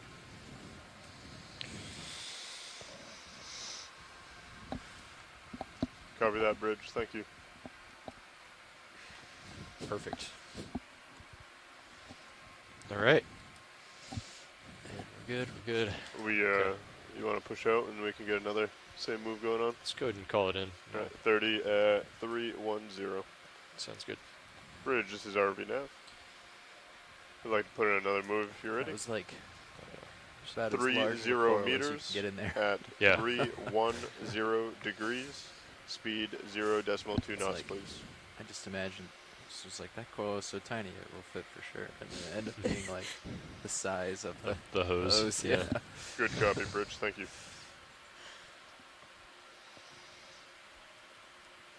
It's a good way to collect cup corals too. Yeah. Sample, you can like pop them off. Yeah, it is, especially if we're on like ledges. They go into that chamber much easier than trying to use the craft. Mm-hmm. Yeah.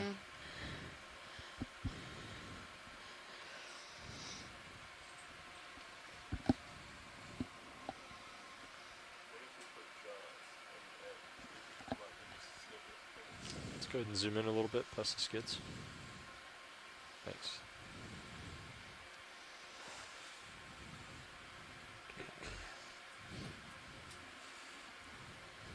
310, 30. Well, yeah. Main mound's up this way. I don't know if we want to switch directions. Make a cut or just follow. This will lead there eventually. It's probably easier to keep this in view and keep going. Okay. Yeah, why don't we just keep doing a 310 move? Yeah. How much are we gonna have time to get to waypoint 5? We need to be off bottom by 17:59. So better make some tracks.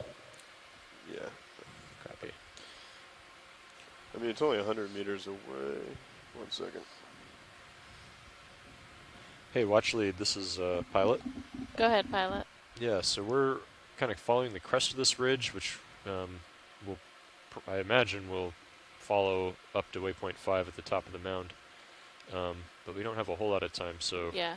Would you like just to continue following the crest as fast as we are comfortable and then see how far we get, or do we need to try to cut across to waypoint 5? Honestly, if we can cut across to waypoint 5, I'm okay with that. I think we've seen a lot of this type of habitat, and it'd be pretty cool to see what's at the top. So that being said, going for 23 minutes at 100 meters, that's only a 0.14. So if we just constantly keep it at 0.2, we'll have some time to spare at the top to look around a little bit. Sure. Here's the direction to travel to 5, just so you have an idea. Okay. 330. Yeah, maybe? do you want to select that target from high pack? We can see the bearing. Sled bearing is 337. Yeah, so we were just talking it over with our ROV team that we have a little less time in our dive today, but we are planning on cutting across just keep this mound to get to the top of it. So we might have a little bit of blue water, but we'd like to really see what's at that highest point before we come off bottom today. So we'll see. Let's do it. We'll see what we can get. Yeah.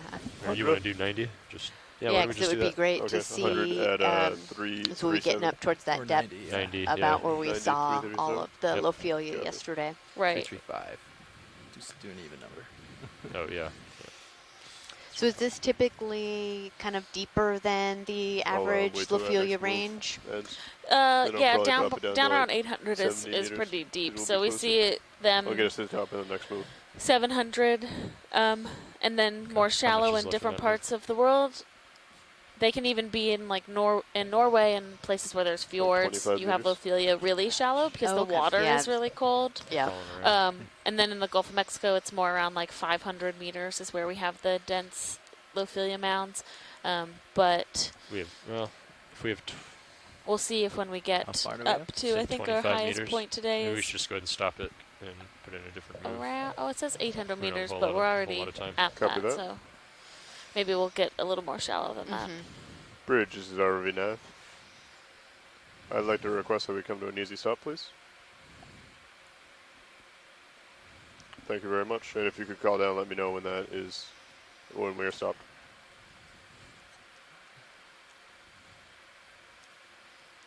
Let's do 340. Copy that. Thank you. Little.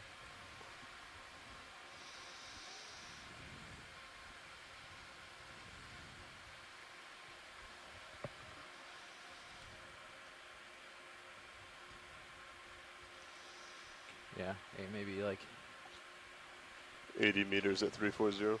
Yeah. Copy.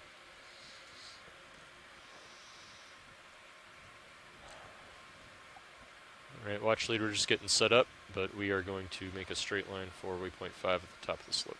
Cool. That sounds good. great. Do you still feel comfortable with There's decimal a 2, or different do you type want of to do crescent decimal gorge 3? right there on the left. Where it's more like longer. Yeah, taller. Yeah, and yeah. But it's still fluffy. Yeah. That's. We'll get there. They have those really dangerous tiny polyps.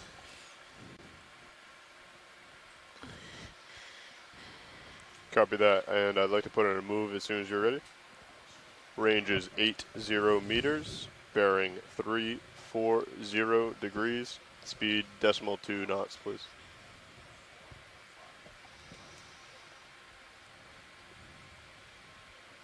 Good copy. Thank you, Bridge.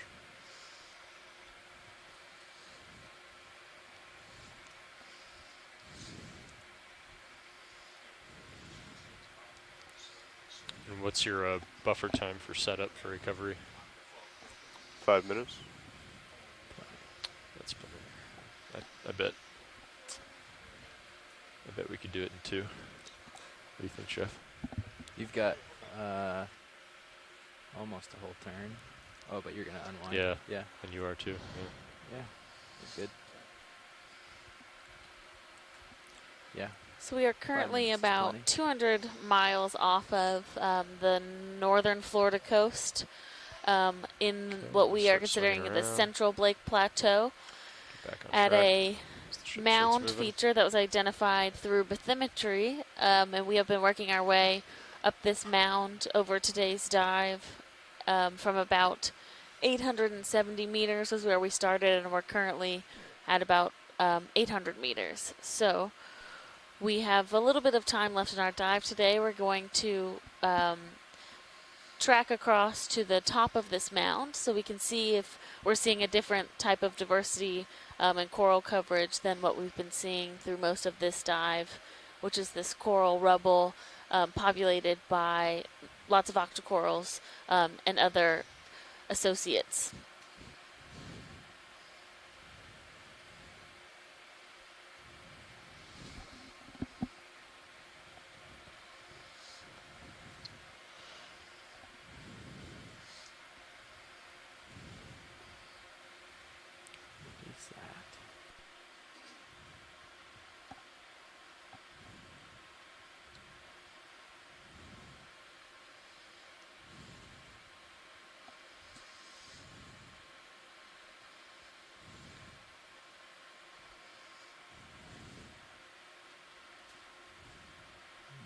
Black coral, maybe? Where are you, Pat? Oh, yeah, black coral.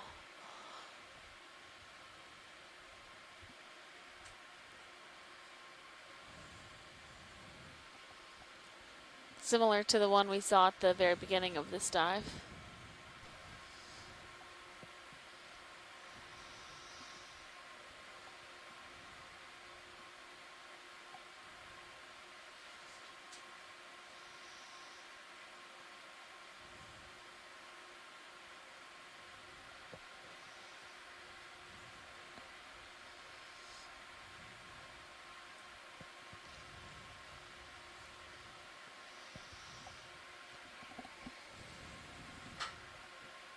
And Tina says that black coral was either a parentipathes,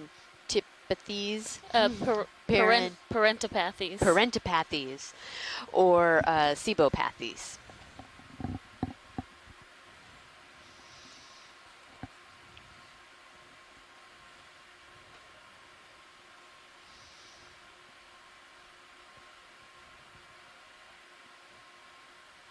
Bunch of these yellow crinoids we're seeing along here. Yeah.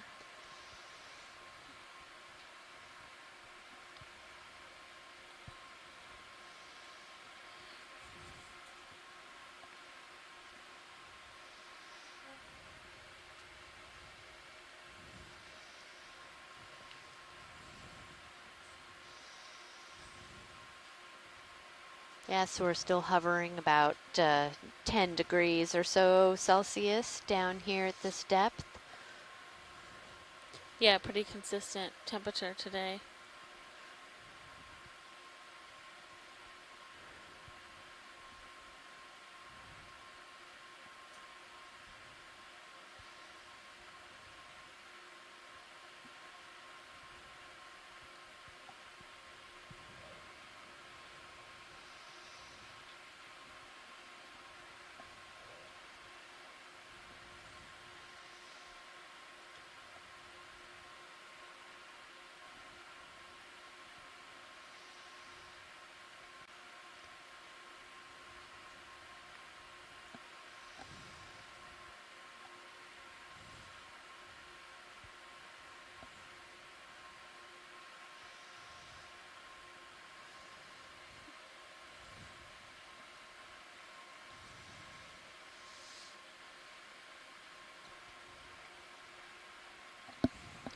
been pretty consistent, the bottom type down here for this dive. Yeah, I think the changes we've seen are not so much in total community type, but just in density of the community. So some areas it's extremely dense with the octocorals growing everywhere. In other areas it's a little more patchy like this. Yep.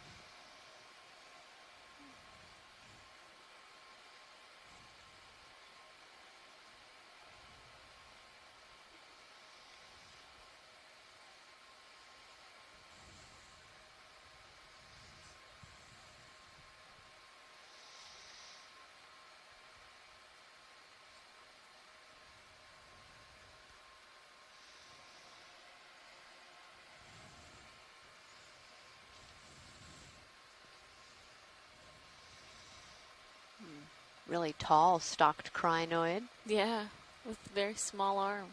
Just a couple of those today.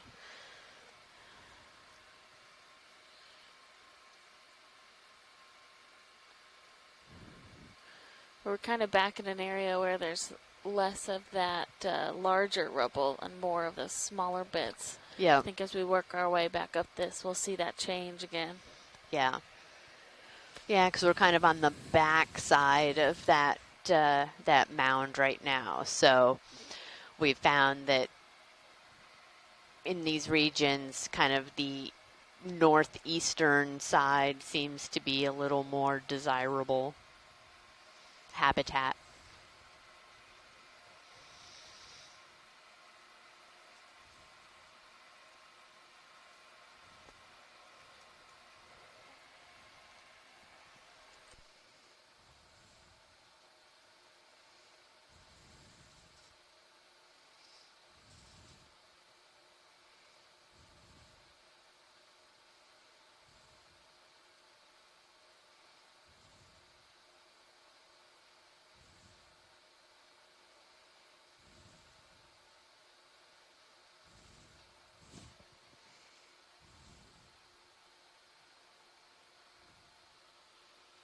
It's a bigger nephthy. Oh, there's some of those. It's a sponge with zoanthids and then a coral with zoanthids. Yeah.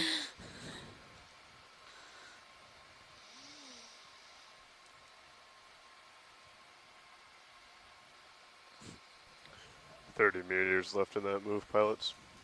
Should start getting close to the top here. Copy.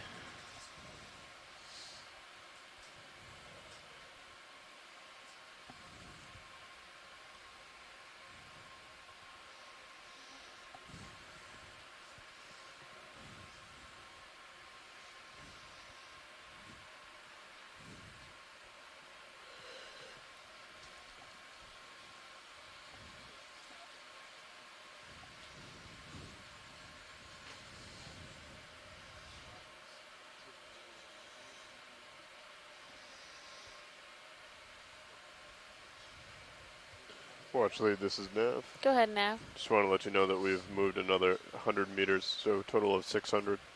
Great, thank you. And also that we are approaching the top, or Okay. waypoint 5. Interesting.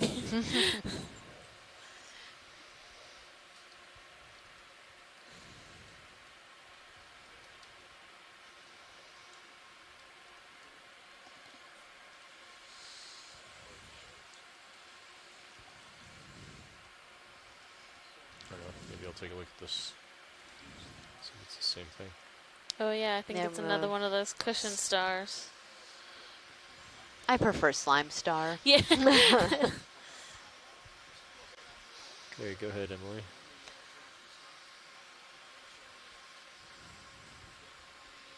Hydroid there in front of us. Mm-hmm. Go ahead. Nice.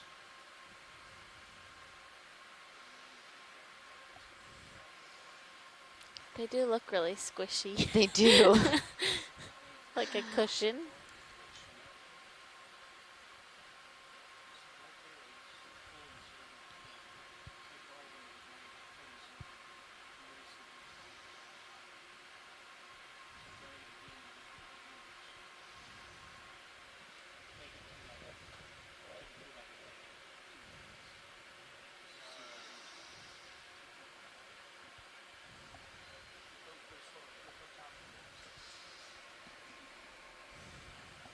Okay, we can come out. And Chris Ma was saying that they like to feed on sponges. Yeah.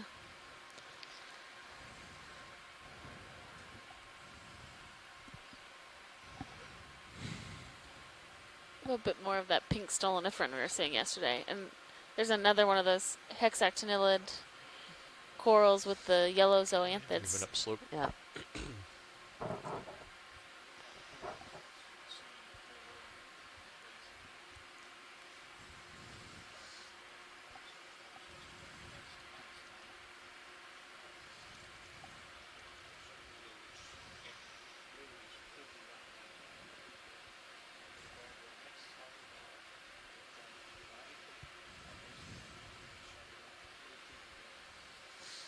Here's some more dense rubble, but not seeing much live. We're up to about 785, 795 meters. So definitely approaching a local high.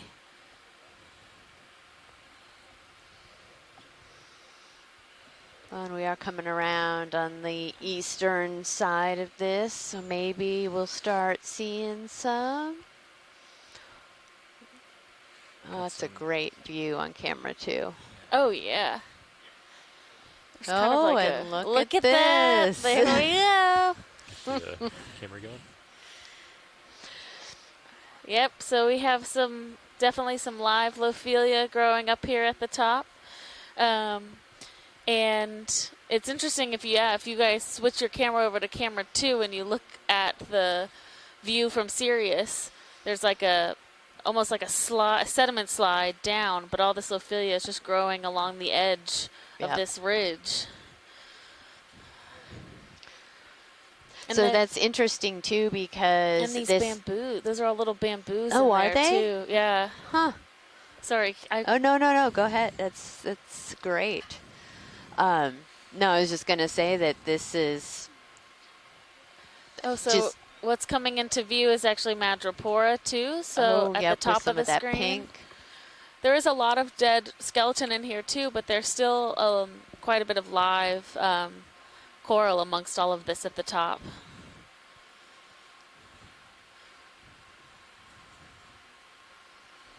More of those sponges like we collected. Ooh, that's a nice view. That is an amazing Can we view. hold this view, pilot? Sure.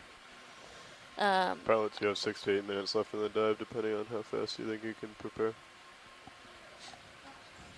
Copy. 8 it is. Thank you, pilot. Copy that, bridge. Ship is stationary, pilots. Thanks. Wow, man. It's a huge difference on those Sirius lights. That's awesome. You can see so much more. Did you guys change those lights out? We did. Okay. Yep.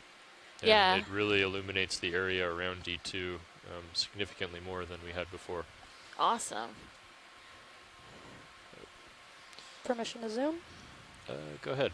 Pilot, I'm just turning right to keep you in view. We're swinging a little past you here. But okay. So we have I think I'm a bit of live Madrepora here, and then a lot of brittle stars colonizing that dead Madrepora skeleton. Here, so okay. Should be able to reach it. Is that another jelly on the top? Good. Oh yeah, and that's I was gonna say I could see jelly, something sort of pulsing. Like it seems like too regular. Little isopod or little amphipod on the left, and the skeleton. There's lots going on here. Yeah.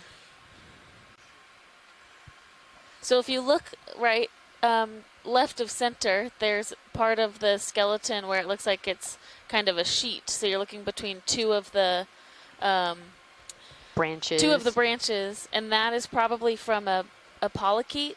So a unicid polychaete that burrows inside of these skeletons, and then the coral grows over the the polychaete as it continues to burrow. Okay, let's come out video. Oh, that's cool. Let's try to get up That to is the cool peak here little isopod. before we wrap up.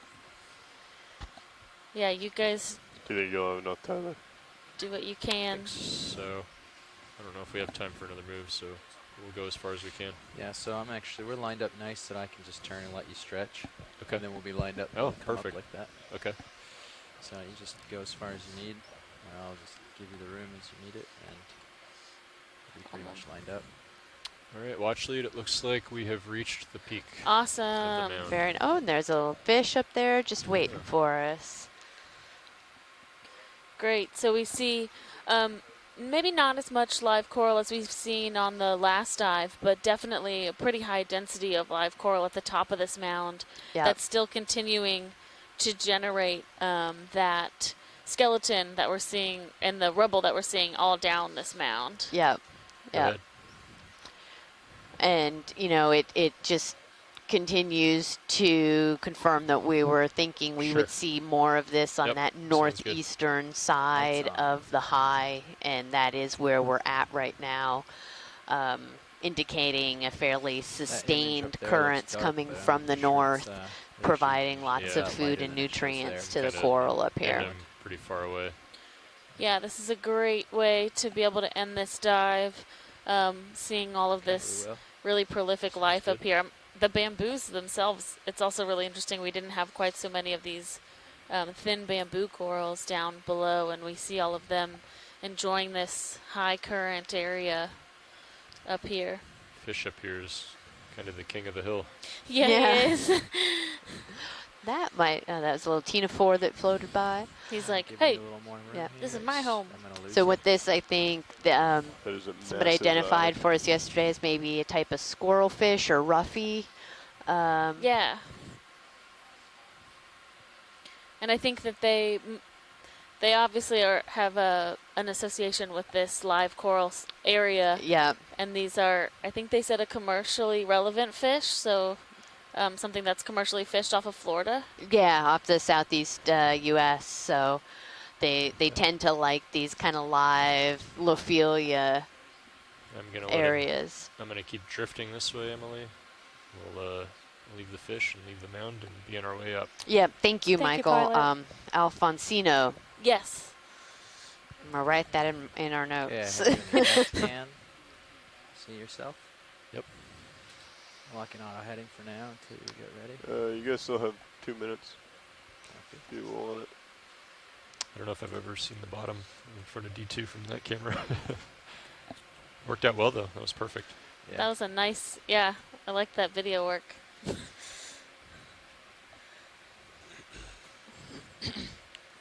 I'll push out. Jeff can stow everything, and we'll be on our way up.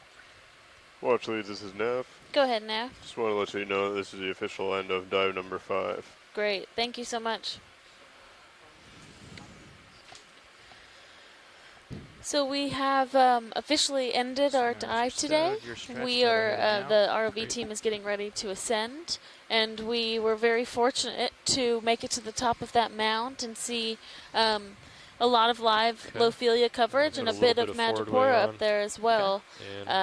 Most of the dive was spent traversing up the side of this mound amongst a lot of the coral rubble and the octocoral communities that are harbored within that habitat. Just want to let you know that the vehicles that was a spectacular are off ending. It really was, yeah. Being able to confirm our hypothesis. Right. As scientists, that makes us feel. Yes, a little bit validated at the end of the day. But we are, so we had a great dive today. We are planned to have a seep dive tomorrow. So our last 5 dives, including today, have been mostly on coral rubble and coral mound features. And we'll be heading to a different type of